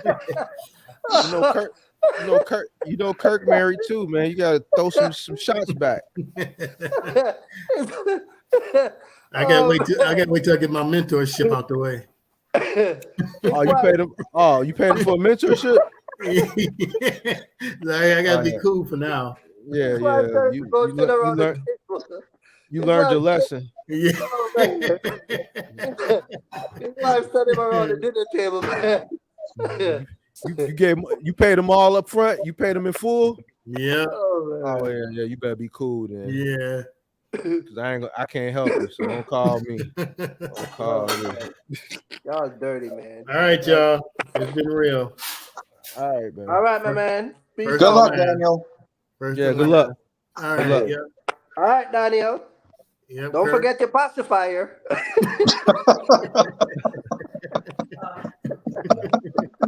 Hey man, you know his wife right there, bro. like right there, Kurt. Oh man. Oh man. She acting like she ain't listening, but she is. Let me say hi to your wife, man. No, goodbye. No, you don't. Just hang up, man, please. Goodbye. Hang up. Goodbye. Let's say hi to your wife, man. Let's say good night. Somebody said Luke Stevens said drop the link. Oh man. Luke Stevens said drop the link. Drop the link. Oh Yeah, man. Let me see if I Stevens. can log back on. Hold on a minute.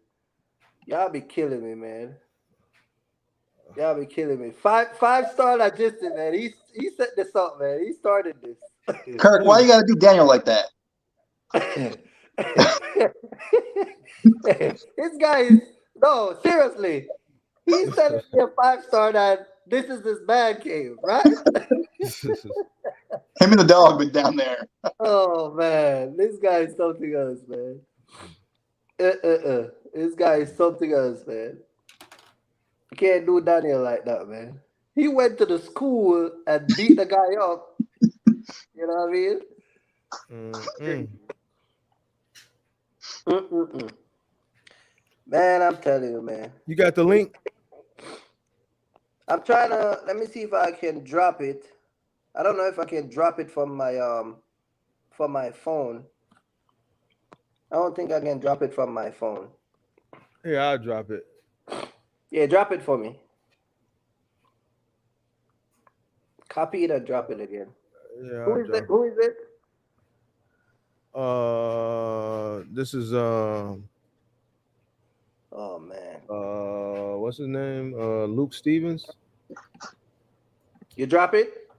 Yeah, I just put it in the chat. Come on up, Luke Stevens. So 5-star, what you plan, man? You're gonna keep running the Amazon or what? So listen, man. I'm retired. I'm a year older than Mark, so I just do this to have something to do, man. I just, I'm not one of those that has to. All my money is separated, so my pension money takes care of everything, and then the trucking money just is for the truck. So, I run when I want to run. Right. So that's all you guys do? You just work a lot and then you just pretty much call it a day? I'm retired military, so I did 22 and a half years of, working hard. That's what's up, man. That's what's up. So you just do Amazon sparingly? Yeah, like I told Kirk earlier, the nearest facility that runs most of the routes is, a couple hours from me. So the money has to make sense for me to move my truck to do it. So, right. Where you at? Virginia. What part? The 7 cities, so Hampton Roads area. So what is that? Rick 5? Was that the? Yep. Rick 5, the only sort center. All right, so you up there with motivation? Yeah. You be seeing them in there? They still running? Yep. That's good, man. I'm glad they still running. That's what's up. Oh, so you still run into him? Yeah. You ever ask him what happened with your YouTube, or you don't talk to him? I mean, we talked about it. They just basically told me that they've been busy, running their 2 trucks. So that's what's up. 5-star logistics, man. You got all the source. It's a lot of people up there in that Rick 5. I know your boy he got a few of his mentees in that location too. Well, that's the problem. When there's only one sort center in the state of Virginia that produces like the postal loads. It's not like North Carolina that has multiple facilities. New Jersey has a bunch of facilities. New York has a bunch of facilities. Yeah. So and there's an abundance of trucks in the Richmond area. So So Virginia. So what's the big city out in Virginia? So obviously up in the area up there, Richmond's the bigger city up there, and then as you go further north, you run up towards DC and the Baltimore area, and then going down south, you run into the seven cities of of Virginia Beach and Chesapeake and Norfolk, Suffolk, Newport News. Yeah, that's And then that's where I had to drive. if you run out west, you run into like Roanoke and then you run up into the mountains.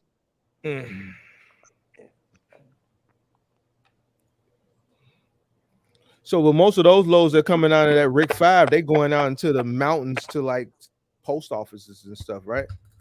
Yeah, they go up into the mountains, and then there's a bunch that go down. I shouldn't say a bunch. It depends on how much freight's moving, but they have loads that run down in North Carolina and like the Virginia Beach, Chesapeake area.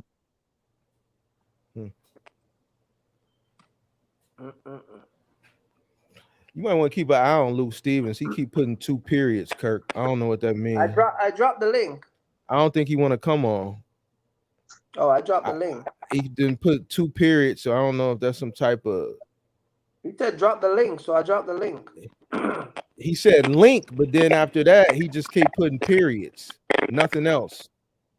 So his channel is FBI.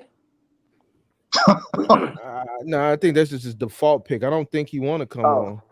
He just keep putting 2 periods. All right, I dropped the link, so anybody want to come on? You got Mark, you got Kirk, you got 5 Star Logistic. We thought we was gonna have Daniel a little bit longer, but y'all see what happened when you don't run your house. You ran him out of here. You ran him out of here, Kirk. Hey, where is? Let's find out. Hey, Nick, hit the link and come on up, man. Let's find out where Nick at. Let's find out where Nick at. I hope she's not driving. But yeah, if Luke is there, hit the link. She can't be driving. She's moderating. She wouldn't be able to type all this stuff in the chat if she was driving, I don't think. Oh man. She probably not driving. What are you guys talking about tomorrow night on the podcast?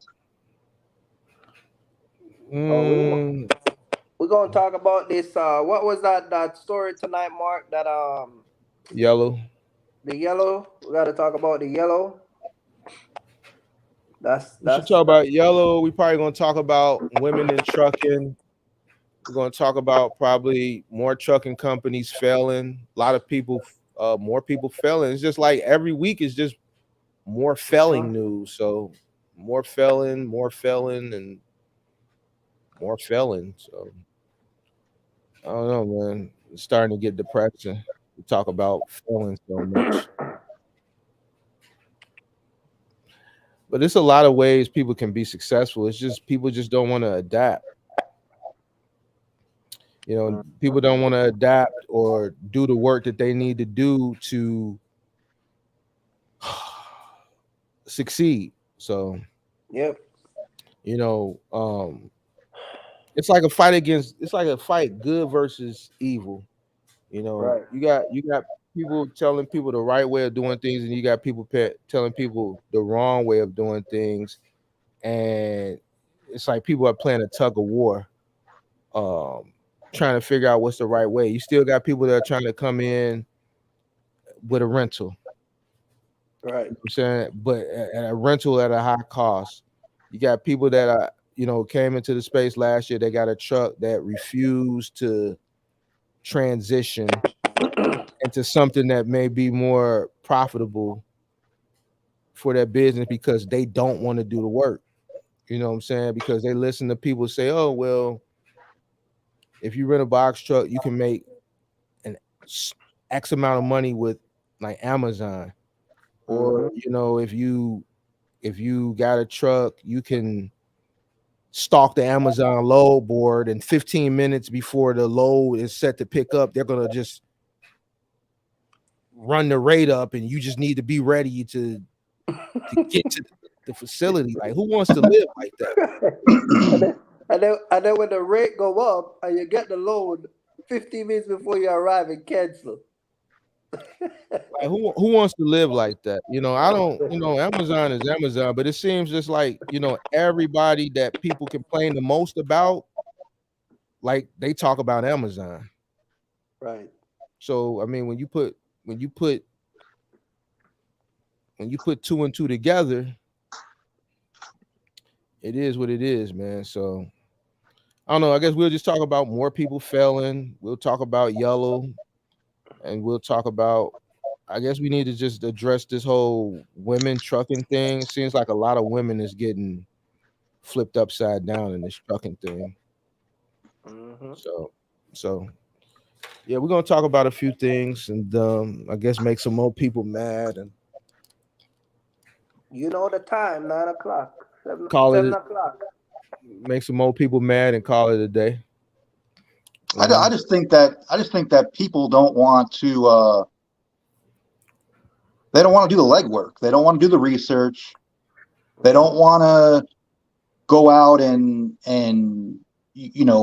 find things. They want everything given to them. Help me out. Give me a dedicated contract. Do this for me. Do that for me. Sometimes you got to think outside the box and make your own success. Think outside the box. These people ain't got a box, much less to think outside of it. Man, listen, man. You know how hard it is to get a box? Much less to think outside of it. Man, these people ain't going to think outside of nothing. I think, Kirk, you got people cursing Mark out in his live about, leave comment about rent a truck. Numerous times we talk about people failing in rent a truck, and people still to this day cursing people out about you don't know what you're talking about, and throwing numbers up on the if you get this, I'm like, man. I just let them. That whole rental truck thing, I give up. I'm not going to talk about rental trucks no more. I'm not going to talk about the maintenance because I'm just not going to win that battle. No matter how much I try to educate people, give them the numbers, explain to them just the business behind it, it's just like it frustrates me because they just don't understand business. I don't understand like why a person would think, okay, because you rent the truck, you spend X amount of money. Oh man. And then the repair on it is $10,000. What makes you think that they're gonna rent the truck just to break even once it needs to be repaired? Like you're paying for the maintenance. The maintenance is built in. When you try to explain this to them, it's like it goes so far over people's heads that it just. God, don't put me. What the hell? Who's that? Oh, it goes over people's heads so much to the point where it just irritates. It irritates me. So I'm just gonna let Buddy have that lane. Mm-hmm. And I'm just done. I give up. I bow out. I lose. I'm not gonna win that battle because people just don't understand business. So whatever. What's happening, man? Y'all don't have lights.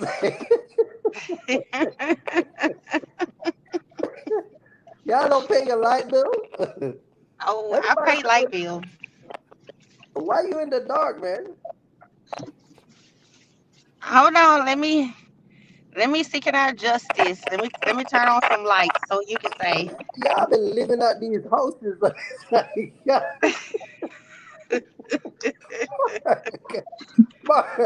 Can you see me? Help me out, man. Yeah. Hey. Hey. What's good, man? What's good? What's the light up, man? Can you see me now? You got a candle? No, I'm in the truck. Oh, man. What's going on, man? Oh, nothing. How's everybody doing? How you doing? Another great night. Looking at you like like a peep show. I know I'm looking kind of rough tonight. I had to hurry up and take my rag off my head. I said he talking about some come up, Nick. What what's going on, man? I'm doing pretty good. How are you? Man, you at a truck stop? No, Where, I'm not. where you at? I'm not. I'm on live, so call me. I tell you. You She don't want to drop a. She don't want to drop her location, man. The ops yeah, might be yeah. watching. She was probably in the house with her man, and then you tell her to come out. She go in the truck. See, that's the thing y'all women be doing. Don't start, Kurt. Don't start. Hey The, Mark, help me out, man. Help me out, man. man, I don't know, bro. I don't She get was probably involved. in the house, right? 5 star logistic. Dude lying in the bed. She tell dude she going outside to make a call and go in her van and alive. Hey, No, that's her bit. That's her business, Kirk. Whatever. Right? I Ain't no I good. answer to nobody but myself. Here we go again, man. Here we That's go. right. I answer to nobody but myself. What's going on, Nick? I'm doing good. Hey, Mark, thank you for having me as your moderator on your show. I really appreciate it. I be trying to log on when I can, but it be times I be driving late at night, so I be trying to do as much as I can. Oh, I appreciate it. Thank you. Thank you. Thank you. Thank you. Thank you. Thank you. Thank you. Thank you. Yeah. She was one of the biggest supporter of Natasha last week until Natasha turned 360.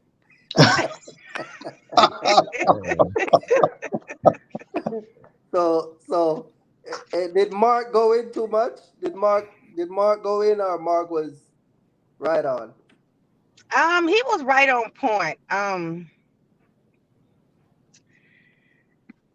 In my opinion, I don't think she's ready for this type of business. Period. I mean, everything that y'all, had taught her, tried to explain to her. This is no joke. This is a cutthroat world over here in the trucking world, and Hmm. um, just listening to, I mean, just looking at her body expression. I mean, it shows that she was, she heard you guys, but on the other hand, she didn't hear you because she's still going to do what she wants to do. But Mm, her comprehension is not there. And I'm telling you, she's gonna be ran over. She's gonna lose. She's gonna end up probably filing Chapter 8, bankruptcy. When all this over with. Mm-mm-mm. This is no joke because I'm trying to figure out how she's gonna do all that because I'm running multiple lanes by myself. You get what I'm saying? Right. I run the back office, I drive, I do everything. You know this, Kurt, and I'm hands-on physical out here. I'm in the hot shot world. mm, These guys is not showing no favoritism to the few women on the hot shot side. They don't make no differences out here. mm, You get what I'm saying? Yeah, she definitely would have got taken advantage of. Right, she definitely would have got it taken advantage of, and I really do think you need to have that show, coming up, for us the women out here because in life, men think more logically and women's are more, more feelings wise. And that's true. That's true. I think it's going to offend too many people. I said some stuff Thursday, and some woman got offended, and she just Hey, the went, truth hurts. A lot of people can't accept criticism. Well, it's coming yeah, tomorrow. Right. You either accept it or you don't, or this ain't or this not for you. yeah, It yeah. is what it is. I think the industry need to shake out. Well, it's still going to be a lot of people that's going to get shook out the rest of the year. Right.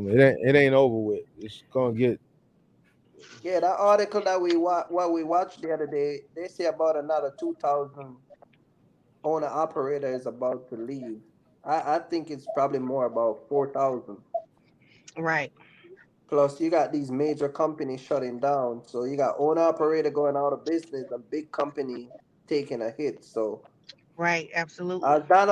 as Donald Trump said in 2016 when he was running for election, he said he's going to Washington to clean the swamp. So, I think the Hmm. swamp is just getting clean right now.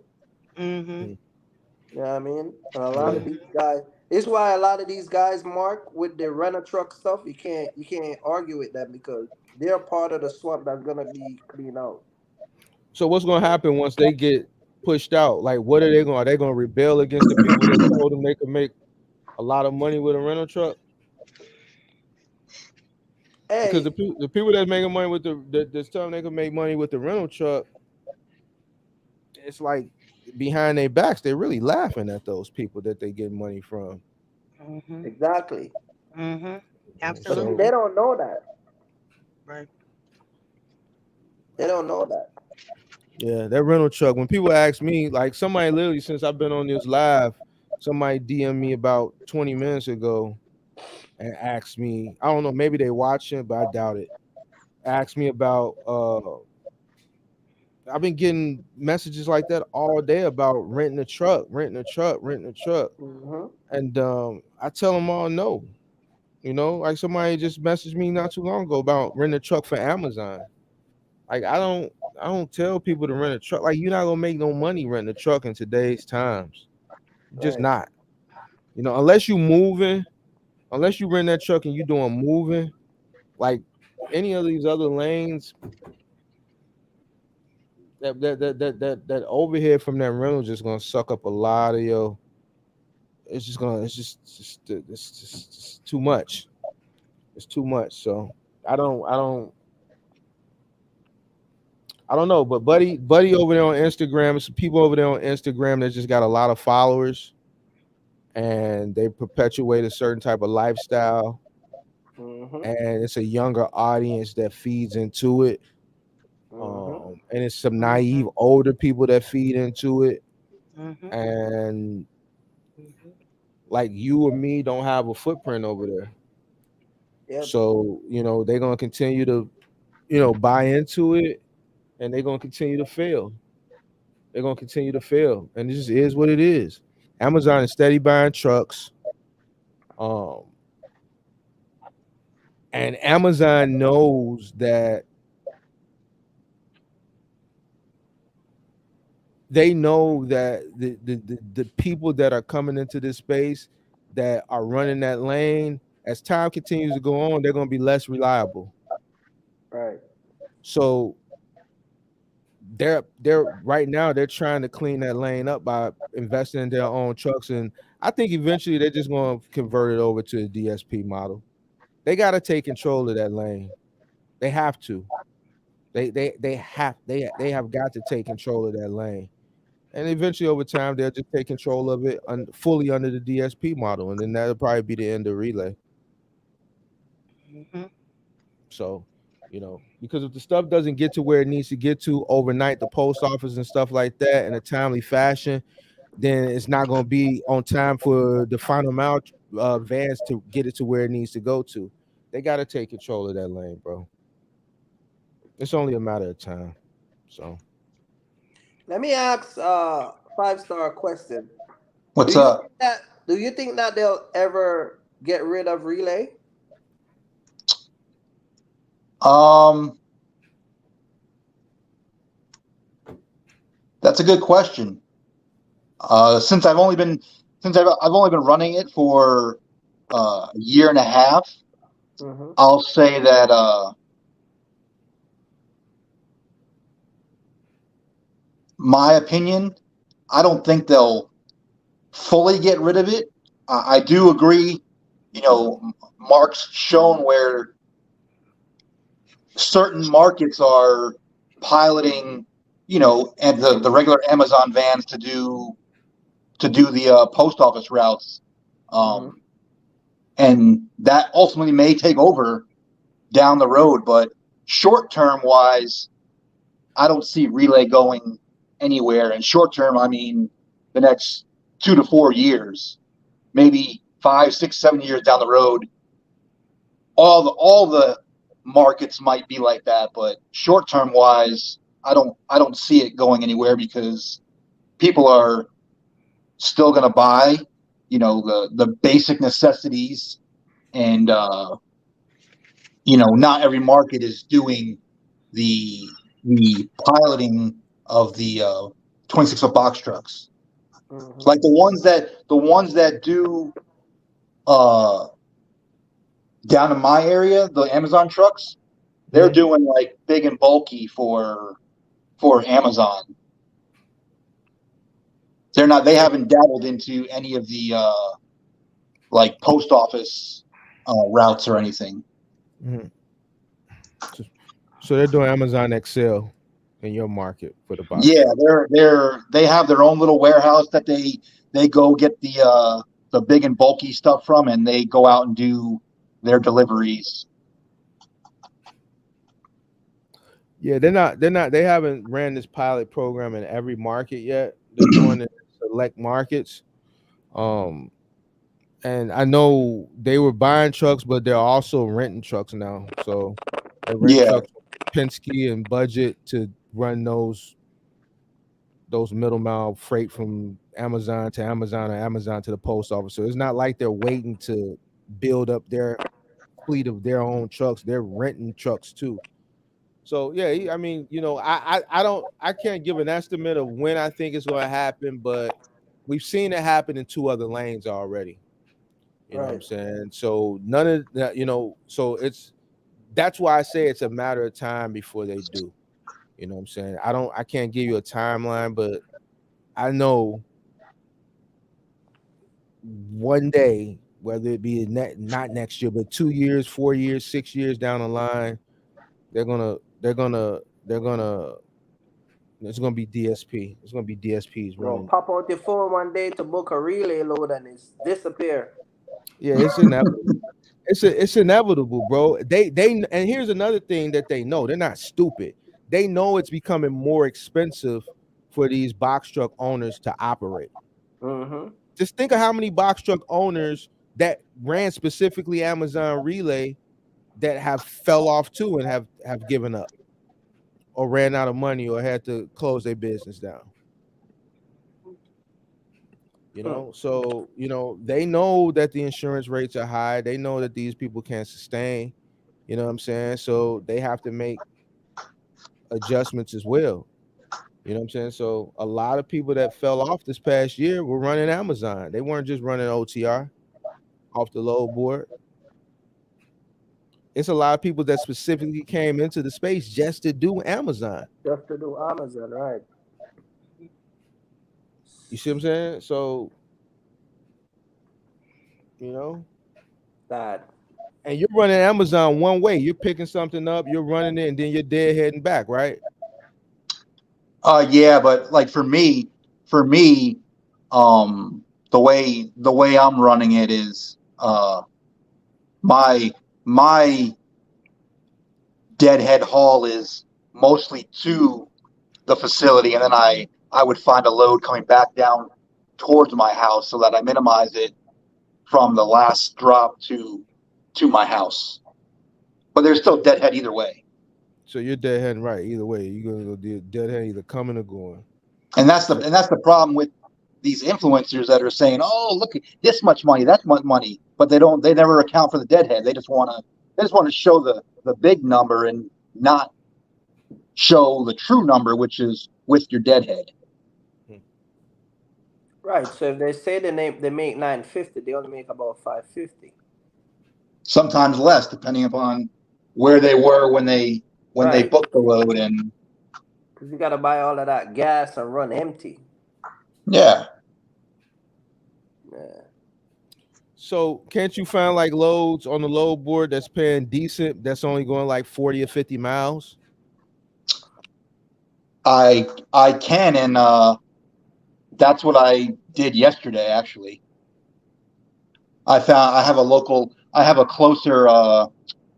closer Amazon facility to me that is like one of those robotic ones where the machine picks up the boxes and throws it down the chute, and it goes into like a Gaylord, or someone puts it in a cage, and then they go to the closer DSPs to me. But those are not every night runs. Right.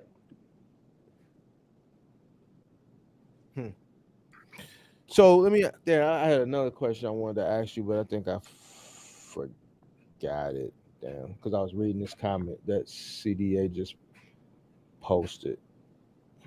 shoot, I think of it. I see one influencer promoting a passive Amazon relay rental truck business. We know who he's talking about. I don't see anything passive about it. Um, I think Amazon relay is like any other lane. You got to really work it. You got to really learn it and know how to maximize, how to profit from it. You got to really figure it out, and it works different. It seems like in different markets. Some markets they're talking about you may have to post your truck. Some markets, But the people are rates. saying when you post your truck, you get less money. They want to offer Uh, you cheap rate. I Well, heard the that when you thing post your truck, is when you post your truck, you're posting it for a certain amount of money, and there's no guarantee that you're going to get a load because a load has to become available at that amount. Let me ask you a question. Let me ask you this because you said something I never can understand. Right? Why you guys not focus more on job that more guarantee that you can get an income versus just playing Russian roulette with Amazon? Like what's the attraction to it? Like you know what I mean? You I'll know, tell you like what if you have in my opinion, the attraction to Amazon is one, it's super easy. It's you have a load board that a load pops up, and as long as you have access, you can just book it. You don't got to call anybody. You don't got to fight with anybody. You just book it, and then you go to the facility and you load up the pallets, or you get the cages loaded onto your truck, and you take it to either the post offices or to the other Amazon facility. And then on Friday, the money's deposited into whatever account you have set up with them. There's no but I'm getting that same type of service out here from brokers that I use. I have a load board where I don't talk to nobody and I can just book right off the load board. You see what I'm saying? Okay, I see what you're saying. Once my load is complete, I can go right back in the app and take a picture of the BOL and send it in with an invoice and get the money deposited in the bank account. So, but my thing is, I guess the easy part is what makes people run to Amazon so much. But then the job is not guaranteed because that same load that process you just explained, that's true. But what about the process where you might book that load, you drive 150 miles to go pick up a load and then it cancel? Yeah, and then you get your 175 and you move on. Okay. Okay, but I got bills to pay. I got a truck note. I got a car note. I mean, I just come out to run 150 miles for 107. Like you get what I'm saying? Like that 175 is what I spend in gas. Time Hey, waste. it's a risk you Burn take, out I my guess. gas. Burn out my oil. Burn out my tire. I might get pulled over by DOT because I might have to get an inspection. So I might end up late, getting my score dropped from A to C. I might get caught speeding 5 mile over the speed limit. I mean, it's too much for me to be. I don't see it. I don't never can understand it. You know what I mean? And when we had motivation on, I try to get some clarity, but he was so caught up of being the king that he couldn't answer some of those questions. I just can't understand the attraction. And then when you do find somebody that do Amazon and then they try to explain it, it just doesn't make any sense. I don't think the attraction is there no more. I think the Yeah, people that nah. do it just do it. They understand it, and the people that have fallen to the wayside just fallen to the wayside. I don't think that attraction is there anymore because here's the thing: coming in the space, let me ask you this: you're there. How many rental trucks do you see there? It's probably majority of people that just own their trucks now, right? I would say it's probably 50-50. Still, so there's still people that are surviving with rentals running Amazon. Yeah. Maybe they've Somebody been around say, for a while. somebody say if it cancel, Mark Survey, if it cancel, just hop on the load board and catch another one. It's like we're paying go fishing. I mean, Why not? you can do that, but you know, in my case, where there's only one sort center, you know, let's say my load picks up at 3 o'clock in the morning, and I get up there at 2:30, and I go to check into the guard shack, and the worker there tells me, "Oh, the load's been canceled." What's the likelihood of me finding another load at 2:30, 2:45 in the morning? You know, most of the freight is already out of the warehouse, you know, Right. on its way to the post offices. So, you know, that might work earlier in the evening, but not the earlier in the morning that you get. And that's not every market. Some markets have loads that pop up at 3:30, 4 o'clock in the morning because pallets are left, you know, and they need to be picked Overflow. up. But it's not every time. So it works for some people, Kurt. Some people, that's that type of money. See, when I came into the space, that Amazon Relay didn't even exist. It wasn't even exist, exactly. So you know, but even if it did exist, that wouldn't be my type of money. You know what I'm saying? It just wouldn't be my type of money. You know what I'm saying? And I'm not saying And it's don't bad don't type of don't money, knocking but it's nobody with Amazon, no, but it's just you know, it's just not my type of money. I just you don't know, see it. I think it's more of a laissez-faire type of thing. I think it's like a what they call it, like moonlighting. What they call like a cop when they not working, they like what they Right, call it, right, right. yeah, Moonlighting. Moonlighting, yeah, yeah, working off duty. And not because only that, but see, I being in because I've been in business so long, mhm. I'm accustomed to having a paycheck.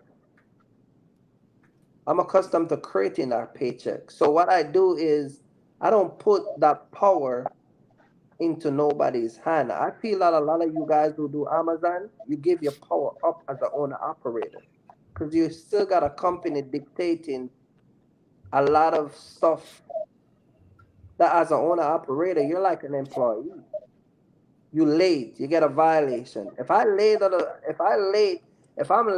at a delivery, let's say I got an appointment and I'm late, right? I can call a broker and explain, and if I got an accident, whatever, and send it in, show them, hey, whatever the case. If I get an inspection, it seems to me like even when y'all send the proof, it doesn't matter. You were late, so they still penalize you.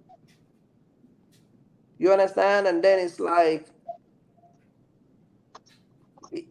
it's just I don't see the money part of it. Like I'm not them little single digit 600, 400. Man, I'm used to that $3,500 for one stop and another 1,500, and you get what I'm saying? Like when I'm leaving out of a city, I'm like $7,000, $8,000 in. You know what I mean? I show up at a warehouse and the warehouse say this shit you bring is not even ours. It's wrong. Yeah, all right. I turn around, I get paid again. Like I'm used to that type of lifestyle in trucking. Not some stuff where you know what I was gonna do, Mark? I just get this idea in my head and I was gonna do this. I was thinking about it. What's that? I was going to do a story. I was gonna take a month off and apply for a trucking job.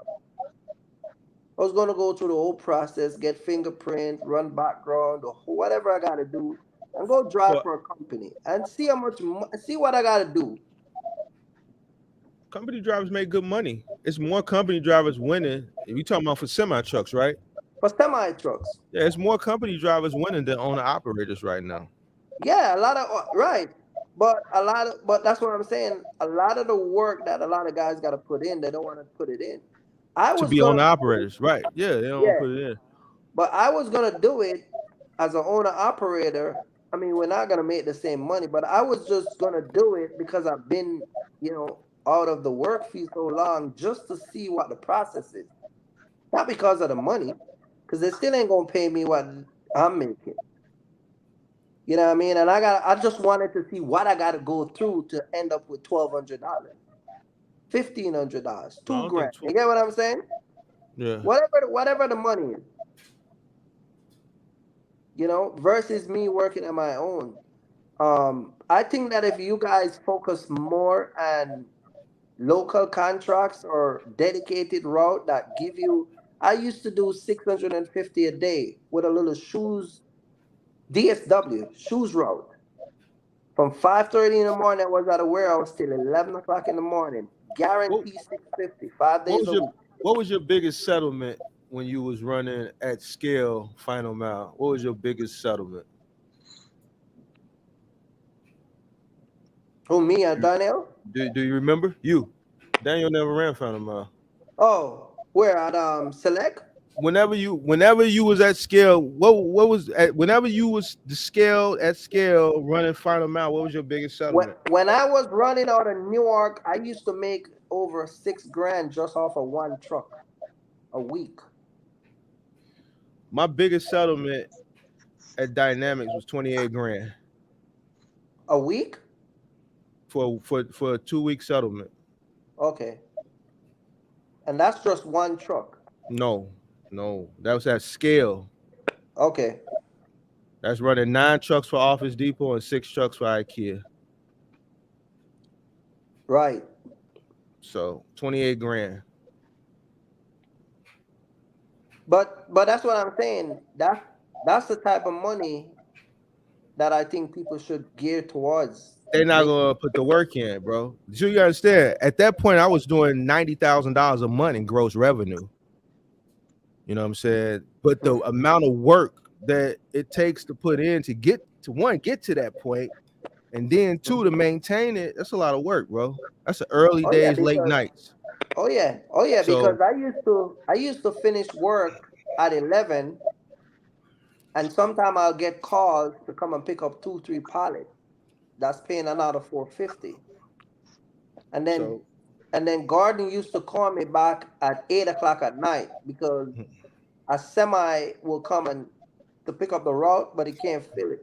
It can't fit. So now they have an extra 8, 9 pallet need to go up to Boston. this is what was Select. No, this was with Eastern Connection. Oh, Eastern Connection. Yeah, they're not. They're out of service. They're out of Yeah, business. Yeah. yeah. So, but what I'm saying is that I think a lot of Amazon people, if they gear to more, but believe it or not, you guys, if you really look at it, sometimes it's really the same thing. You sacrifice your sleep at night. Might as well get a day route and do some physical stuff. Because at least you sleep at night. But I don't know. I think it's just easy work. People are attracted to the easy work, and I think they think that what they're getting, I think Hmm. they feel like it's comparable to other opportunities out there. And I mean, you and I know, you know what I'm saying, that there's other stuff out there that's paying a lot more. But to some people that may be fine. They just may, like he's retired. No, Five I'm not stars talking. retired. I'm not talking. You I'm not even talking 5 star. I'm talking about the people that are way younger than him. no, yeah, these young guys that's out here, they That's just who don't we're know what. talking about. We're not But see, talking that's about what I'm five saying. star. But they don't know. They don't know other stuff is out here. That's the thing, because they Yeah. stuck. They stuck with one thing. I think this is me just keeping it funky. I just think when people hear the name Amazon, they just get a fixated because it's Amazon, and they think, okay, well, I'm running for Amazon. I'm running with the biggest and the best, and it's just not We, true. Like you can make a lot more money. I got people that's making $1,000 to $1,200 a day. we got Nick on the live, right? She's sitting there quiet. She's running a hot shot. She's a Running woman. what? A Hot hot shot. shot. Hot shot, yeah. She's running a hot shot, and she's a female. She got to be tying down these big tires, these all these stuff, and you got guys coming out here that are 20, 25, 20. You get a point. You see where But I'm but going? but that's the thing. The younger generation, Kurt, they lazy. The stuff that I did when I was And 29, 30, no, the stuff that I did when I was 29, 30, they not gonna do. They not finna do half the stuff that I was doing then. You see what I'm saying? And they're just not gonna do it. there's That's a why they're not gonna. video. That's why they're not gonna see the money. There's The a more video. There's a video on a TikTok. It just popped up the other day. The lady were videoing a old lady. They said the lady could have been her grandmama. Old lady passing a semi doing about 80 miles, okay. blowing up the highway, and they couldn't keep up with her because the truck that they were driving maxed out at 65 miles per hour. So your grandmama mama is still out here driving trucks. So there's no excuse for these new generation to be lazy and don't want to come out here and work because They these just don't. older They There's no excuse, but they just not finna do the work, Kurt. The whole generation is lazy. They just a lazy generation. It just is what it is. It's not, it's just, the stuff then you that got you did, the stuff that you did, the stuff that I mhm, did, they're not gonna do. That stuff will make them more money, but they don't want to do it. So they'll take Amazon because they really don't have to do nothing. There's not nothing wrong with that. Ain't nothing wrong with that. But if you really want to turn up, then you're gonna have to do some work. You're gonna have to do some harder work, take some more risk. I don't right. see a person, running for Amazon 10 years and falling back. I don't see a person can making a 10-year plan with Amazon, running it up and then falling back if they want to. I don't see that. And also, when you run an OTR, I notice a lot of people like to come home on the weekends. When you run an OTR, there is no coming home. You have to be out there on the road. If I can do it, I know they can do it. But it's all about the mindset that Right. people have, and also the support that they have at home as well, of maintaining or being out here because it will take a mental status over you if you allow it. But here goes to say when I got out there, I stayed gone for 30 days. 30 days plus 2 days, 2 more days the next month. And I was all in California and Mexico. Mm. Yeah. Mm-mm. And my thing is if some of us women out here can do it, then these men need to kind of step up the plate. Stop trying to run home, Man, you know why they because running home gonna home? be there. Home gonna be there. You know why they If you running if you home? if you're really about making your money, you're gonna be out there on that road. You're gonna be focused and leave home at home. Here's the thing: if you know you can't be away from home that long, why try to do OTR in the first place? See, the thing is, they think they can do it until they get out there, and it Till ain't Right. they no get out joke. there. You see what I'm saying? Right. And it ain't no joke. It ain't No, no joke. You know what I'm no, saying? it's I not. mean, it's work you Not could do locally, but you got to work. But see, they don't want to work. Listen, I'm 43. that I built a successful final mile business. I ran it up for 10 years. The pandemic hit, but by that time, my bread was already ran up. You see what I'm saying? So when the pandemic hit, I could divest. And Hmm. and even with divesting, I was selling trucks for more money than I paid for them 10 years prior. Hmm. You see what I'm saying? But the work that the lane that I was in when I was running it up during my peak, a lot of these cats is not finna do that type of work. They are not finna be out here with this heavy stuff. They not definitely ain't finna start no moving company. And I keep telling people how to do the moving. And then when the people who do the moving come back to the channel, man, Mark, you're right. There's moving money different. Because Mhm. what a person is making in a week, I can make that with one move in a day. You got a 4-bedroom house, that's gonna cost you $4,000. Hmm. because that's 10 to 14 hours at about $300 an hour, plus the cost of the truck, plus the cost of material on the 20% markup. Right. That crew gonna start at 7 in the morning. They might not finish at 10 at night. You have some moves that go to the next day, 1 in the morning. We've done moves that took 3 days. Local moves. You know what I'm saying? So, but the work that's associated with it, they're not gonna want to do it. Yeah, it's tough work, but it you know, at the end of the day, when you look at that money, like it's worth it. You say it's worth it, but they not finna do that type of work.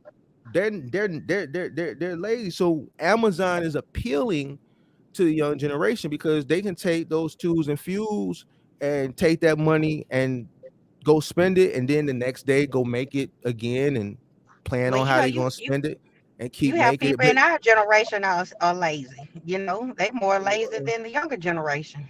no, I think You know. I think the people in our generation that's older, that's lazy, I just think they bums. I think the people that in the new generation, the younger generation, I just think that's their generation because their technology has made them spoiled and lazy. You see what I'm saying? If you 40 some years old, you Generation X, or you are early millennial, and you're not, and you ain't no go getter, you just lazy. You just lazy. There's no reason you should be 40 years old and lazy. You see what I'm saying? If you would have did what you were supposed to do in your 20s and your 30s, you could be chilling right now. Right. You see what I'm saying? He's retired. He did 22 years and he's done. I spent time building a business. I made sacrifices. I say it all the time. I made a lot of sacrifices so I could make a lot of money so that I could chill or invest in other things that don't require a lot of the labor and me having to deal with a lot of people. Like the work ethic, the drive that I had, the ambition, like that took a lot. But a lot of these cats ain't gonna do what it takes. They ain't want to start at 4 in the morning. And then in that one at night to only have to be back up at 4 in the morning. They ain't for to put that type of work in. And that's me not on the truck. That's me running 13, 14, 15 trucks just sitting in an office. You see what I'm saying? They're not gonna want to do that.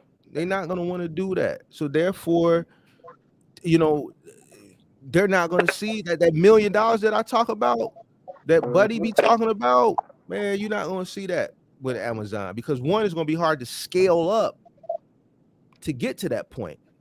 Right. To make $1 million with Amazon, you gotta have an X amount of trucks running, which means you have to have an X amount of dedicated drivers, that's gonna be a hard thing right there. So now you gotta entrust X amount of drivers to meet Amazon's strict metric system. Not be late, not do this, not do that, not do this, not do that. It's difficult. Even Buddy said he ended up divesting. He said he peaked out at 7 trucks. He's down to what, 2, 3 trucks now. Why do you think he's down to 2, 3 trucks? Even if without me even knowing him, I know the reason why I would say he divested down to 2, 3 trucks is because labor. Can't find enough people to work. And if you find people to work, you can't dedicated and actually doing what they're supposed to do. Amazon has a strict metric system. Strict. So when people hear that $1 million, and then and this is another thing I say, like I have yet to hear an influencer lie about their journey. They all tell the truth. They tell you, I've only been doing this 6 months. I've only been doing this year. Look, I peaked at 7, but I'm down to 2. But he's telling you, okay, let me show you how I made $1 million. But he's telling you he's only running 2, 3 trucks. You're not gonna make $1 million running 2, 3 trucks. You're not. If you peak out, man, Kurt, what's going on? Kurt.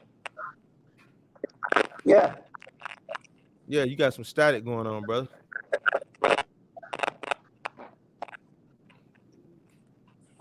Hello? We had Marcus was on. Yeah, but that's static coming from your phone. Yeah, yeah. But if you what you averaging a year with that Amazon? About 100. Well, you say you do it sparingly, right? Yep. So if you ran hard, what do you think you could gross with Amazon? Running hard. Running hard Yeah, with me, one truck, one truck. probably between 120 and 140. Okay, so 3 trucks is not gonna get you $1 million. 7 trucks, you may touch $1 million. So 20, 40, 60, 80, 1, 20, 40. So let's say 1, 7, 140, 840. So 7 trucks will probably get you somewhere between 8 to let's say 9. And even 7 trucks is not going to make you touch $1 million.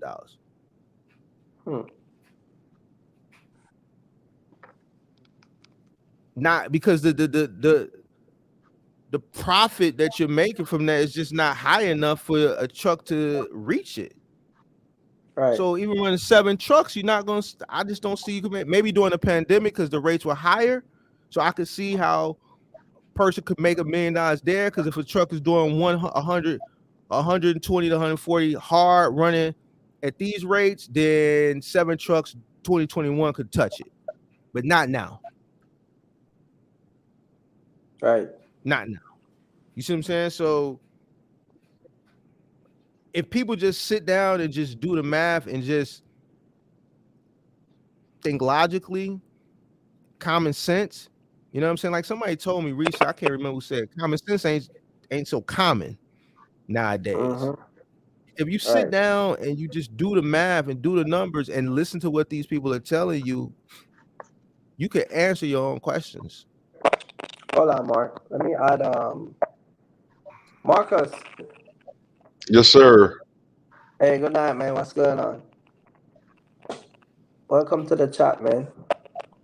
Gentlemen, how are you? How we doing? Man, I wanted to run my What's up with y'all with these lights, man? What's the lights, man? I know you can see me, so you guys can go see Man, me. what happened to y'all lights, man? Do y'all don't be owning y'all house?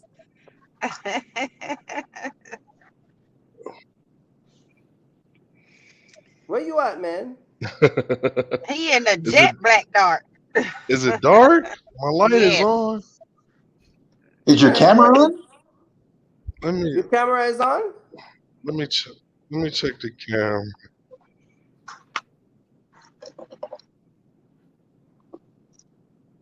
Where you at? He fall off? Man, he fall Yeah, off, man. I believe he did. Marcus, Kirk, let me ask you a question, Kirk. Re hit the link and come back, Marcus. Go ahead, 5-star. So you live in the Philadelphia area, right? Yeah, Pennsylvania. Yeah. So I don't live in Philly. I don't live in Philly side. Okay, well let's say you didn't have your trailer, you only had your tractor. Okay. How do you think you would do if you ran the seaports, whether it was out of Elizabeth City or out of Elizabeth City, or Elizabeth, New Jersey, Newark, or even down in Baltimore, and you ran containers out of the seaport? How do you think you would do? I mean, I know I'll do pretty good, but here's the thing with me. I don't invest in something unless I have a plan for it. You get what I'm saying? Because I'm a type of person, I don't like losing. I like winning. You know what I'm saying? So with what I've learned over the years, being a winner, you have to have a plan to be winning. A lot of people come out here, they don't have a plan. So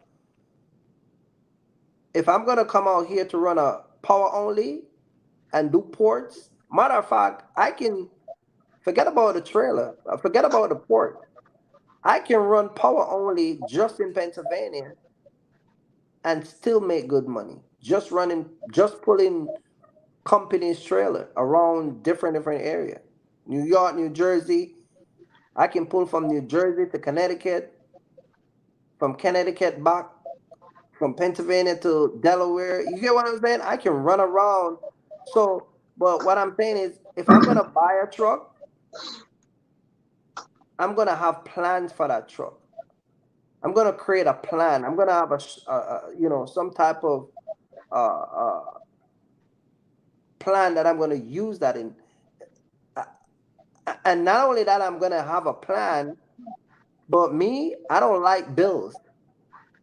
So if I got to double or triple up on my overtime to make money, that's what I'm gonna do. I know guys who have. I got a couple buddy of mine who have power only out of Jersey. They're making like $900 a day, $1,200 a day just running out of the port. You see what I'm saying? So I think one of the biggest problem with a lot of people, they buy a unit but don't have a plan for it. See, here how I think. I'm gonna be honest with you. This was maybe about 8 9 years ago. I went to a Honda dealer, bought a car. They gave me the car, and they come and took the car back. The reason why they took the car back was they tried for 3 weeks trying to get me approved on the car. Couldn't get me approved. It was years ago. Probably my credit was poor credit. The guy came and took the car out the driveway. This was in Irvington, New Jersey. Took the car out, called me about 2 o'clock. I never forget it. Nasty guy, him and his girl. And they took the car back to the dealer, and I had to go over there and get into a hissy fit to get my money back. So I've learned that never take a car from a dealer unless you get an approval. That's one thing I learned back then. So anytime I buy anything nowadays, I make sure that number one, I can afford it. And number two, once I get it, you ain't getting it back. I'm talking about the bank. Once I take possession of that vehicle, once I take possession of that house, once I take possession of whatever, you ain't getting it back. So I'm gonna do whatever I can. I'm gonna work my ass off to make sure that you don't get it back. Now that doesn't mean that I'm gonna hear slavering, but this is why I create partial. So I can still have a regular normal life and still spend time with a wife and a family, but still make a lot more than what the average guy would make in this truck. Because I got a plan. You get what I'm saying? So if I get if I sell my trailer today and start to do port work, you best believe I'm gonna make a lot of money. I think a lot of people come into business, don't have a plan. We talk about that all the time. But the ones who do have a plan can maintain the whole, you got people not disciplined. Like Nick said, want to run home. Mark said, we know why they're running home. Running home to what? You know what I'm saying? And it's just too much bad habit.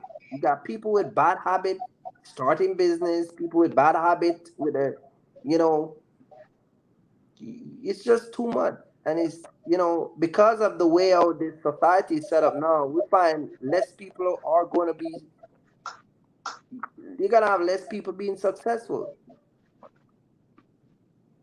It's just the way it is. And, you retire. So for you to get up 2 o'clock and run out here, I take my hats off to you because I still gotta run some time. Thursday night I run all the way from Jersey, from Pennsylvania, all the way down after I pick up that load till 5:30 Friday morning. I mean, it is what it is. I just think that when it comes on to success, a lot of people just like to say it, but as far as doing it, I don't think a lot of people build for this shit. You gotta build for this, man. You gotta build for this. not This built is for not us. for everybody, and this is why tomorrow we're gonna talk about the whole female in trucking because even a lot of female are coming out here. They're not built for this shit, man. Shit ain't no emotional thing. It ain't no feeling. You know what I mean? It's like it's man, it's crazy. It's not the way people make it. And then these people on the internet, it's even worse. So people are just being dragged everywhere, and I'm glad to say that I'm part of the generation where I'm not a lazy guy. Shit, Mark was going home today and was showing us immigrants stealing clothes, even they at work. But You see what I'm they're saying? they're in survival mode, Kirk. They're in survival mode. Right. Yeah, but still, we all should be in survival mode. We Yeah, all should be in survival mode some way, shape, or form. Imagine if it was the middle of winter in Chicago right now, Right. man. and it's If like it's 10 below, and the wind is howling in They Chicago. wouldn't survive. You ever been to Portland, Oregon? Go to yeah, Port No. go, go to Portland, Oregon. Go to Portland, Oregon. I interview a guy. I have a lot I had a video. I interview a guy when I was in Portland, Oregon. I did a video and I posted. I did a video in California. I interview a next guy in California. Young guy, 28-year-old guy. He get sucked into the old meth and what's that thing? Whatever fent, that fent, cocaine, fentanyl. fentanyl, yeah, all of that stuff. You see what I'm saying? You go there, these people are taking crack in the middle of the park. That's So just they know you talking about Skid Row, like probably that's just how they get down. They homelessness is on a different level. yeah, their homelessness and listen. I go to Oregon. I go to Oregon. If you watch my video, you will see I used to deliver a lot of those glass case. Okay, those glass case was going to marijuana shops in Oregon, Washington State, California, Las Vegas. Those glass case that they sell these 28-year-old guys over there and 32-year-old guys, they're selling weed over there. These guys are multi-millionaire. They got a grower. They got a guy that set up the shop. He throw a girl in there. They buy these brand new glass case. Their refrigerated glass case because the weed to keep the weed moisture and not drawn out, like dry out and get shelly. They put them in refrigerator. It's the same weed. They just call them different names and just give them different blend. You get what I'm saying? But when I was Mm. delivering those stuff over there, a lot of them last year, you go there to Oregon and you see a lot of these people. Yeah, they homelessness. They see it's like different cultures of homelessness. Like those homelessness out there, it's like they choose to be homeless. I think that's like part of that van Oh yeah, life culture where they hippies. yeah, they just want to be homeless. Like this stuff that's going on here is we're just getting a lot of migrants here because the Texas governor is sending that stuff that's going on in California. To me, that's a mixture of Hmm. migrants, van life, drug addicts. You know what I'm saying? So this homelessness issue is starting to be a real problem across America. Tents are just popping up. Like I'd never seen tents before. Like that's new. Like you drive past a lot of city parks, it's tents all up through the park. All Right. along the highway, it's tents. On all the viaducts, it's tents. It's like I don't know, man. It's just weird out here now, man. It's almost like zombie land, man. And you know, you used to have to worry about just regular crime, right? From like regular people that stick you up, but now you gotta worry about migrants sticking you up. Right. I ain't worried about it, you know what I'm saying? Me personally, but you know, I got, you know, loved ones, older family members, my OG, you know what I'm saying, stuff like that. That now, you know, those migrants, they're not gonna, you know, if like they don't have that sense of, you know, see a person, see an old lady, and they'll be like, you know what, you gonna have some people that might test the waters, but then you got some people that be like, yo, you know what, I don't know who this lady is related to. She may have some sons, they might be them guys. You see what I'm saying? So you know what, let me lead this. The migrants, they touching everybody Right. because they ain't got nothing to lose. They ain't got nothing to lose, man. And It is what it is. it's rough, man. It's rough, man. It's Yeah. rough. I think tomorrow, you know, we can talk about, you know, maybe a little of you know, the generation, but I mean, a lot of people are losing money left, right, and center, and I think it's sad. If the younger generation losing money because they don't want to work, to me, it's not sad. That means they just need to work. Hmm. They just need to work harder. Like, listen, you want to start a business. Somebody messaged me the other day and said, man, I got a job, but I want to start my own business because I want to have more time to spend with my kids. I didn't respond. One, I didn't respond because he said kids. So I didn't want to break the harsh news to him. Like, dude, if you want to start a business, you're going to spend more time. If you're complaining about time now, you're going to spend more time building a business. Yeah, you're gonna spend more time And see, away from your kids, not with right? your It's kids. exactly. And I didn't want to sit I'm in there a and tell him hotel that. right now in North Carolina. My kids is in Brooklyn. Mhm. We're Right. not. See it. My kids is not in the room with me. Right. I've And been see, I out knew. since when Thursday. I left Mark Wednesday. Hmm. Yeah. See, I didn't want to tell that guy that. I just didn't respond, man, because Hmm. if you messaging me and telling me you want to quit your job so to start a business so that you can have more time to spend with your kids, that just lets me know that you have no clue. You get to you get when you start a business. You don't spend more time with your family. You spend less time Especially right, after especially a you trucking af- business. after years of building a business. You can choose the time you want to spend with them. But that's years. But that's years. So what I mean by that is I can choose next week not to come out and still and stay local.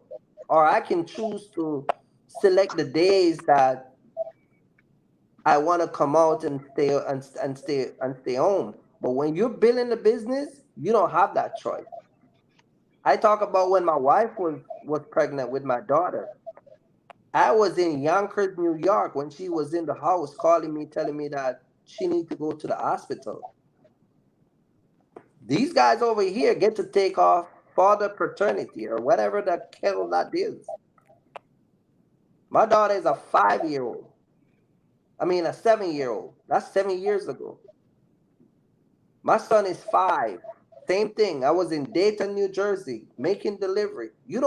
I don't know where they get this idea where you start a business and it's more time with your family. No, it's actually the other is less.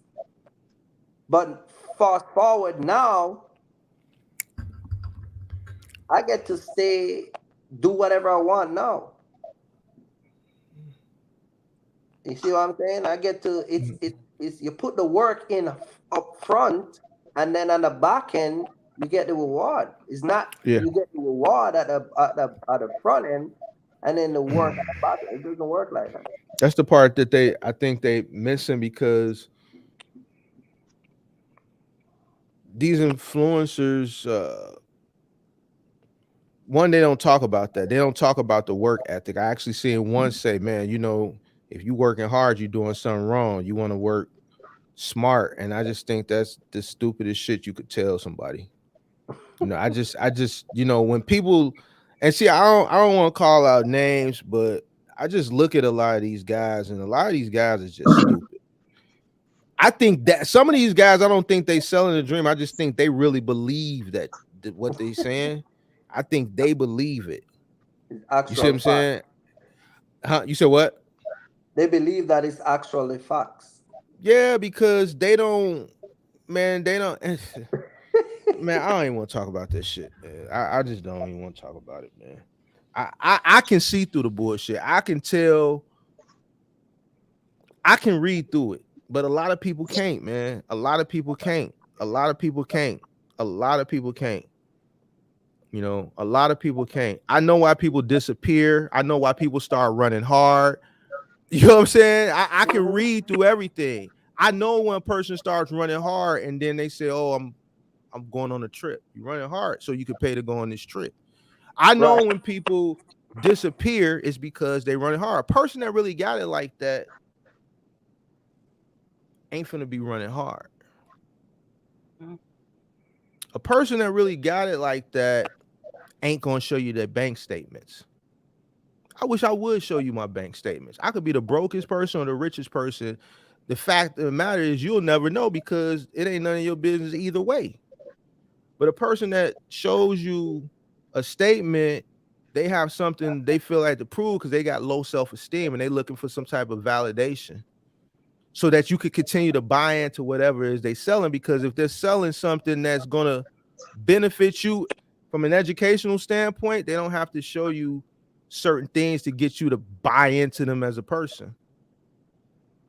You see what I'm saying? If you had, I think if you, sometimes, if wait, you were wait, really, Mark, and you can correct me if I'm wrong. I think sometimes people do that type of stuff is sometimes also is because they're losing credibility.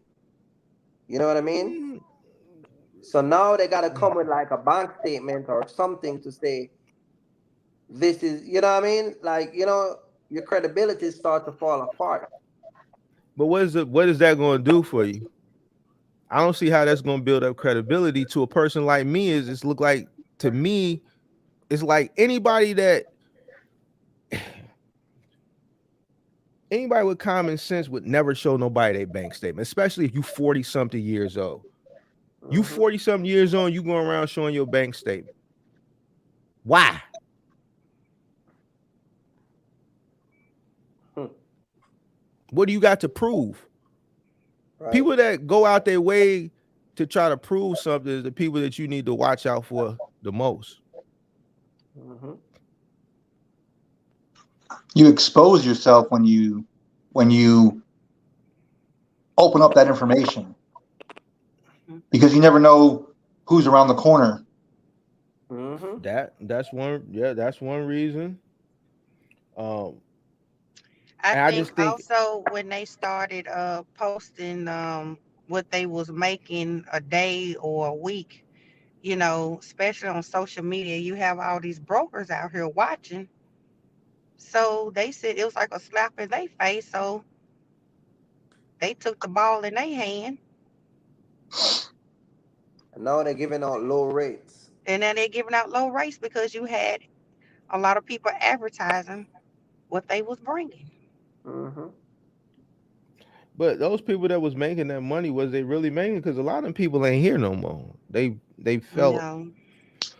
they fell out. I think a lot of those statements that people were showing were doctored, they were falsified.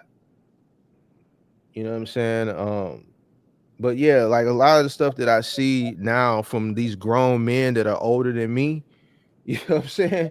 Like, like, like, Yeah, and that's what? another thing I never can understand. These guys who are older and sitting down making videos because somebody go in your comment section and say something that you didn't like. So now you gotta prove them wrong. Like, listen, if somebody have a certain perception about you, your 5 cars and 2 house and $4,000 chain and a Rolex watch ain't gonna do nothing.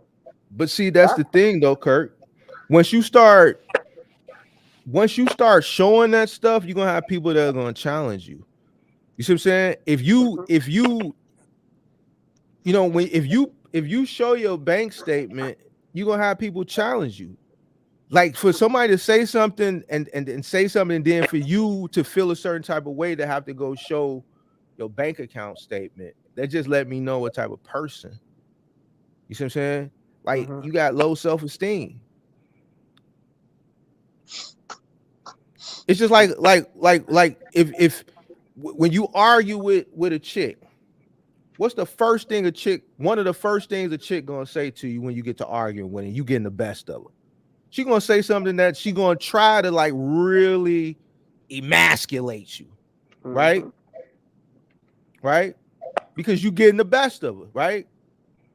She gonna say, I ain't gonna repeat, but everybody knows some of the things a woman will say to a guy, to try to really, when the guy getting the best of them, that they'll say to try to really drag you down. But a strong person just gonna hold their head up. They're not gonna do that. So for a person to go in your comment section and say something, and you go screenshot, like, come on, man. To me, that's goofy. That's goofy. I'm not finna do it either way because you never know who watching, and you don't want to put yourself in harm's way. You don't want to put yourself. You just don't want to put yourself out there like that. And two, it's just goofy. Yeah, it's goofy. It's goofy. It's childish, right. And you shouldn't worry about what somebody that's in the comment section that you can't see saying to the point where you have to go. I'm gonna show him. Because if you and he ain't gonna see anyway. By the time you post it, he ain't gonna see it. And here's the thing: the people, and this is what I'm saying. What happens is when the people, the reason why they get the backlash is because you show cars, you show bank accounts, you show money, you show this, you show that.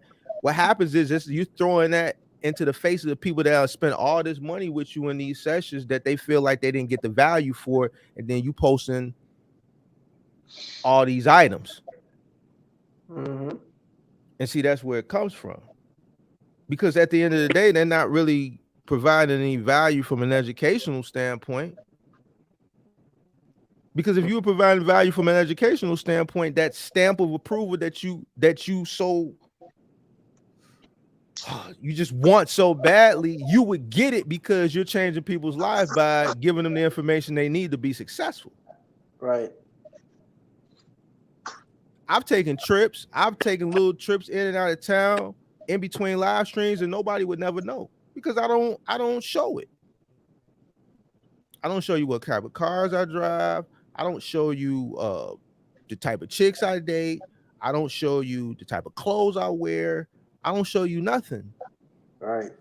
Because it's not nobody's business, and I don't need that stamp of approval. If it wasn't for Rob and you coming out to Chicago, then a lot of the stuff that I would have said, a person could think I was lying until people have actually came and solidified it and validated it, right? But the information that I've given over a period of time, I got enough subscribers of people that are in the business to say, like, man, listen, the only way he would know this is he wouldn't know none of this stuff if he wasn't in the business. You see what I'm saying? The information I'm giving kind of like how me and you meet. Right.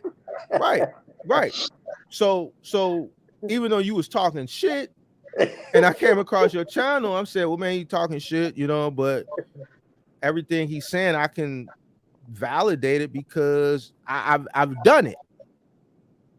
And if I wouldn't have done it, I wouldn't have known to validate it. I probably would have ended up like everybody else, just took you, but I couldn't do that. I said, man, yeah, he's talking, but man, the man knows his stuff. He ain't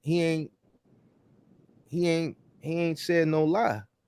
You know what I'm saying? It's just a lot of these guys on the internet, they don't have information that can change people's lives and change their business around. Either change a failing business, right, around from failing to being successful, or take a new person that coming into the business and provide enough information that they can take their information and run successfully. Right. You see what I'm saying? So they have to show these things in order to get people to buy into whatever it is they're selling. And then when they buy whatever it is they're selling, they're not satisfied. And then when you show these things, you throwing it in back into their face. Like, thanks. Right. So someone spend money with you, fail, and then now they see you reaping the benefit of the money that they get from you, that they gave you, and now it's like, wow. Yeah, and they not showing you nothing. They not giving you a sample. They're not teaching you nothing live. They come on the live and they just try to answer questions, or talk about how they did this or how they did that. They're not giving you no strategies. They're not telling you what you should do. They're not giving you no companies. They're not doing none of that. Yeah. There's no way I would be able to provide the information that I provide if I didn't do what I did. It's crazy. You see what I'm saying? And people, and like I say, none of these people have lied about their journey. They sell you on the fact that they only been in the space a little about a time and they've done this. Yep. Why would I spend this type of money with somebody who only been doing this for a year? Because I guess that's part of the get rich quick scheme. Well, man, buddy only been doing this for 6 months, and they said they made X amount of dollars. And it's like somebody sent me something. It's a woman going around charging people a lot of money for final mile. Why would I pay a woman? How's a woman going to show me how to carry a refrigerator? An out of shape big woman. So I'm for real. I ain't trying to be funny, but like people gotta use their common sense. Ain't no out of shape big old woman gonna show me how to run a flight of stairs with boxes and furniture. Well, see, here goes the thing. It goes back when people advertise the way how they do their content. It all goes back to that individual mindset. So they didn't hear the part. They heard it, but they didn't really grasp in and say, "Oh, I only got 6 months to a year experience." They didn't hear that part. The part what caught their ears. Listen, the ears in the mind with the brain. I made $1 million some dollars. So the word million, that's the part they grasped onto, and they took it and ran with it. Well, why Rob told you he was with me when I made my first $1 million, but I don't hear nobody coming to break my door down asking me how I did it. You know why? Because the lane that I did it in is too labor intensive.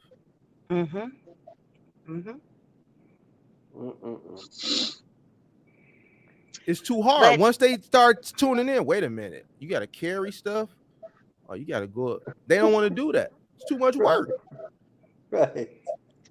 Same thing with the Amazon or the OTR. You know, when they was advertising, and here's that brain cell that pops off in the brain again.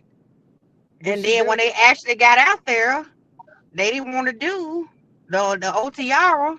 So they swap over to the Amazon. What about the Amazon? What about the Amazon? And then you had everybody hopping over to the Amazon. And then a lot of people was messing up. And then you hear Amazon changing the rules, shutting a lot of stuff down. And a lot of people got hurt by it. Oh, man, this ain't for me. This ain't for me. They ain't teach me nothing. They took my money. A lot of stuff you have to blame yourself, take accountability, because you paid that type of money. Right. Had if you sat down and start reading and stop going off based what a lot of people say, you wouldn't be in this financial predicament. But a lot of people are lazy in the mind. They want people to hold their hand and hold my hand through the whole way. No, this not how this works. If you had a college degree, couldn't nobody hold your hand in college? Yeah. I have several degrees. Nobody hold my hand. You got to stop being lazy in your brain. Yeah, this generation just different. I don't know. We'll see how it turns out for him in 10 years, I guess. But I'm glad I did what I'm glad I was born when I was born, and I Right. started my business when I started it. Yep. Because I just feel bad right now for people coming in the game, especially if you coming into a business where you rely on people. I don't care what you're in. You could be in the restaurant business. It's restaurants that's complaining about employment. They closing fast food restaurants like 40 going north because they just can't. Can't survive. They can't survive because of employment. Right. One day the McDonald's is open, the next day they close, Mm-hmm. or one day it's open and then the next day only the drive-through is open because they didn't have enough people to show up that they can open the dining room, so they can only operate out the drive-through because they don't have enough employment to work the drive-through, work the dining room, the front cashiers, clean up the, you know what I'm saying? So they have to Mm-hmm. shut the inside down and just operate through the drive-through. Now it's a long line. You know what I'm saying? So they don't want to do nothing. It don't matter what it is. So I'm just curious to see how it's going to be in 10 years, but then that's why the borders are open. That's why the borders are Well, lax. that's why McDonald's is coming up with the new technology with the machines. You go through the drive-through and the robots giving you the orders now. A lot of people transitioning over. Technology is advancing every day. A lot of people might well get ready out here because it's advancing. They either Yeah. get with the program or not. Yeah. So they're going to have to I, work one way or the other. So they're going to have to figure it out, or else they're not going to have nothing. Right. So, I'm gonna see if we can do. I'm gonna see if we can do this again a little bit earlier, and yeah. uh, and see if we can bring you guys back, Mark, 5 star and Nick, because sometimes I think that's what we need to do. Just bring on a different set of people from a different era, and let them just know that stop wasting time. Because I think sometimes when we say it, they don't take us serious. So maybe we can have somebody else from a different era and an older generation tell you. You know what I mean? Man, they ain't going to listen. Right, because But this They is ain't going no to listen. joke. I'm not. yeah. I'm not finna sit here and sugarcoat anything that I'm not best. I'm not busting sweat out here. Well, yeah. I'm Well, busting sweats. I'm, I'm. That's what I'm saying. But I'm gonna set it up again, and I'm gonna set it up again, and then that way we can maybe do it early, and you know what I mean. I think I'm gonna probably have to cut this live in two because it's 5 hours and 30 minutes. So I'm gonna cut it in two so we can at least try to get some of the message out. But you know what I mean, it is what it is. Um, we're just gonna have to just spread the message. You know what I mean? Yep. But it is But what I'm it going is. I'm going to I'm let gonna you let go, Kirk. I got to get in the bed. Tired. yeah, yeah. I'm gonna let everybody go. Thank you guys for dropping in. All Five right. Y'all star. have a good night. Thank Y'all you. have a good night. Thank you. We'll see you later tonight for the podcast. All Yes, right. sir. All right. All right. Okay. Thank you, Nick. You're welcome. All right.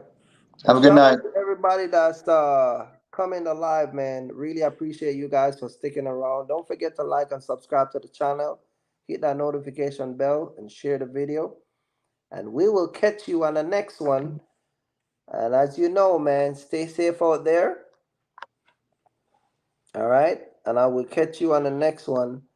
And just share the live, man, because we're trying to get the message out. All right. Peace out.